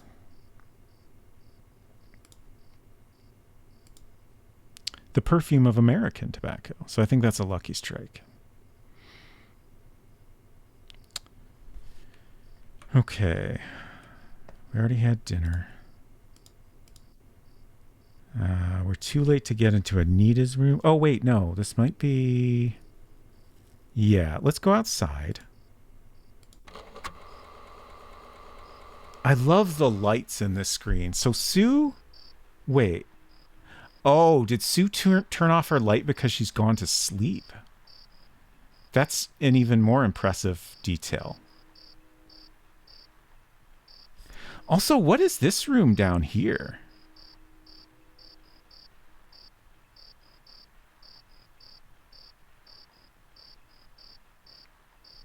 I can't make sense of that. Is that maybe the bar?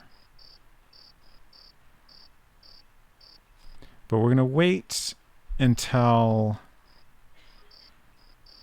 Anita's light goes out on the side here. Should take just a couple minutes. Oh, wow. It's late in real life.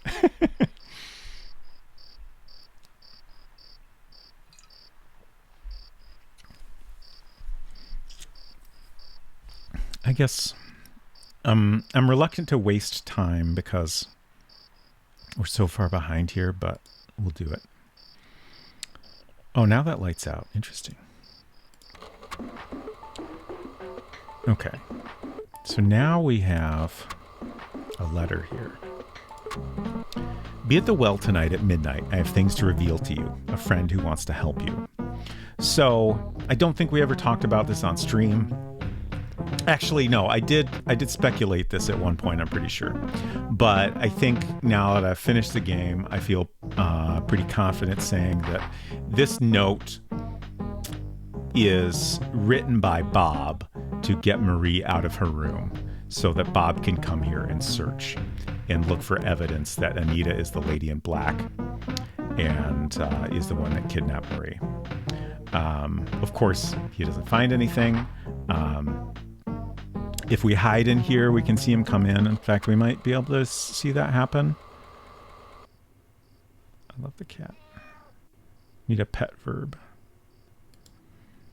But there is one bit of text we've seen at one point that suggests we have caught Bob snooping.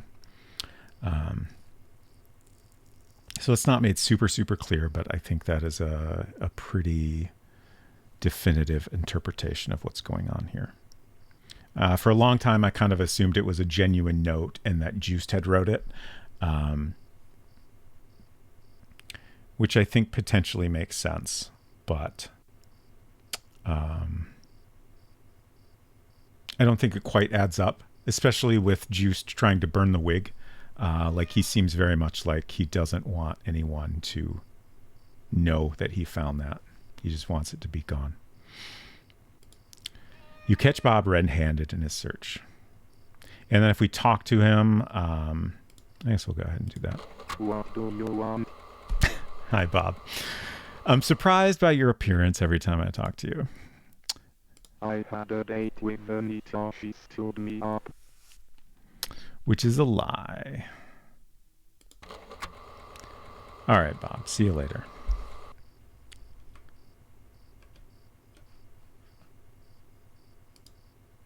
Okay. So I think... yeah, we're going to have to keep making things up as I go here.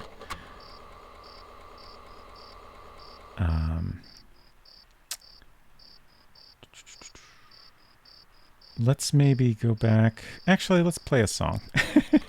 It's the middle of the night, but no one really seems to mind if we do that, so we'll take advantage of it. Let's play... let's hear Magdalena Bach Minuet 2 this time.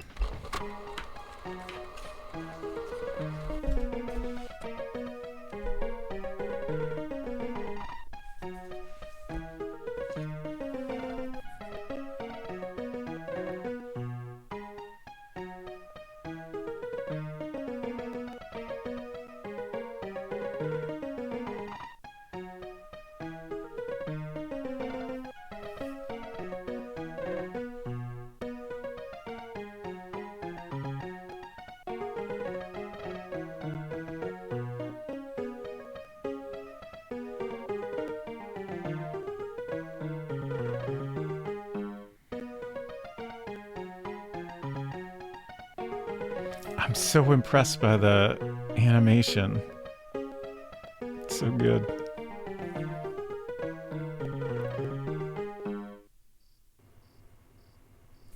Very, very good. All right.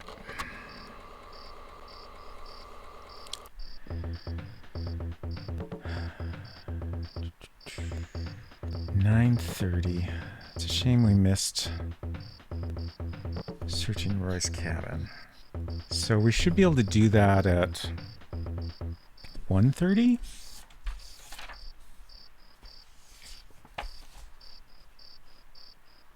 Oh wait, 2 a.m.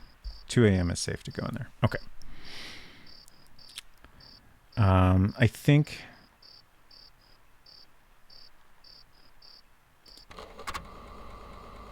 we'll go ahead and... Oh wait, we still... Okay, we can ditch the Pirates book at least. Doesn't really help that much, but we might as well do it while we're here.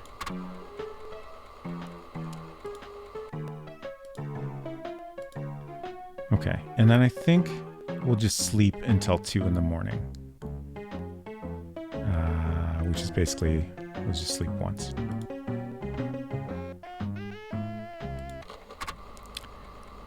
And now we can snoop in Roy's room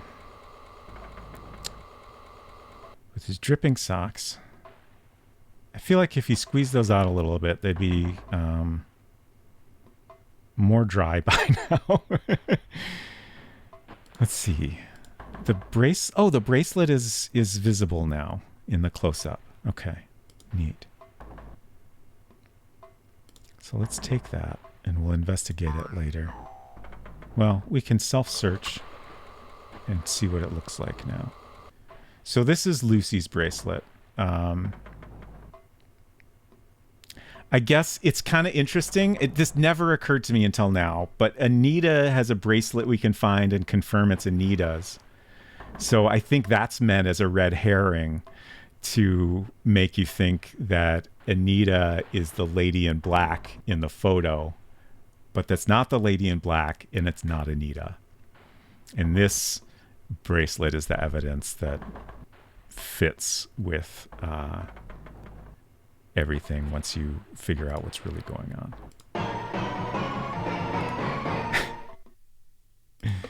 So here we have the sheet of paper that came out of the piano.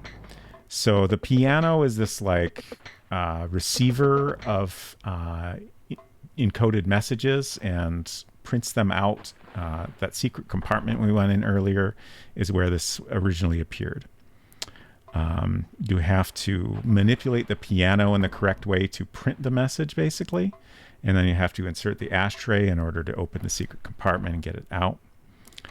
And then you have this decoded message, and this text at the bottom is Roy's decryption of the message. So this is what all this says up here.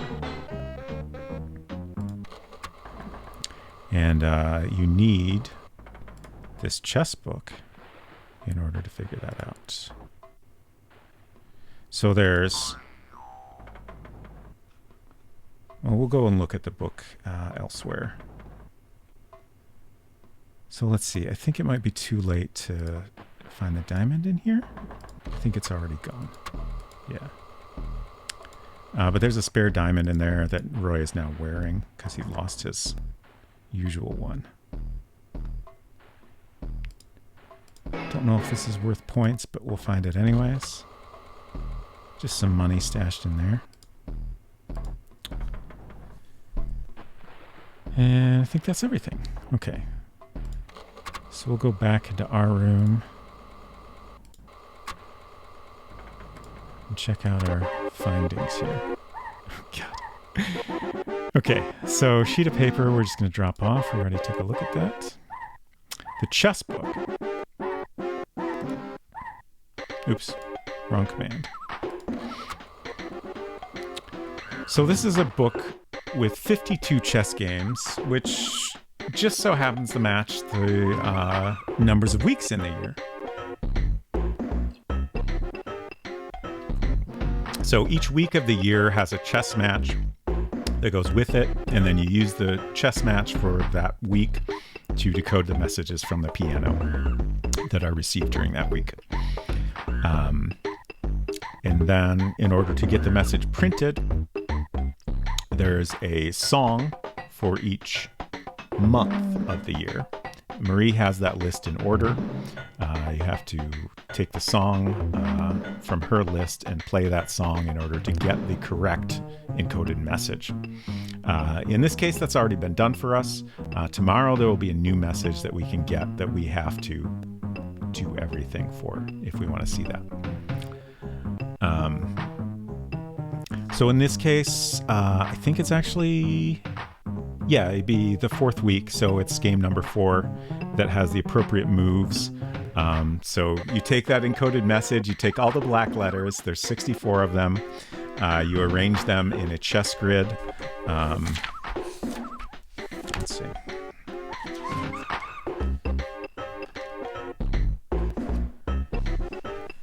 So, you know, the encoded message looks something like this, and then you arrange them in a grid like this, and then you go through the final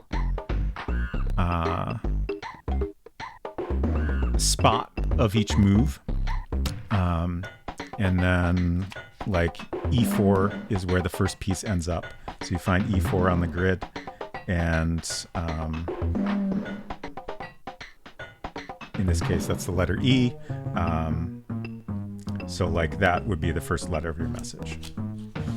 And okay, yeah, here's the actual grid for this message.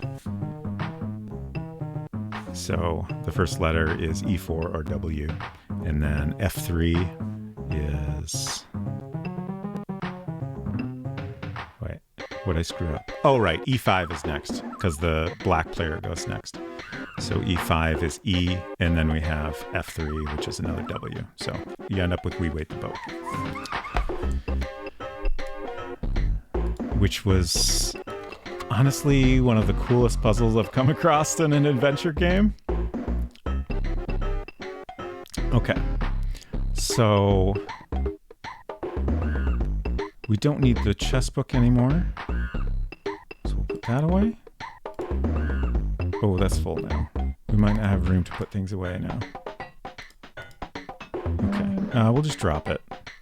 You get some negative points for that, but hopefully it'll be okay.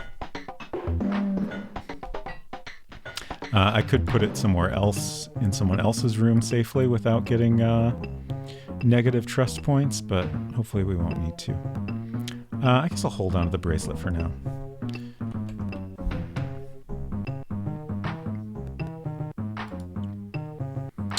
Okay.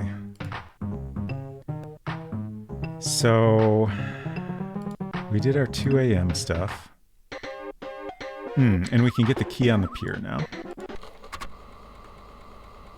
Oh, that one's more obvious.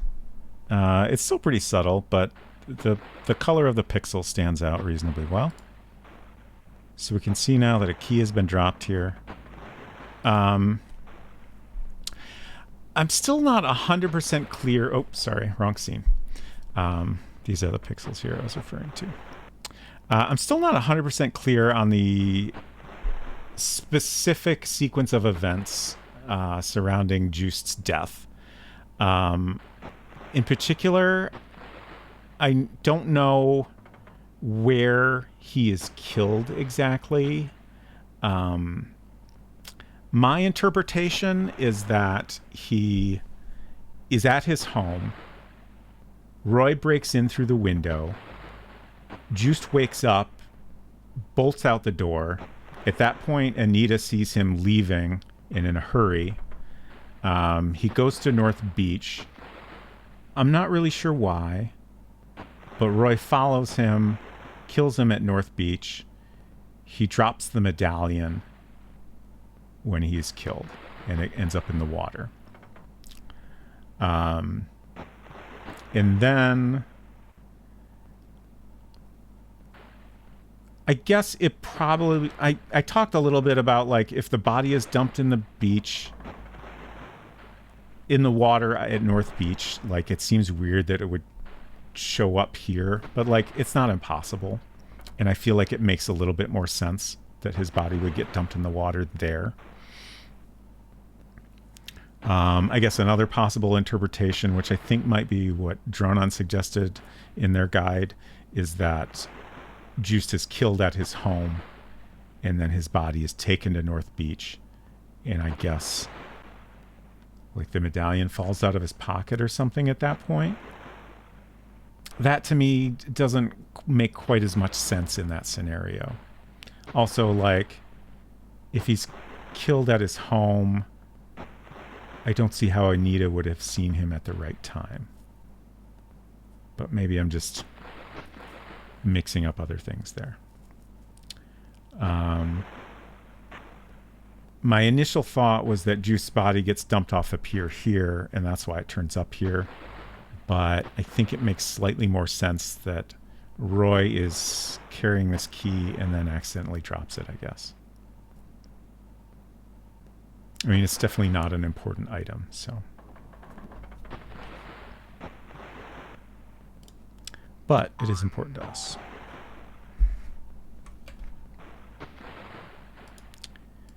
Okay, and now we can go to Juiced house.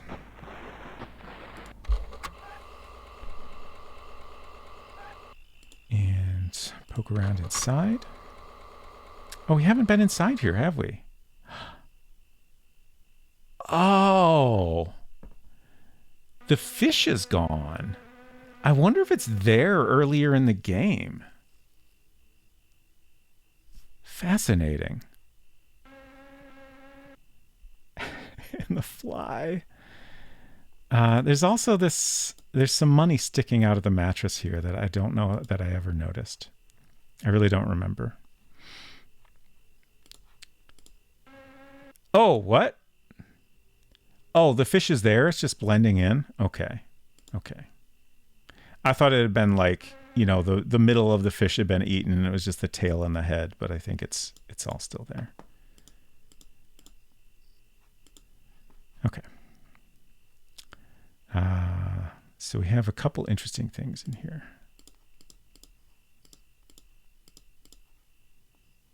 Oh, the diamond is not visible at all. Jeez. Okay, let's search the uninteresting places first. Oops. Wrong verb. Pamphlet. Proletarians of the World Unite. The Communist International. A Bible, which I believe is given to him from Maggie. There's some dialogue that explains that basically Maggie introduced Christianity to Juiced, and he seems to have appreciated that.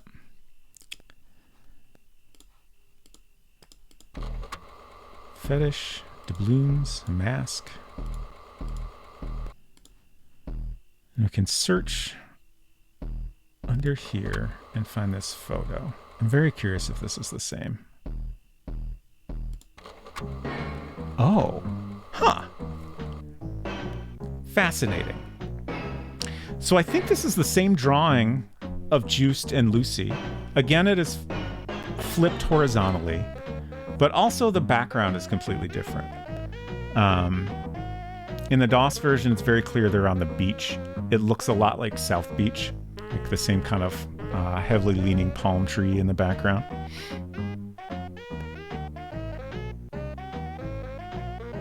Fascinating. Why am I watching YouTube when you're still streaming? Why did no one tell me you were still streaming? I don't know him. We will take that. And let's see, there's nothing down here, right? Just ashes. Twitch should have sent me an alert when I got home. Robot Spacer is still streaming, by the way. I agree. Twitch should get on that. The wig looks super different. In particular, it's a lot more clear that it's a blonde wig. It is not at all clear in the DOS version, which is very important information. I would say it even looks a little bit like Lucy's hair in the photo. Robot Spacer prefers in-game sleep to IRL sleep. That's sadly might be true. The wig is half burned. Without interest or unreadable. Smells something burning. Ash-covered hands. Okay, we're going to take that. Close that up. Let's see. I don't think there's anything interesting in the crate. Another catalog. That's all. Okay. Let's see. We also have a cross on the wall here. In redemption for all your sins. Oh, shit. It's 3:30. Crap. Yeah, we want to get to the pond. I think we'll wait and do the well. We'll do the ending to the game at 4 p.m.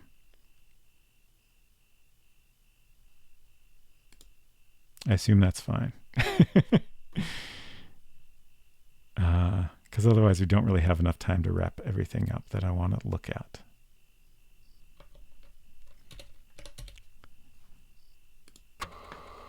Okay, slot 2. Okay. Okay. So we're just going to go straight to the pond. Excellent.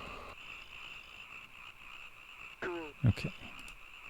The water level descends slowly. Oh, Dronon, you don't have to stay up on my account. Please get your rest. Silver, thank you for hanging out, and I hope you sleep well. Hinton asked, did you achieve many deaths while I was at work in transit? We've only had one death tonight, surprisingly. I'm much better at not dying in this game than I used to be. Hopefully that will be our only death, actually.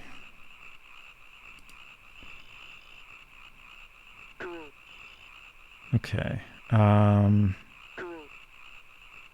think, actually, I could use a bathroom break, so we're just going to leave it on this scene, and in a couple minutes real time, it will be time to look at the monkey statue. So that should work out perfectly. I'll be back in just a minute.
Okay.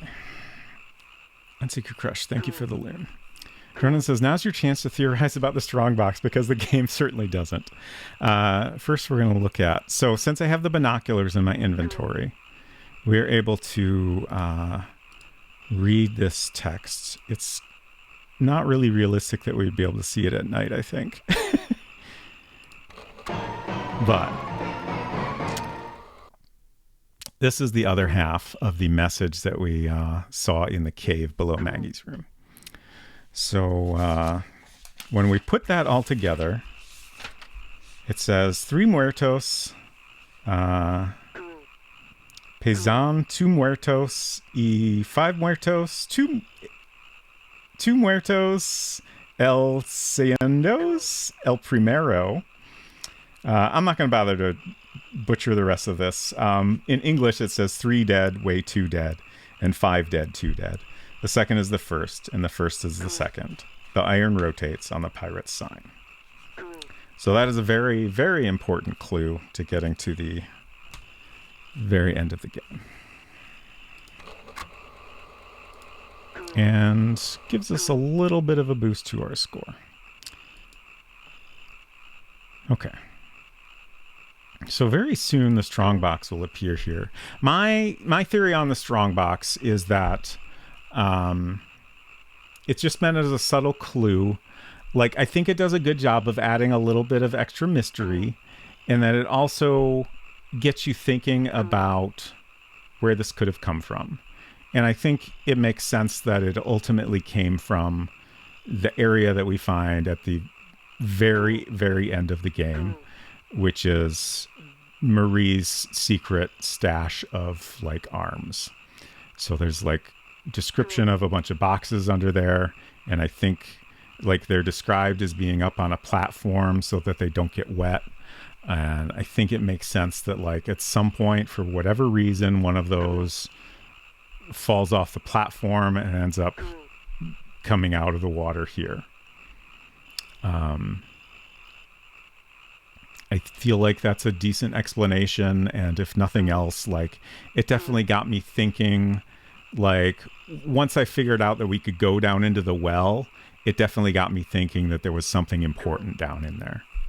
And I don't think I would have felt so strongly that way if it weren't for the strongbox.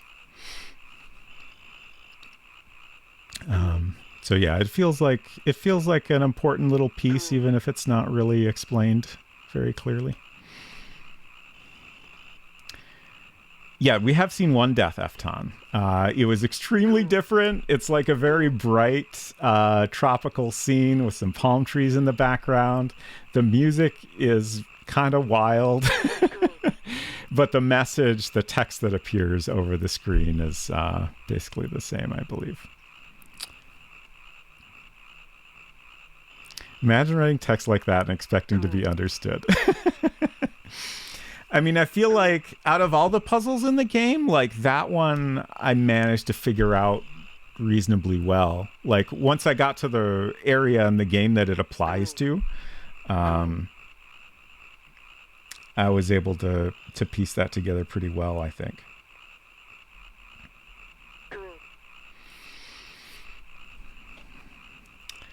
Then it took us like half hour to write down and translate. Then 10 minutes later, some guy from Colombia came into chat. Yeah, that was great.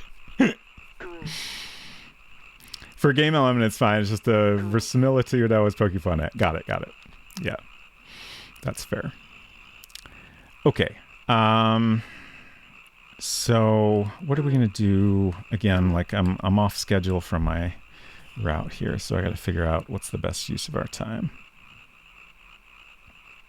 Oh, I didn't grab the diamond from Juice's house. Completely forgot about that. We still don't have the Bob Sue topic.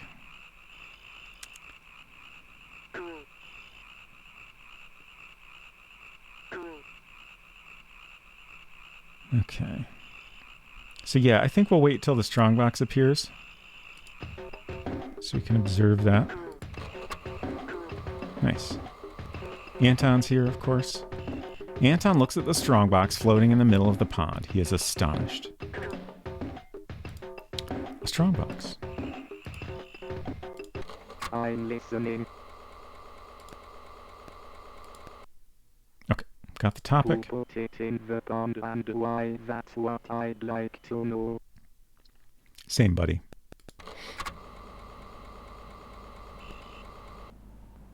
Just enjoying the bird flying by.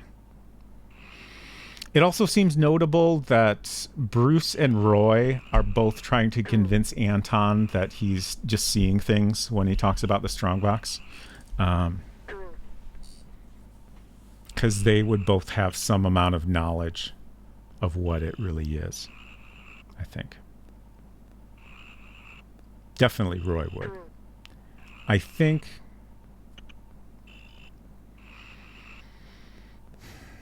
maybe Bruce is a little bit in on the smuggling, even if he's not directly involved in it. I think that's my best guess there. There's not a ton of evidence, but there is that little bit of dialogue with Maggie that kind of suggests he has something to do with it. Medallion, yes. We'll get there.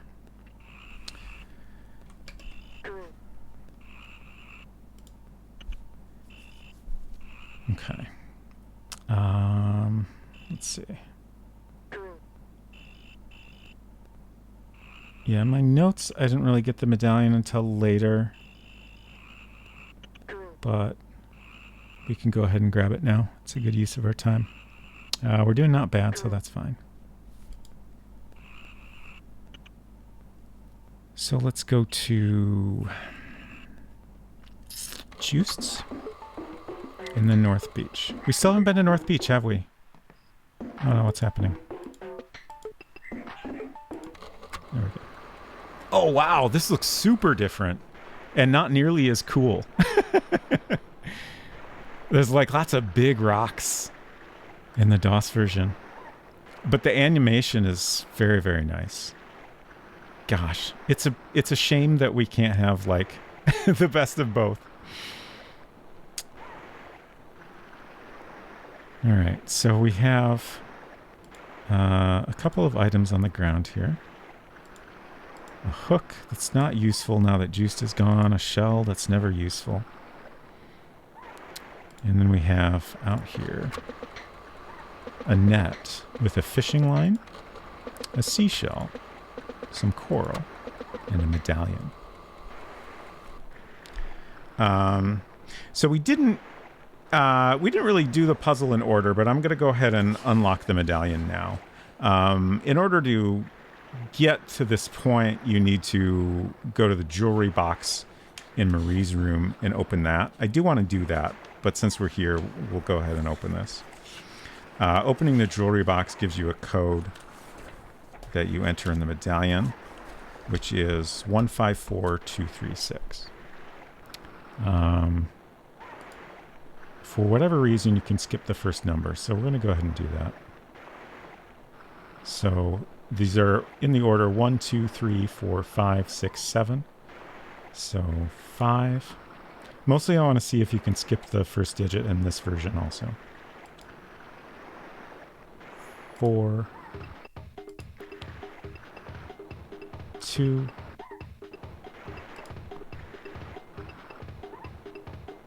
3,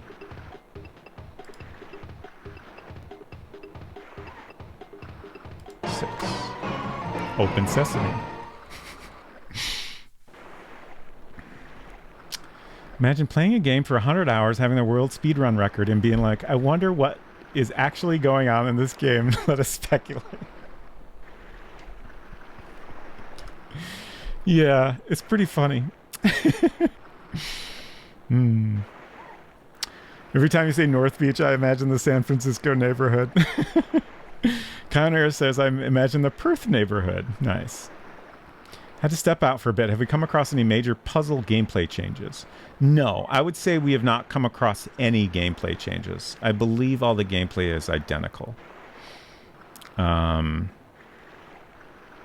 It's really just the art and the sound, just visuals. I do feel like there are some little sound details that kind of serve as hints, but very, very subtle hints. Like at one point when something was going on in the saloon, I was upstairs and was able to hear a sound that I think was suggesting that Roy was fumbling about trying to open the piano.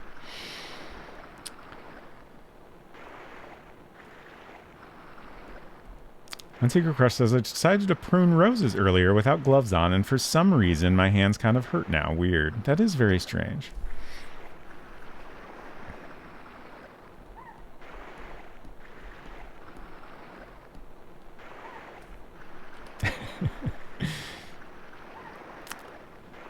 Okay.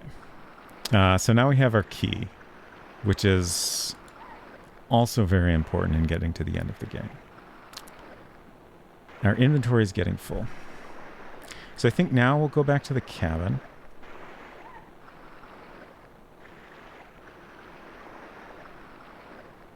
Yeah.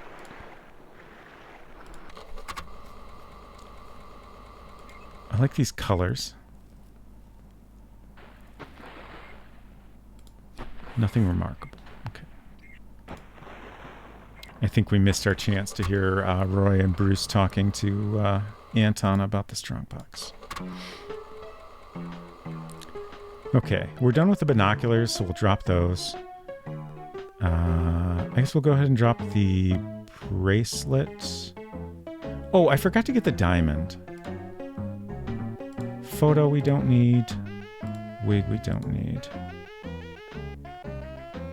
Okay. Hopefully that doesn't cost me too much trust.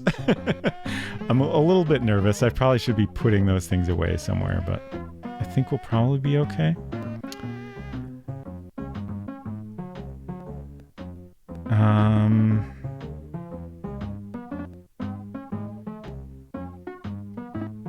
I'm concerned about my health, so I'm going to sleep.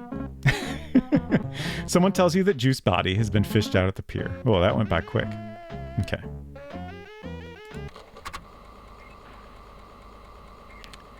Rip Juiced. Bob, Chris, and Roy surround Juice Body. Bruce is on the bamboo's deck.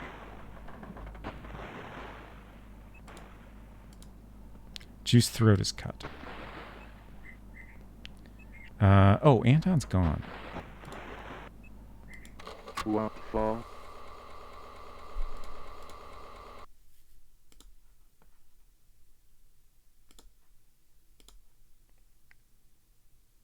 You can't escape destiny. Sure, dude. Okay, I think we need to talk to Anton to... So Chris notices that Juice's throat has been slit. We also were just able to notice it, but we can't get a topic of Juice murderer unless we talk to Anton and learn from him that Chris noticed his throat was slit. Very complicated.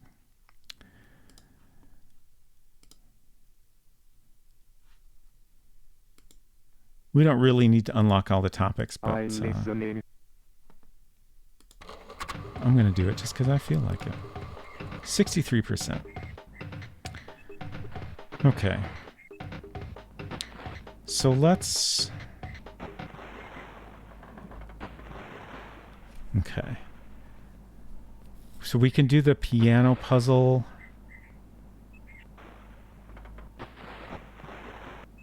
Let's do another save here. Oops.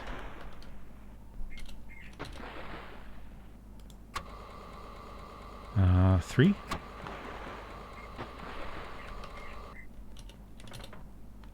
Okay. Got a lot to do.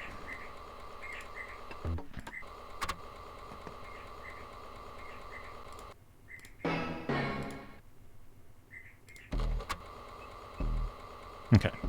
So the jewel box. So... Oh gosh, the jewel box, figuring out the code to the jewel box was very difficult. Like those symbols around the pirate drawing in the cave are basically numbers that are mirrored. Like, let's see, so I have a sketch of this puzzle.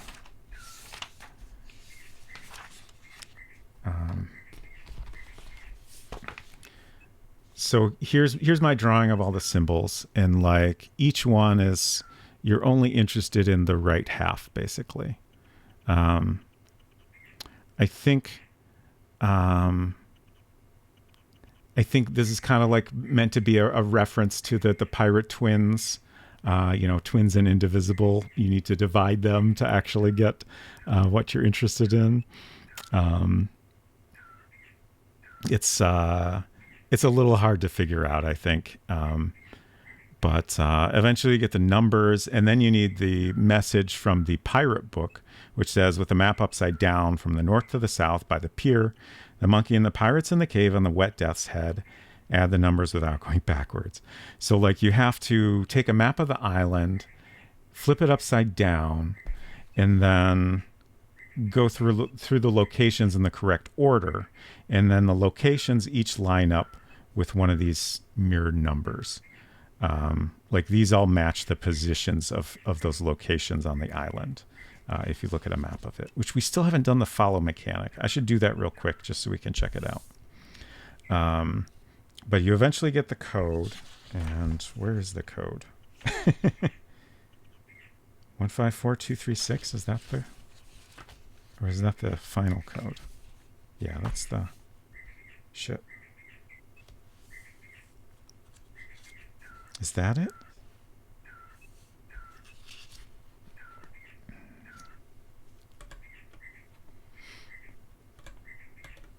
Just trying to catch up on chat here.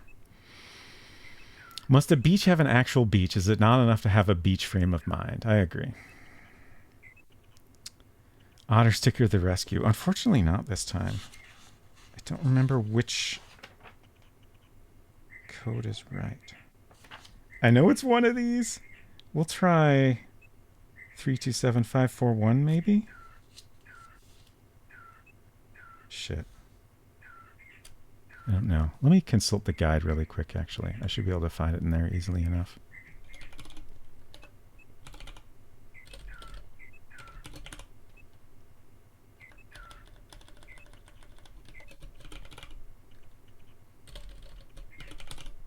There we go. Jewel.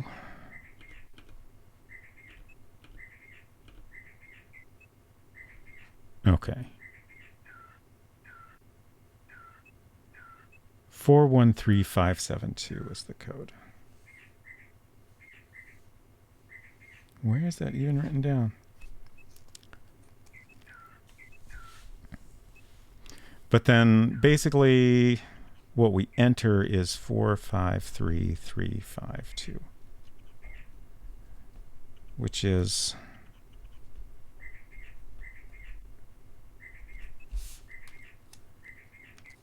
the way Dronon explained it in their guide is kind of interesting. I think the way I worked it out is a little more like a little more by feel than actually doing the math. But it ultimately gives you the same result. Sorry, I'm just trying to figure out icons here. Okay. Res Mason, hello. Good to see you. Well, the good news is you didn't miss the ending. So, we have the jewel box. And the code we're entering is 413572. So the way I work this out is we press the fourth button on here. And then the next digit is 1, but the pirate riddle says to add the numbers without going backwards. I'm on the wrong scene. Add the numbers without going backwards. So we stay at 4 here, and then we add 1. So this next button is 1. And then our next button is 3, or our next number is 3. So we do 1, 2, 3, and then 5. So 1, 2, 3, 4, 5, and then 7. So 1, 2, 3, 4, 5, 6, 7, and then 2, 1, 2.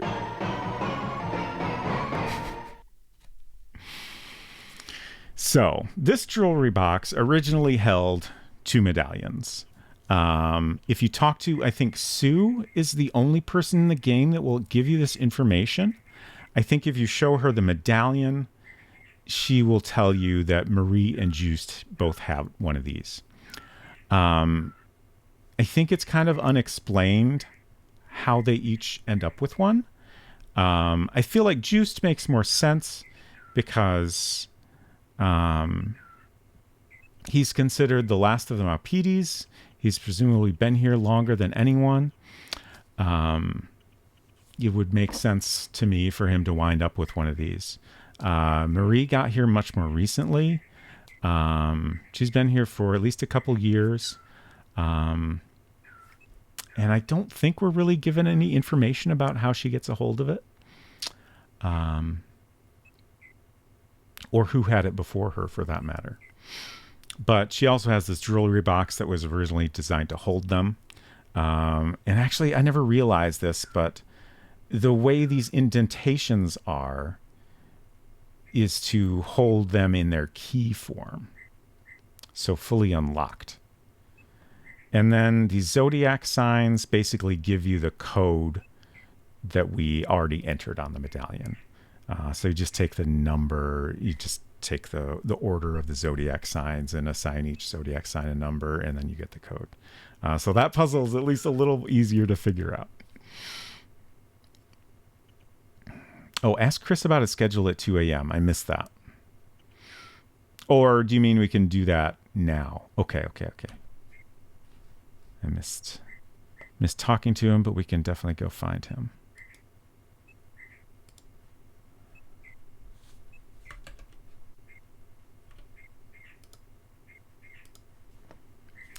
Okay. So I think that's all we need right now. Mostly I just wanted to see that opened up in this version. I want to try to do all the important stuff in this playthrough.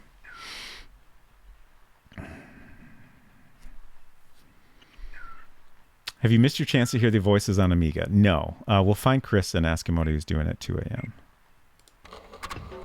Anton. Shoot, where's Chris? Let's see. So we got to make sure we've done everything by 4 p.m. because that's our last chance to go down in the well.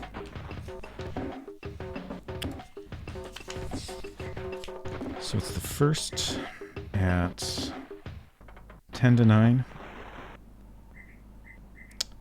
Chris should be in the bamboo's hold. Really?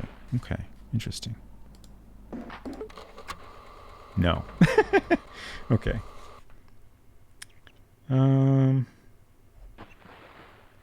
Maybe he doesn't come here until 9. Oh, he's at Juice sparing Juice's body. No, I think we just missed him here. Okay. I'll try the hold again. Hopefully he's in there now. There he is. Okay. Chris gives you a big ironic smile. He loves to do that. All right, let's talk to Chris. Always under my feet. I suppose that's true. Scheduling at 2 a.m. I couldn't sleep. Okay. And for some reason, that gets us some clue points. If I remember correctly, there's at least a couple people that you can get that kind of information from. I think Dronon's guide suggested they weren't sure why that was worth clue points. I think it makes sense. Like, I think it's the guys on the bamboo that couldn't sleep, right? And the reason they can't sleep is because there's fucking noise happening outside because Roy is leaving his room to go murder someone, coming back. Like he's going in and out a couple times. So like, I think it makes sense that the other folks on that ship wouldn't be able to sleep and, you know, may not necessarily have heard anything specific, but, you know, kept getting woken up. I think it makes sense as like a little subtle hint at that.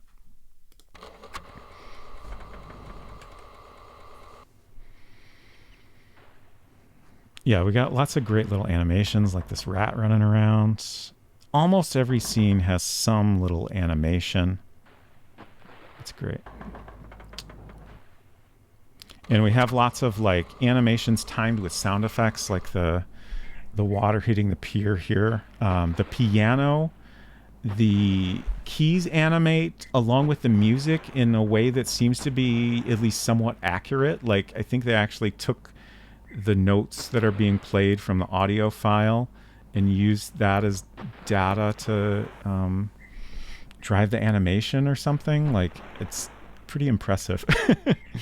Like it's just impressive that they took the time to work that out. And just this version feels very alive in a way that was kind of lacking in the DOS version. And I think they both have their merits, but I'm glad I took the time to play this one. Okay, so... Oh, Anton, we need to ask about Juiced's death. Right. I'm listening. Of course, we have the mouth movements that are synced up with the talking also. Chris looked at Just's body. He told us that his throat had been cut before he was dumped in the water.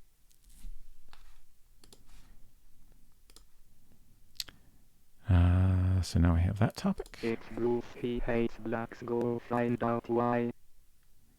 So I had never found it, but you can get more detail about that from Bruce, and Bruce fucking sucks in so many ways. What a real piece of shit. I'm not going to bother to get to that dialogue because it takes some work, and it's honestly kind of upsetting. Okay, let's see.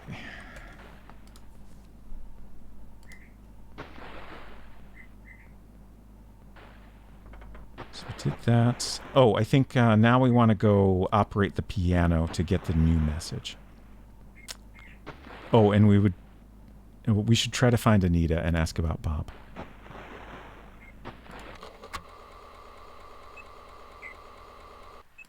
Hopefully she's in here. Perfect.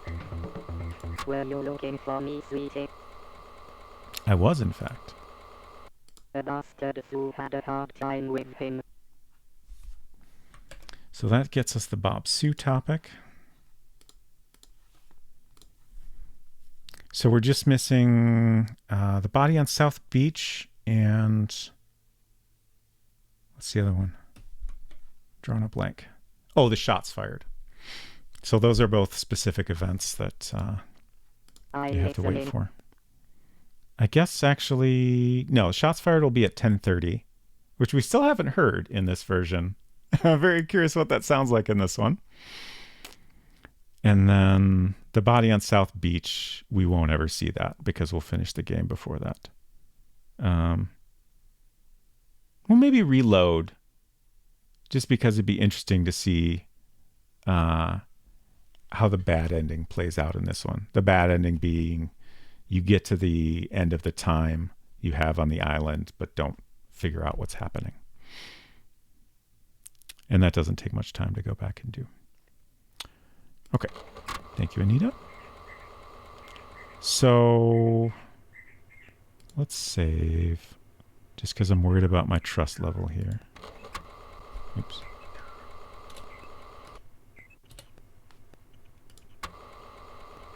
Slot 4. I'm just going to go ahead and do this while Anita is here just because I don't want to waste any time unless it's necessary. So the piano pedal is stuck down, which basically means it has received a message. And then in order to get that message, we need a scent. Important to have a scent. Do we already use the one out here?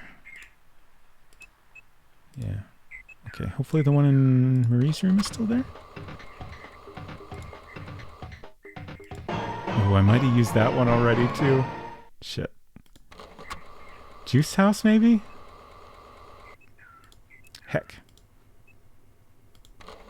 We'll find one. I know we haven't used them all. Yeah, that one's still there. 2 pixels. And presto. That boing. Okay. So we need to... I don't think pushing the pedal is important. I kept doing that just because when I first got this to work, that was something I had done. And when we push the pedal, it says done, which makes it seem like we're accomplishing something. But I don't think it's important. I think the pedal being down just means that it has received a message. So in order to print the message, we have to turn this foot. It's turning. A clanking comes from inside the piano. I'm a little bit surprised we didn't get any sound or animation there. And then we can take our cent. And we need to play the song that matches the month. So if you look at the sheet of songs you find hidden in Marie's room, you want the second song on that list because it is now February. The previous day, it was the first song on the list that was appropriate. And in this case, it's Ham and Eggs.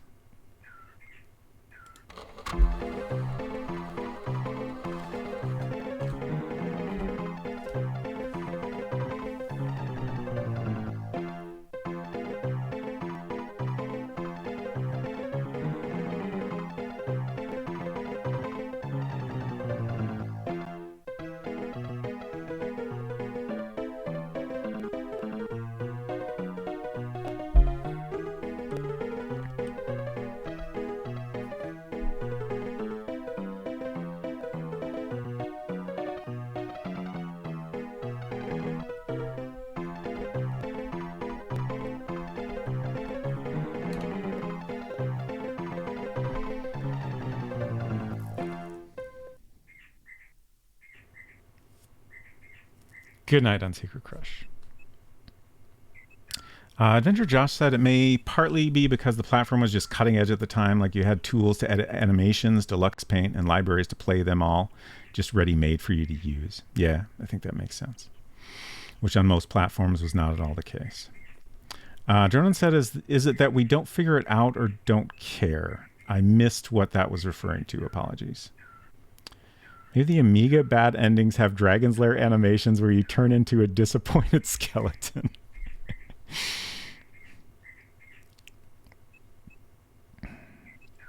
Okay, so now we can open up the piano fully. And there's a sheet of paper that we have just printed out with a new message. So obviously I'm not going to go through the whole translation process because it does take some time. We translated this previously. So here's the exact thing we're seeing on screen. So 6CP.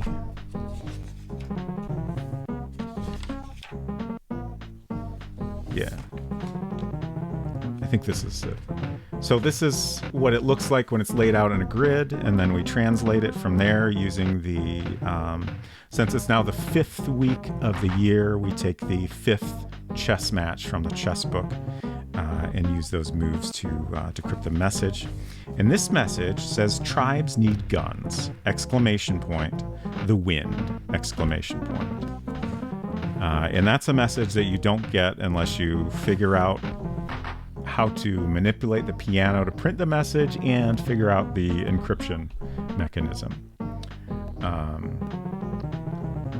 And it's also, it took me a while to put it together, but it's definitely an important clue that the lady in black, Marie, is in fact smuggling arms.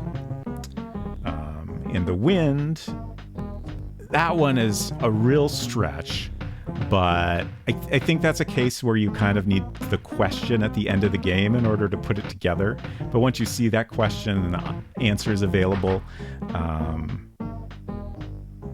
it's not too hard to piece together that Menelik, who is mentioned in Chris's message, is the wind. That's like a code name. Okay. So we'll close this up. We're not going to bother to take that. And let's see what's next in my to-do list here.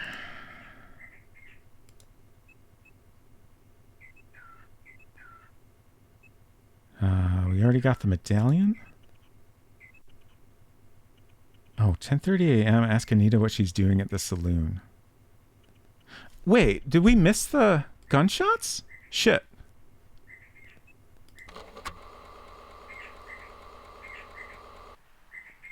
Did that happen while I was messing with the piano and reading the note? That's a bummer. I really wanted to hear that sound.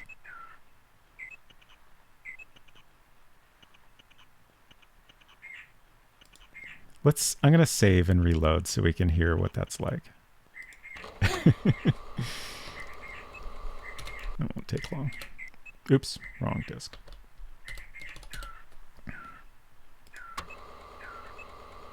So we'll save in slot 1, and then 4 was our last save. In order to reload, of course, we'll have to drown in the well.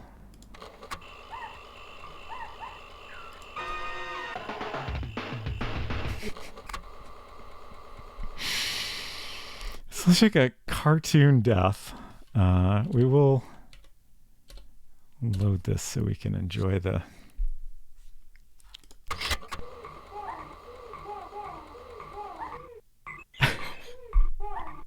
Okay, this is a different song. Slowly, you let yourself down the length of the cord. At the bottom, there was water. You tried to sound the depth, but in vain. Then, still holding onto the cord, you inspected the walls for several minutes.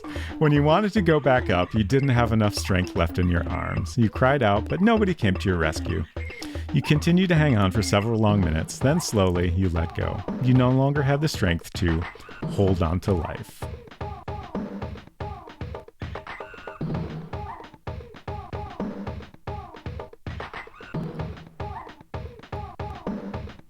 The music in this is so good. I kind of want to like record my own soundtrack from the game files or something. Okay, let's see. It's so weird. Like, is this how it's meant to display?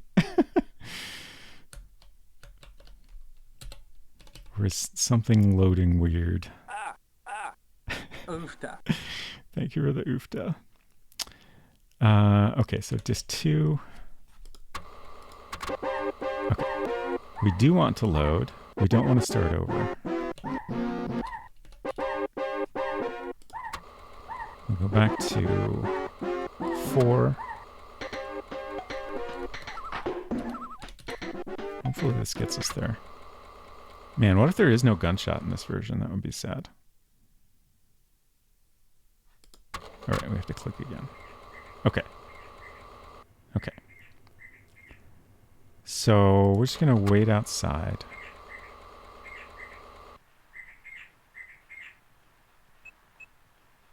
If I wait, will we hear the gunshot? We might not. We might have to wait in real time just to be safe.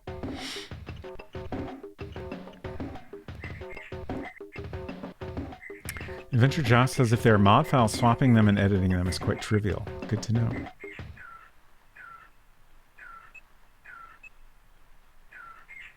Since we're going to wait this out, I'm going to go ahead and take another quick bathroom break. I'll be back in just a minute or two.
That would be very sad if I missed the gunshot.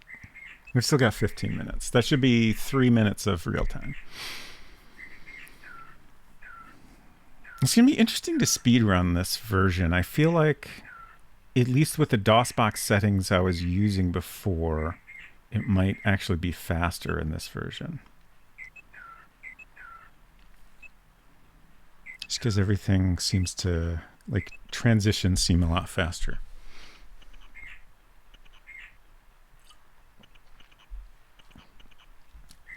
Actually, come to think of it, I think when I did my off-stream practice, I put DOSBox on max cycles.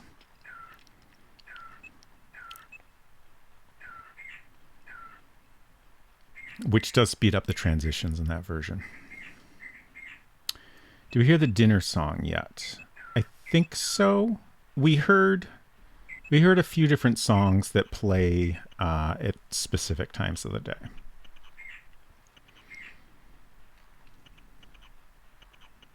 Oh, it's almost time. Just another minute to go. Garden may be a 5-minute walk away or switching between rooms at Maggie's. I think at this point we'll just wait another minute.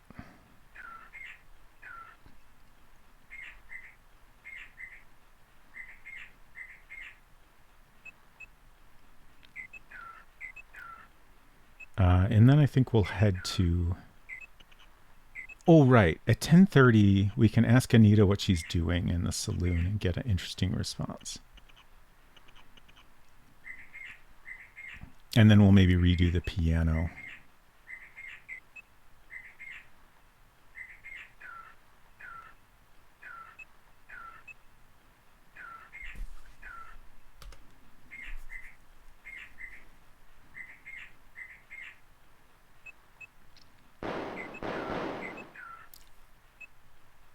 Interesting.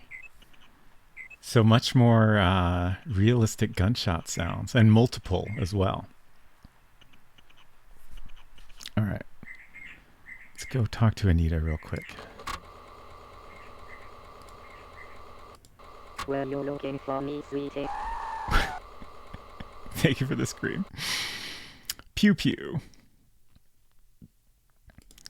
What are you doing? When Roy went off with Chris, Maggie shared her suspicions with us. She thinks he's the one who had killed Just.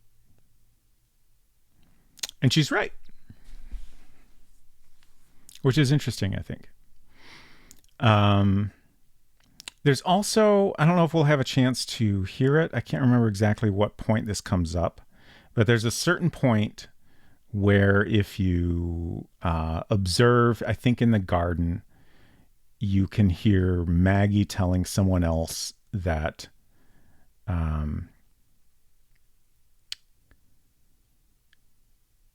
shoot. What is it exactly? I totally forgot what it was she's been convinced of. I think it was something about Marie's kidnapping. But I can't remember anymore. It was like, I swear it was right there in my head, but then when I tried to say it out loud, it was like gone. Okay, so Maggie has called everyone here. And then there's also an interesting bit of dialogue where someone points out that, like, if everybody's here and Chris and Roy are on the beach, then who fired the shots? Of course, we now know that it is Marie. But let's head over to South Beach and investigate there.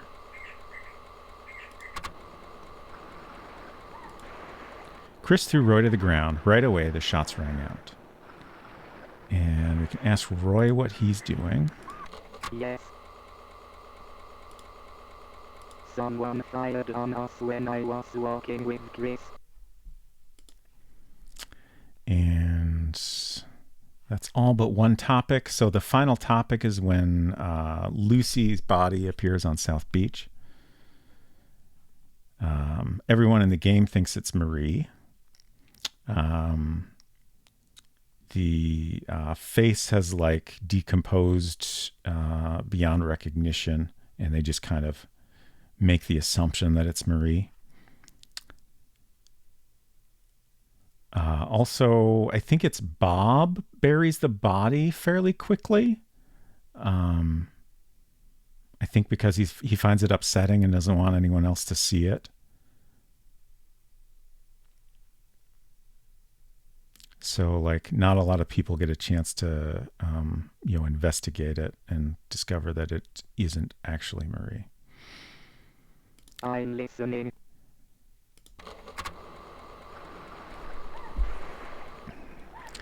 Oh, Dronan says, Chris and Maggie talk in the garden when Maggie changes her mind about her kidnapping theory.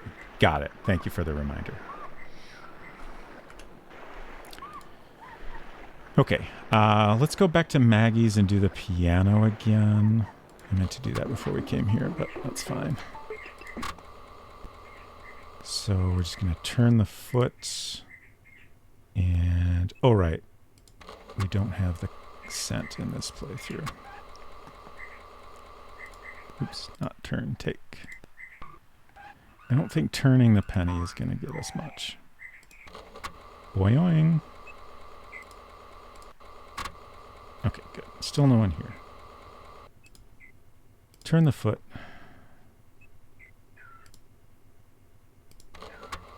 Play ham and eggs. We won't bother to wait the whole time. There's a message.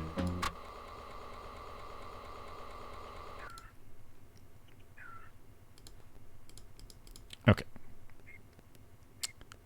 Let's go ahead and do another save.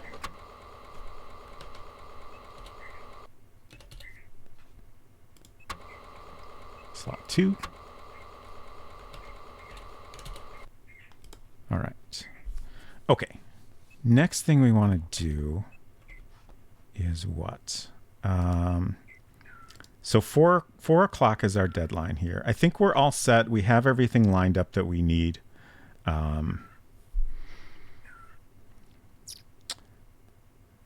Yeah, maybe that's it. That's pretty much everything on my list. So unless anyone has any suggestions for things we might want to do first, whether just for fun or for points. So we have 66% of clues right now.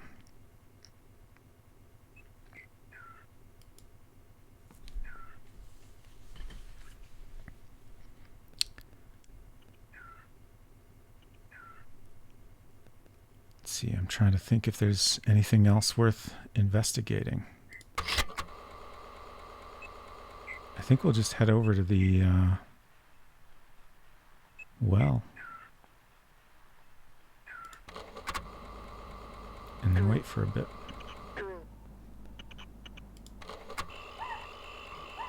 Oh, I'm worn out. Let's sleep for at least an hour. Just to be safe. I think we'd probably be fine, but we have time to blow, so we might as well get a little rest.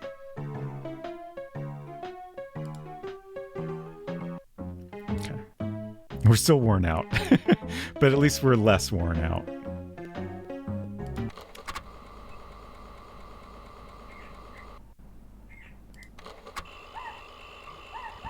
Okay, now we have an hour to wait, which is pretty much perfect.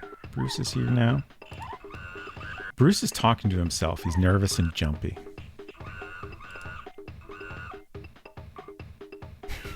Just wanted to see the butterfly get eaten again. Okay. Push. It's moving. It's so satisfying to get little animations like that. Okay. Disc 2. Or disc 1, excuse me. Weird to go back to disc 1 at the end of a game. Okay. So now we take the message that we got from the monkey statue and from the carving in the cave below Maggie's room, which says...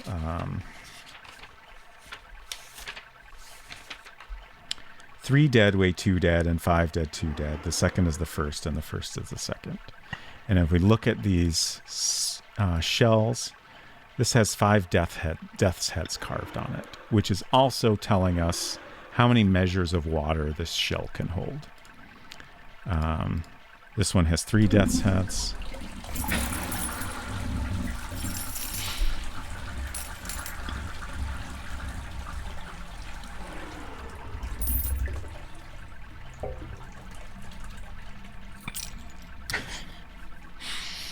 Thank you for the mega flush, Dronon.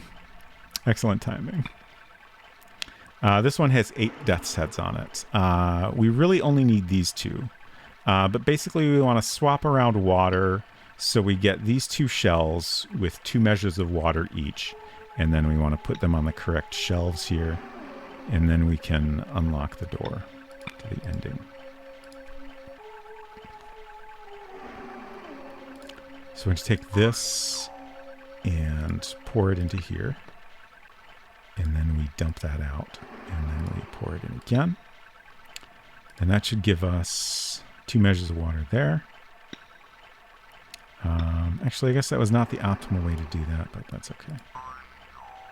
We'll dump that in there just as a holding place. So that's got our 2 measures now. And then we take the shell we're holding and fill it back up. It's done. The giant seashell that you have in hand is full. Oh, wait, I screwed that up. That's the 3. I forgot we were holding that. Okay. So let's fill up the 5. And then empty that 3 out. And we just fill that up. Empty it.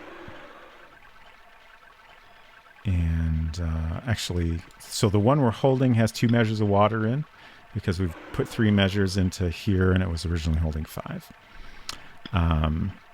So we put this one in the first slot. The second is the first, so numerically the 5 comes later, so it's considered the second, goes in the first slot, numbered 1 here, and then the first is the second. So then we take our 2 measures of water here and dump them in here. Put that back down. And then we take our medallion, which we've turned into a key. Oh no. I didn't think looking at it would make me swap discs. That's funny. Okay. I just wanted to remind everyone that this looks like a key now. And we're going to stick it in this mooring ring down here. Let's see. Let's go ahead and look at that. A mooring ring. So this is the last bit of the riddle. The iron rotates on the pirate sign. So the pirate sign here is referring to the skull on the medallion.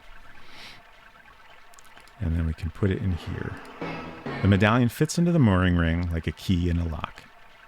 And then we just turn it. Open sesame. That was great! I love it!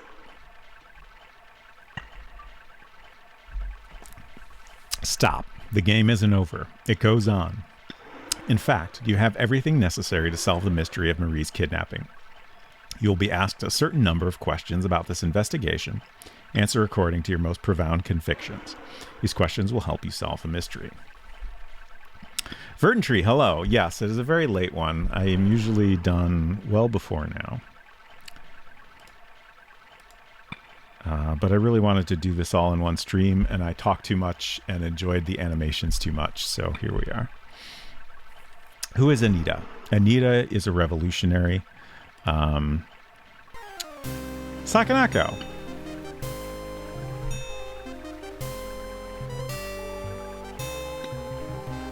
Thank you so much for that subscription. I appreciate your support very much. I was lurking in here like 3 hours ago and was shocked to see you were still going. This version has been great. I'm really enjoying it. So there's like not a ton of information to get this answer, but eventually if you do enough investigating, there's a bit of dialogue about her being a revolutionary.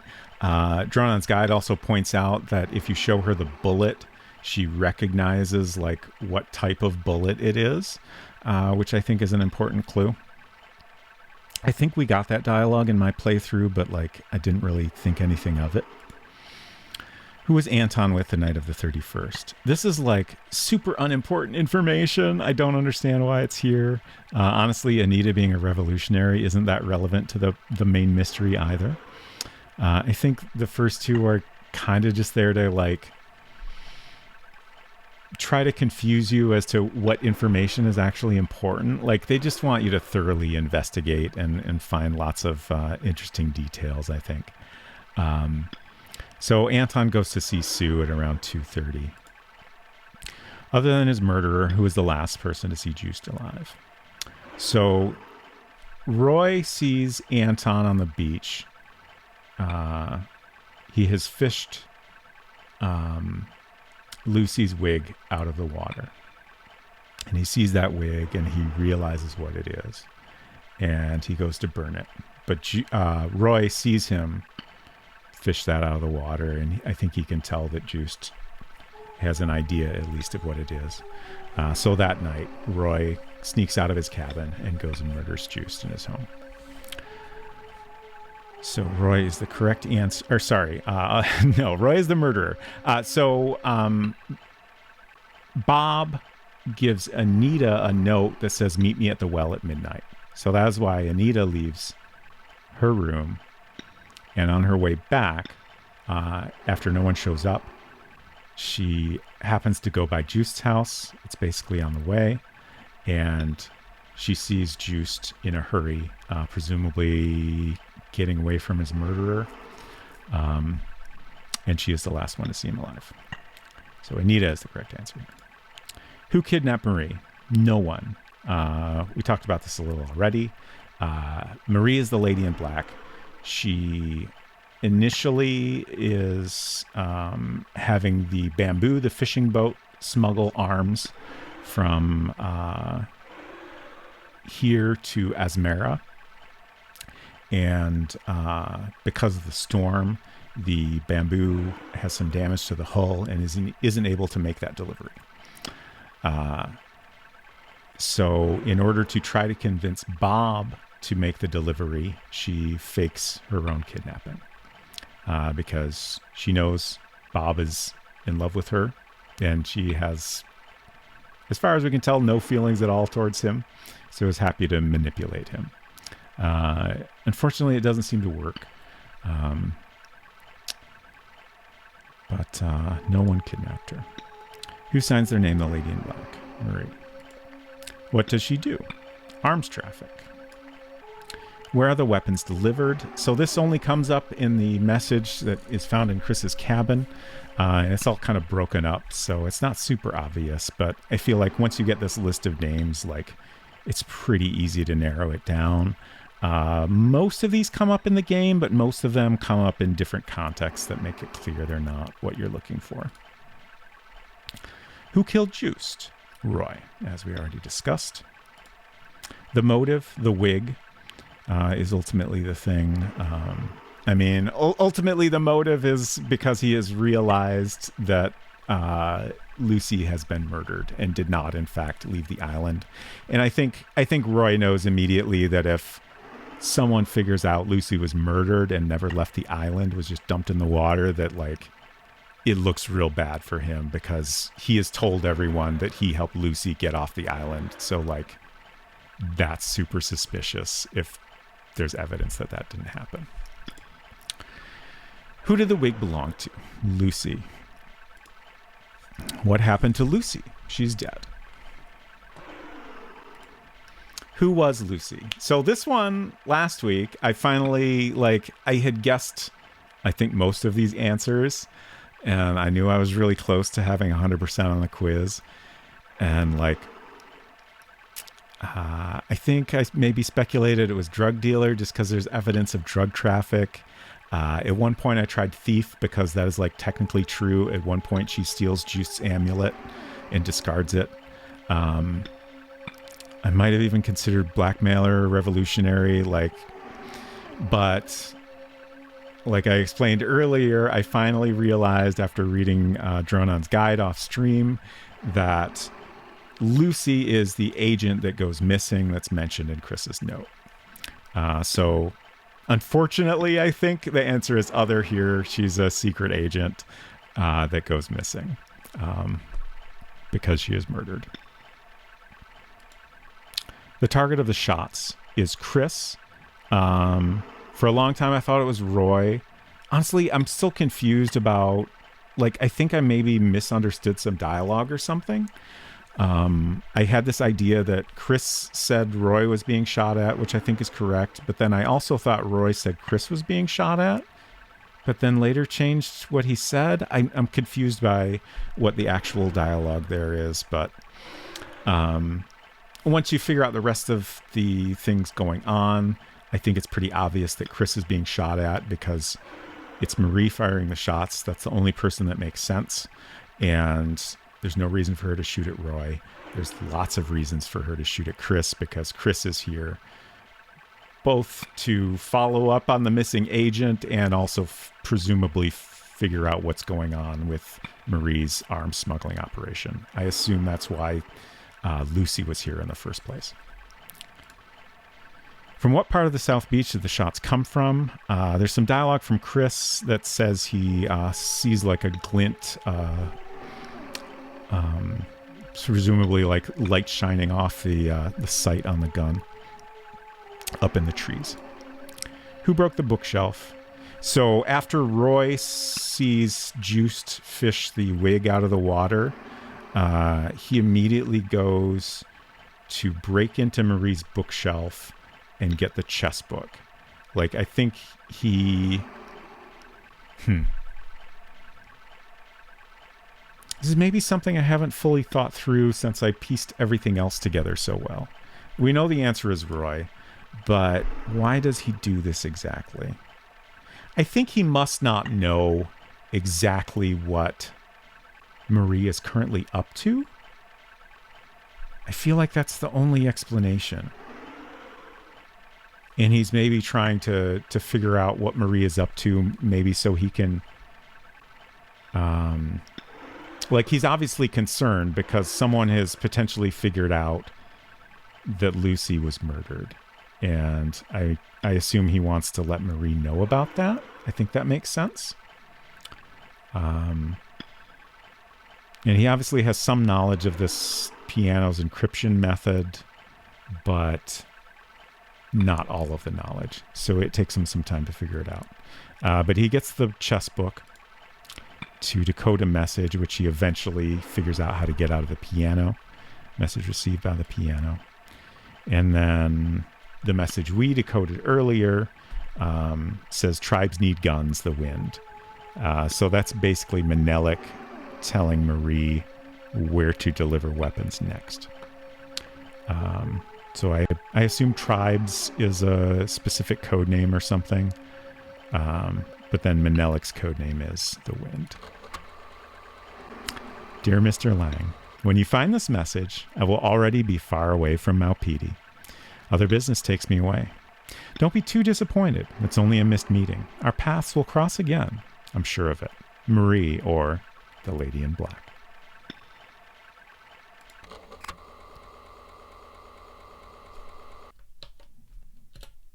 All right, I swapped back to disc 2 at some point.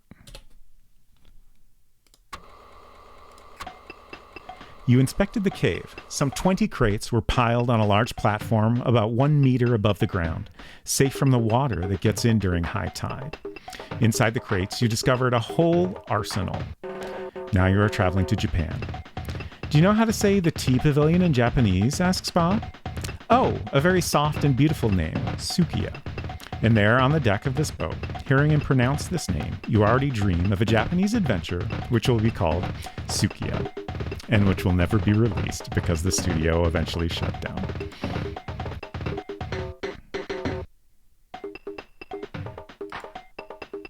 Okay, so I thought at first, since we have music and animated cursor and stuff, that this version wouldn't lock up at the end, but in fact it does.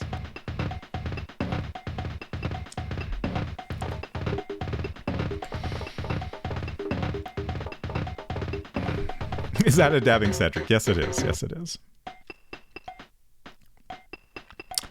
Curious fact, the voice actor of Cedric the Owl is also responsible for bringing the Eric and the Dread Gazebo story to the internet. Yes, we have discussed this before, which when it first came up, I was not familiar with, but I am now familiar with, and it's great.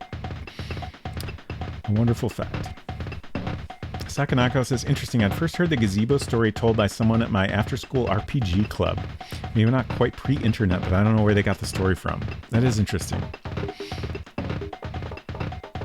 Jordan says, all I know is Roy must communicate with Marie at some point. Otherwise, Marie would have no motive to attempt shooting Chris. That's a very good point. Interesting.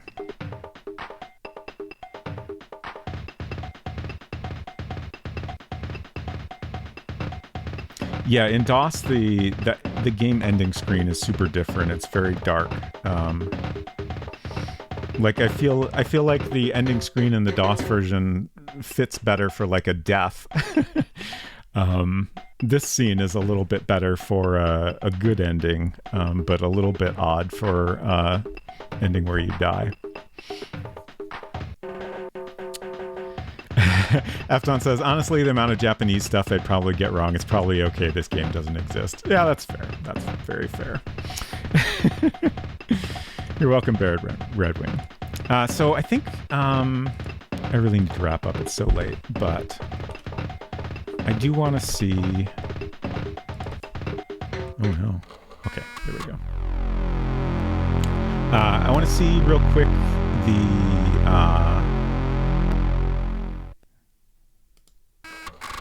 the other non-death ending. And then after that, we'll do like a couple quick speed runs, and then we'll call it a night.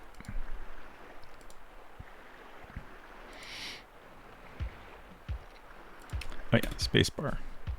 For some reason, in both versions of the game, the only way you can get past this is to hit the spacebar.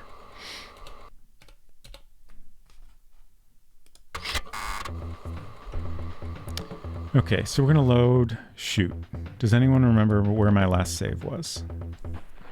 Was it slot 1 or 2?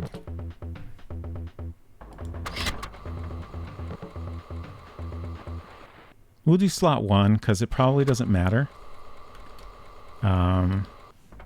Like, I think basically we'll just go back to our cabin and sleep until the ending.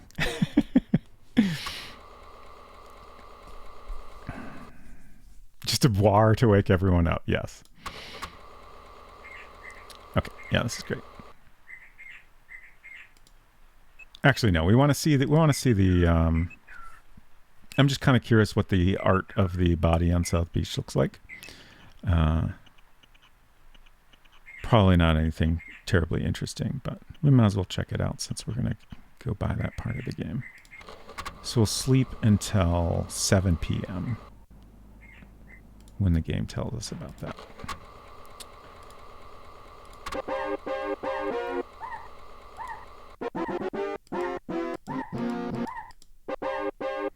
So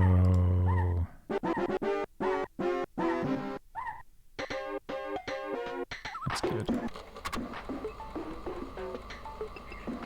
And then let's see. Garden? South Beach. And there's Lucy's body.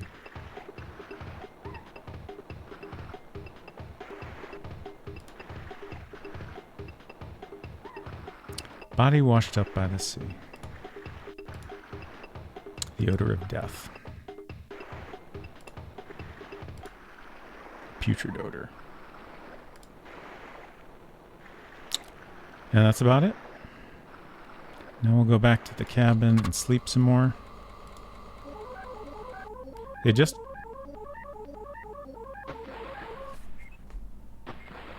Okay, I'm glad we got to hear that weird sound.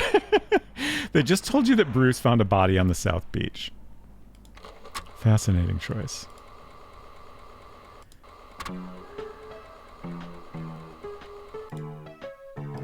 And then at 11 o'clock... Oh! Fascinating. At 11 o'clock we swap discs. Anton? That's what we're going with, huh? Anton comes to tell you that the Brisbane is going to hoist anchor. In the meantime, a boat from the colonial government arrives at Maupiti with 2 inspectors on board. You report the affair to them, then you leave for Japan. Watching Maupiti disappear over the horizon, you are seized by a bitter feeling of defeat. You failed in your investigation.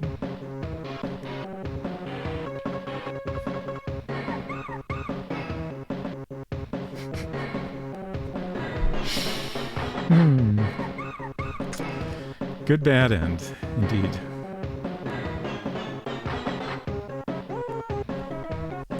Okay. So now we'll see if I can get a speedrun time here that is competitive with myself. I would love to get under 2.5 minutes. My current time is 4 minutes and 9 seconds. I do have some notes here to help me out. Let's see. Actually, I was thinking about, in the DOS version at least, you can use the 1, 2, 3, 4 to open the menus, which I was thinking about using, but I think since I haven't tried practicing with that, I won't worry about it.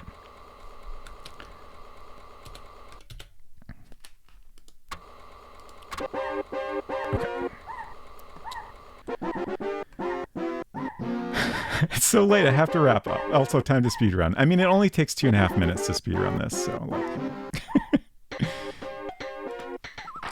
Okay.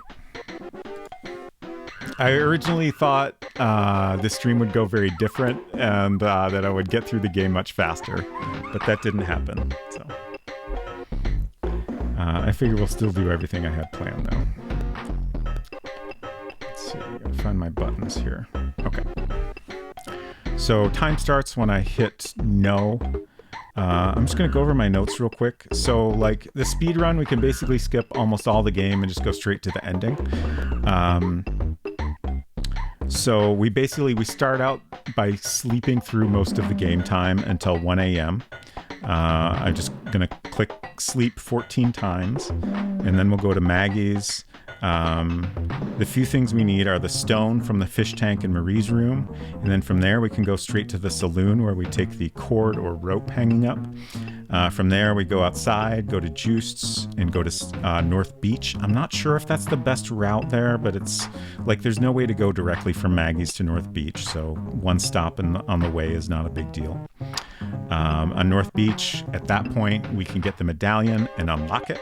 And then we can go down in the well at 4 a.m. in the morning and finish the game. And then I've got all the quiz answers here. And that's it. So I will hit the timer and go for it.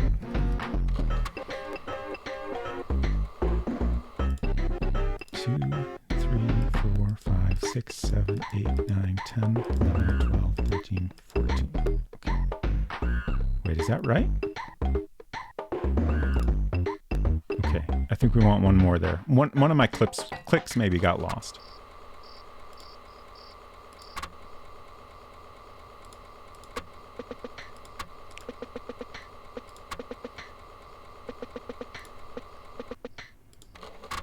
I haven't done this in a couple days, so I'm being a little slow here.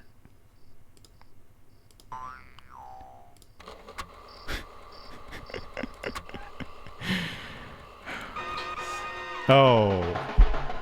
Okay. No, that was too many clicks. We got a death. If we get there too early, we get murdered. Whoops.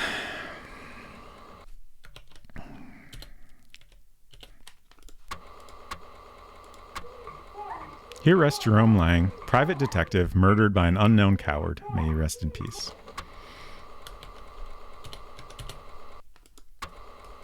Stop the timer. Okay, let's try that again. You know what? I think I maybe was looking at the hands backwards. The clock hands. Okay. Sleep.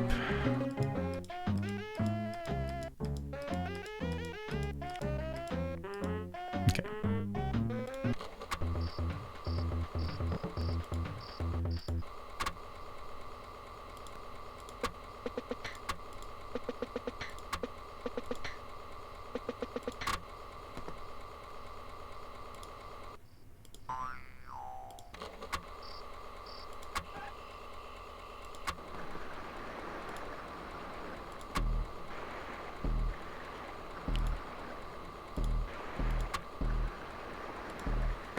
Okay, 54236. 5, 4, 2, 3, 6. Okay. Take to the well. That is so dramatic. It's kind of stressful. Thank you for the flush. There's stone there, and then we gotta wait. One more. Down the well. Push. In the passageway. Swap discs. Okay, this is why we don't use the Amiga version. Disc swapping. Okay. So, turn these two out. I'm going to go ahead and put my medallion in. Take that. Put it in there. And then we can put the rest in there. Turn this. Fill that one up. Put that there. Yes, yes, yes.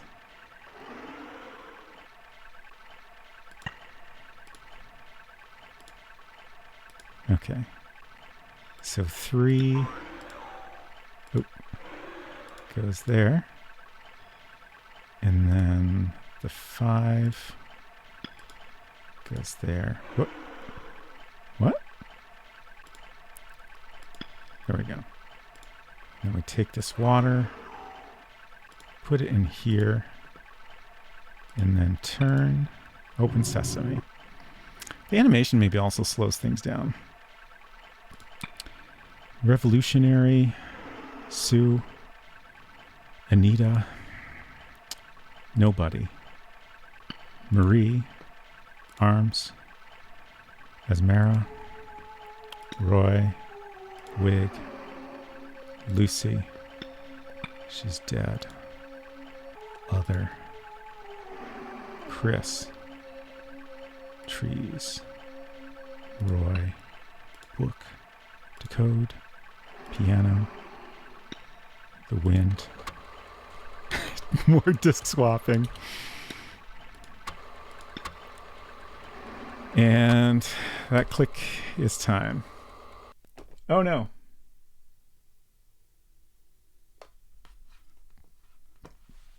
I didn't have my timer visible. I didn't stop it properly. But I guess that was a new record technically.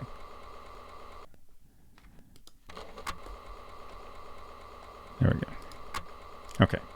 I think it's not going to be possible to get as good a time in this one. So let's do a DOS run real quick, because I have that ready.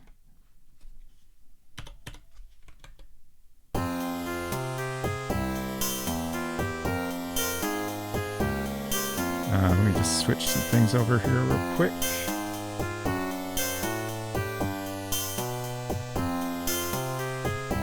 There we go.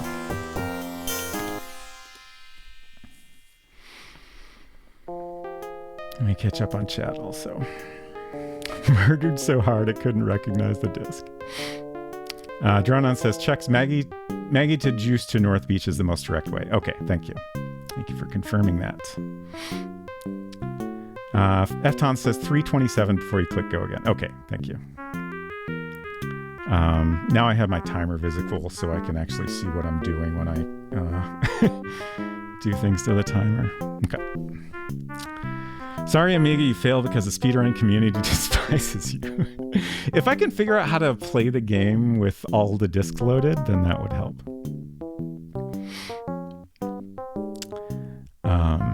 But again, I'm not sure if that's possible. Okay, so this is it. This is the last run. Hopefully I'll get under 2:30, but if I don't, that's okay. I want to see Spacer get interviewed about this obscure French adventure game. Okay, here we go.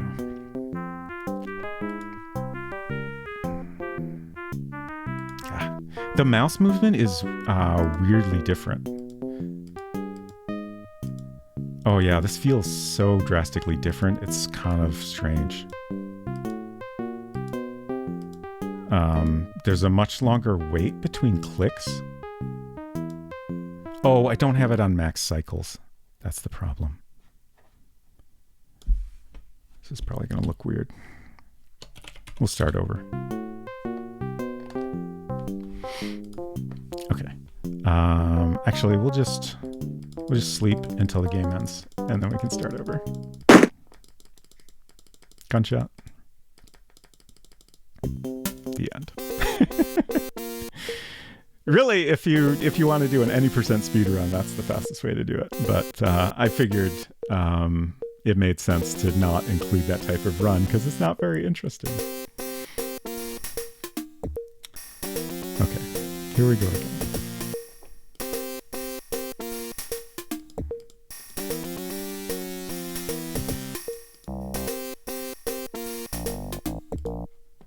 Shit.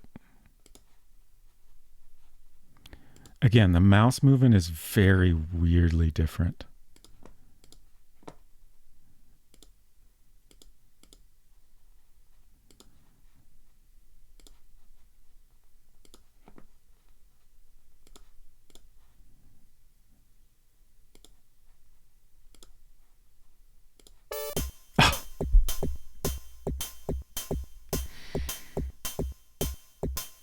What did I do? Did I sleep too long?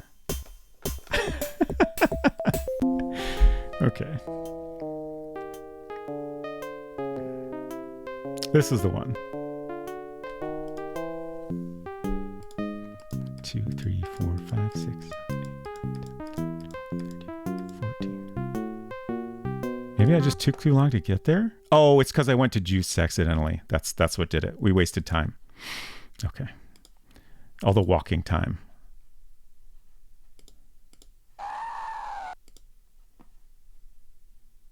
Oh, what happened? Why did the game catcher screw up?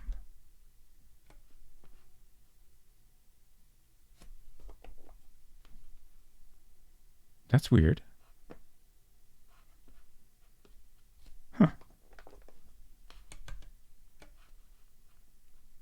I don't understand what would have done that. Let me just fuss with some things real quick here.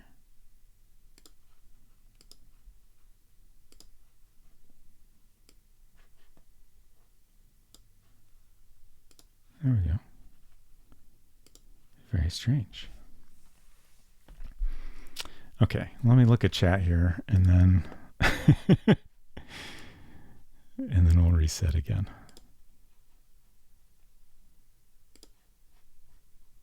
Okay.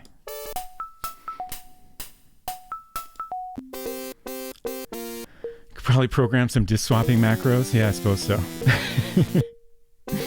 Personally, I want to see an Amiga run on original hardware. That would be great.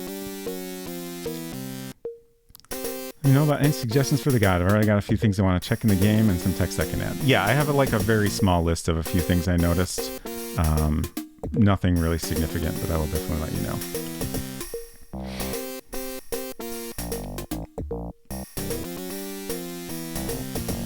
Okay, here we go again.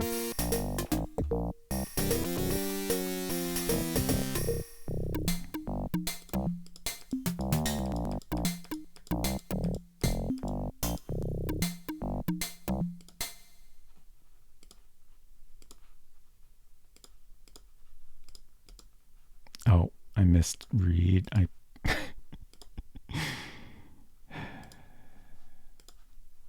We'll get there.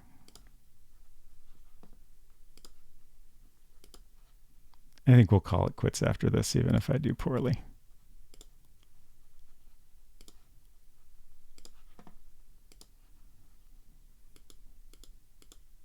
I didn't plan to be speedrunning this late. Okay, 5, 4, 2, 3, 6.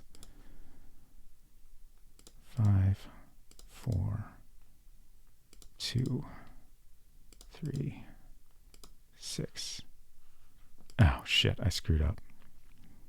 5, 4, 2, 3, 6. There we go. take to the well.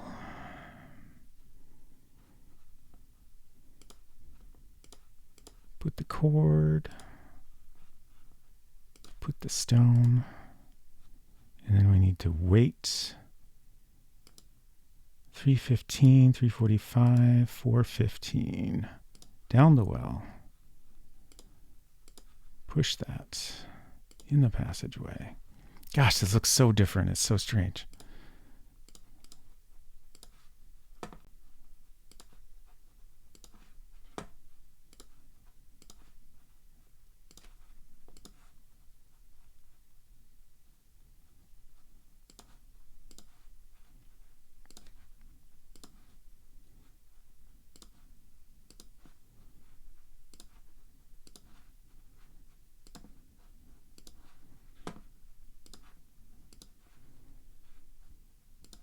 So the 3 goes there. Oh. 5 goes here. We put our 2 measures in there. Oh, come on. Shit. Oh, okay. I think we're okay. I was just confused. Yeah, I'm making lots of mistakes here. Okay. Revolutionary. Sue. Anita. Nobody. Marie. Arms. Esmera. Roy. Wig. Lucy. Dead. Other. Chris. Trees. Roy. Book.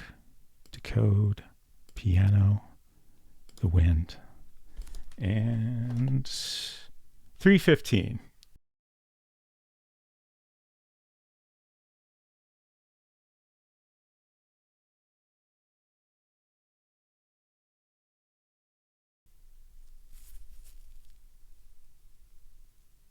Are we back?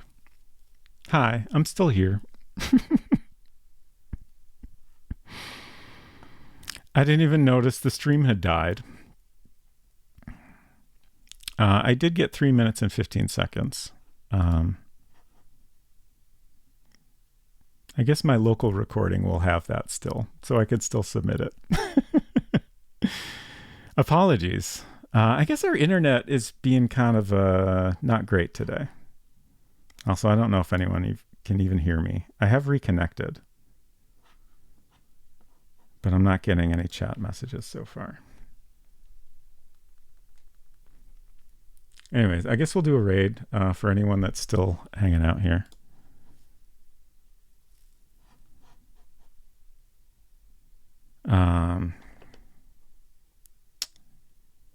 Schedule. Now, PD Island's over in such a disappointing way.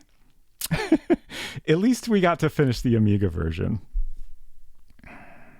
Okay, you can hear me. Great. It's fine. The stream died right after you hit the timer. Oh, okay. Great. I'm glad to hear that. That's good.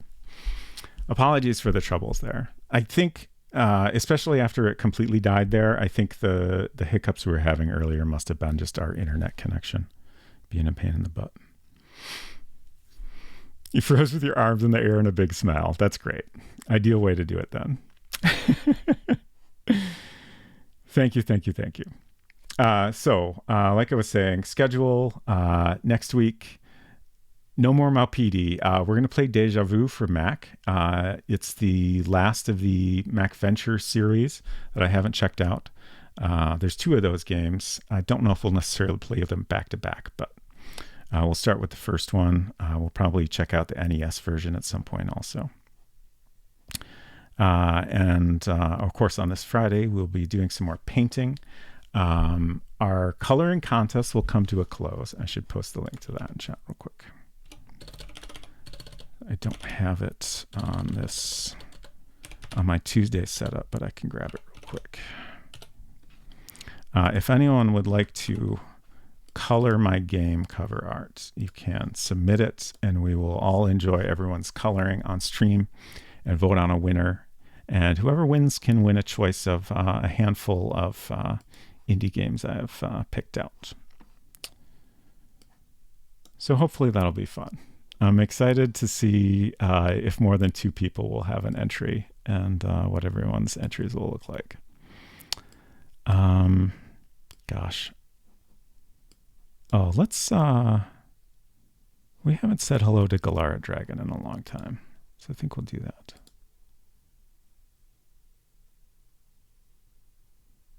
Currently sharing an adorable pixel art cat sticker on stream, which is great.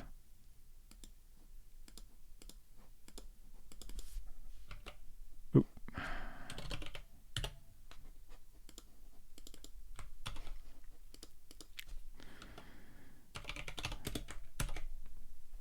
You're welcome. Thank you all again for sticking with me through this incredible journey. What a game. I'm so glad we spent the time to check out the Amiga version tonight. Very, very cool. So we're going to head over to Galara Dragon. Here's some raid messages if you would like to join the Robot Parade. I hope you all have a good week. Please go get some sleep if you're in a time zone where that's appropriate. And take care of yourselves. We'll see you around. Bye.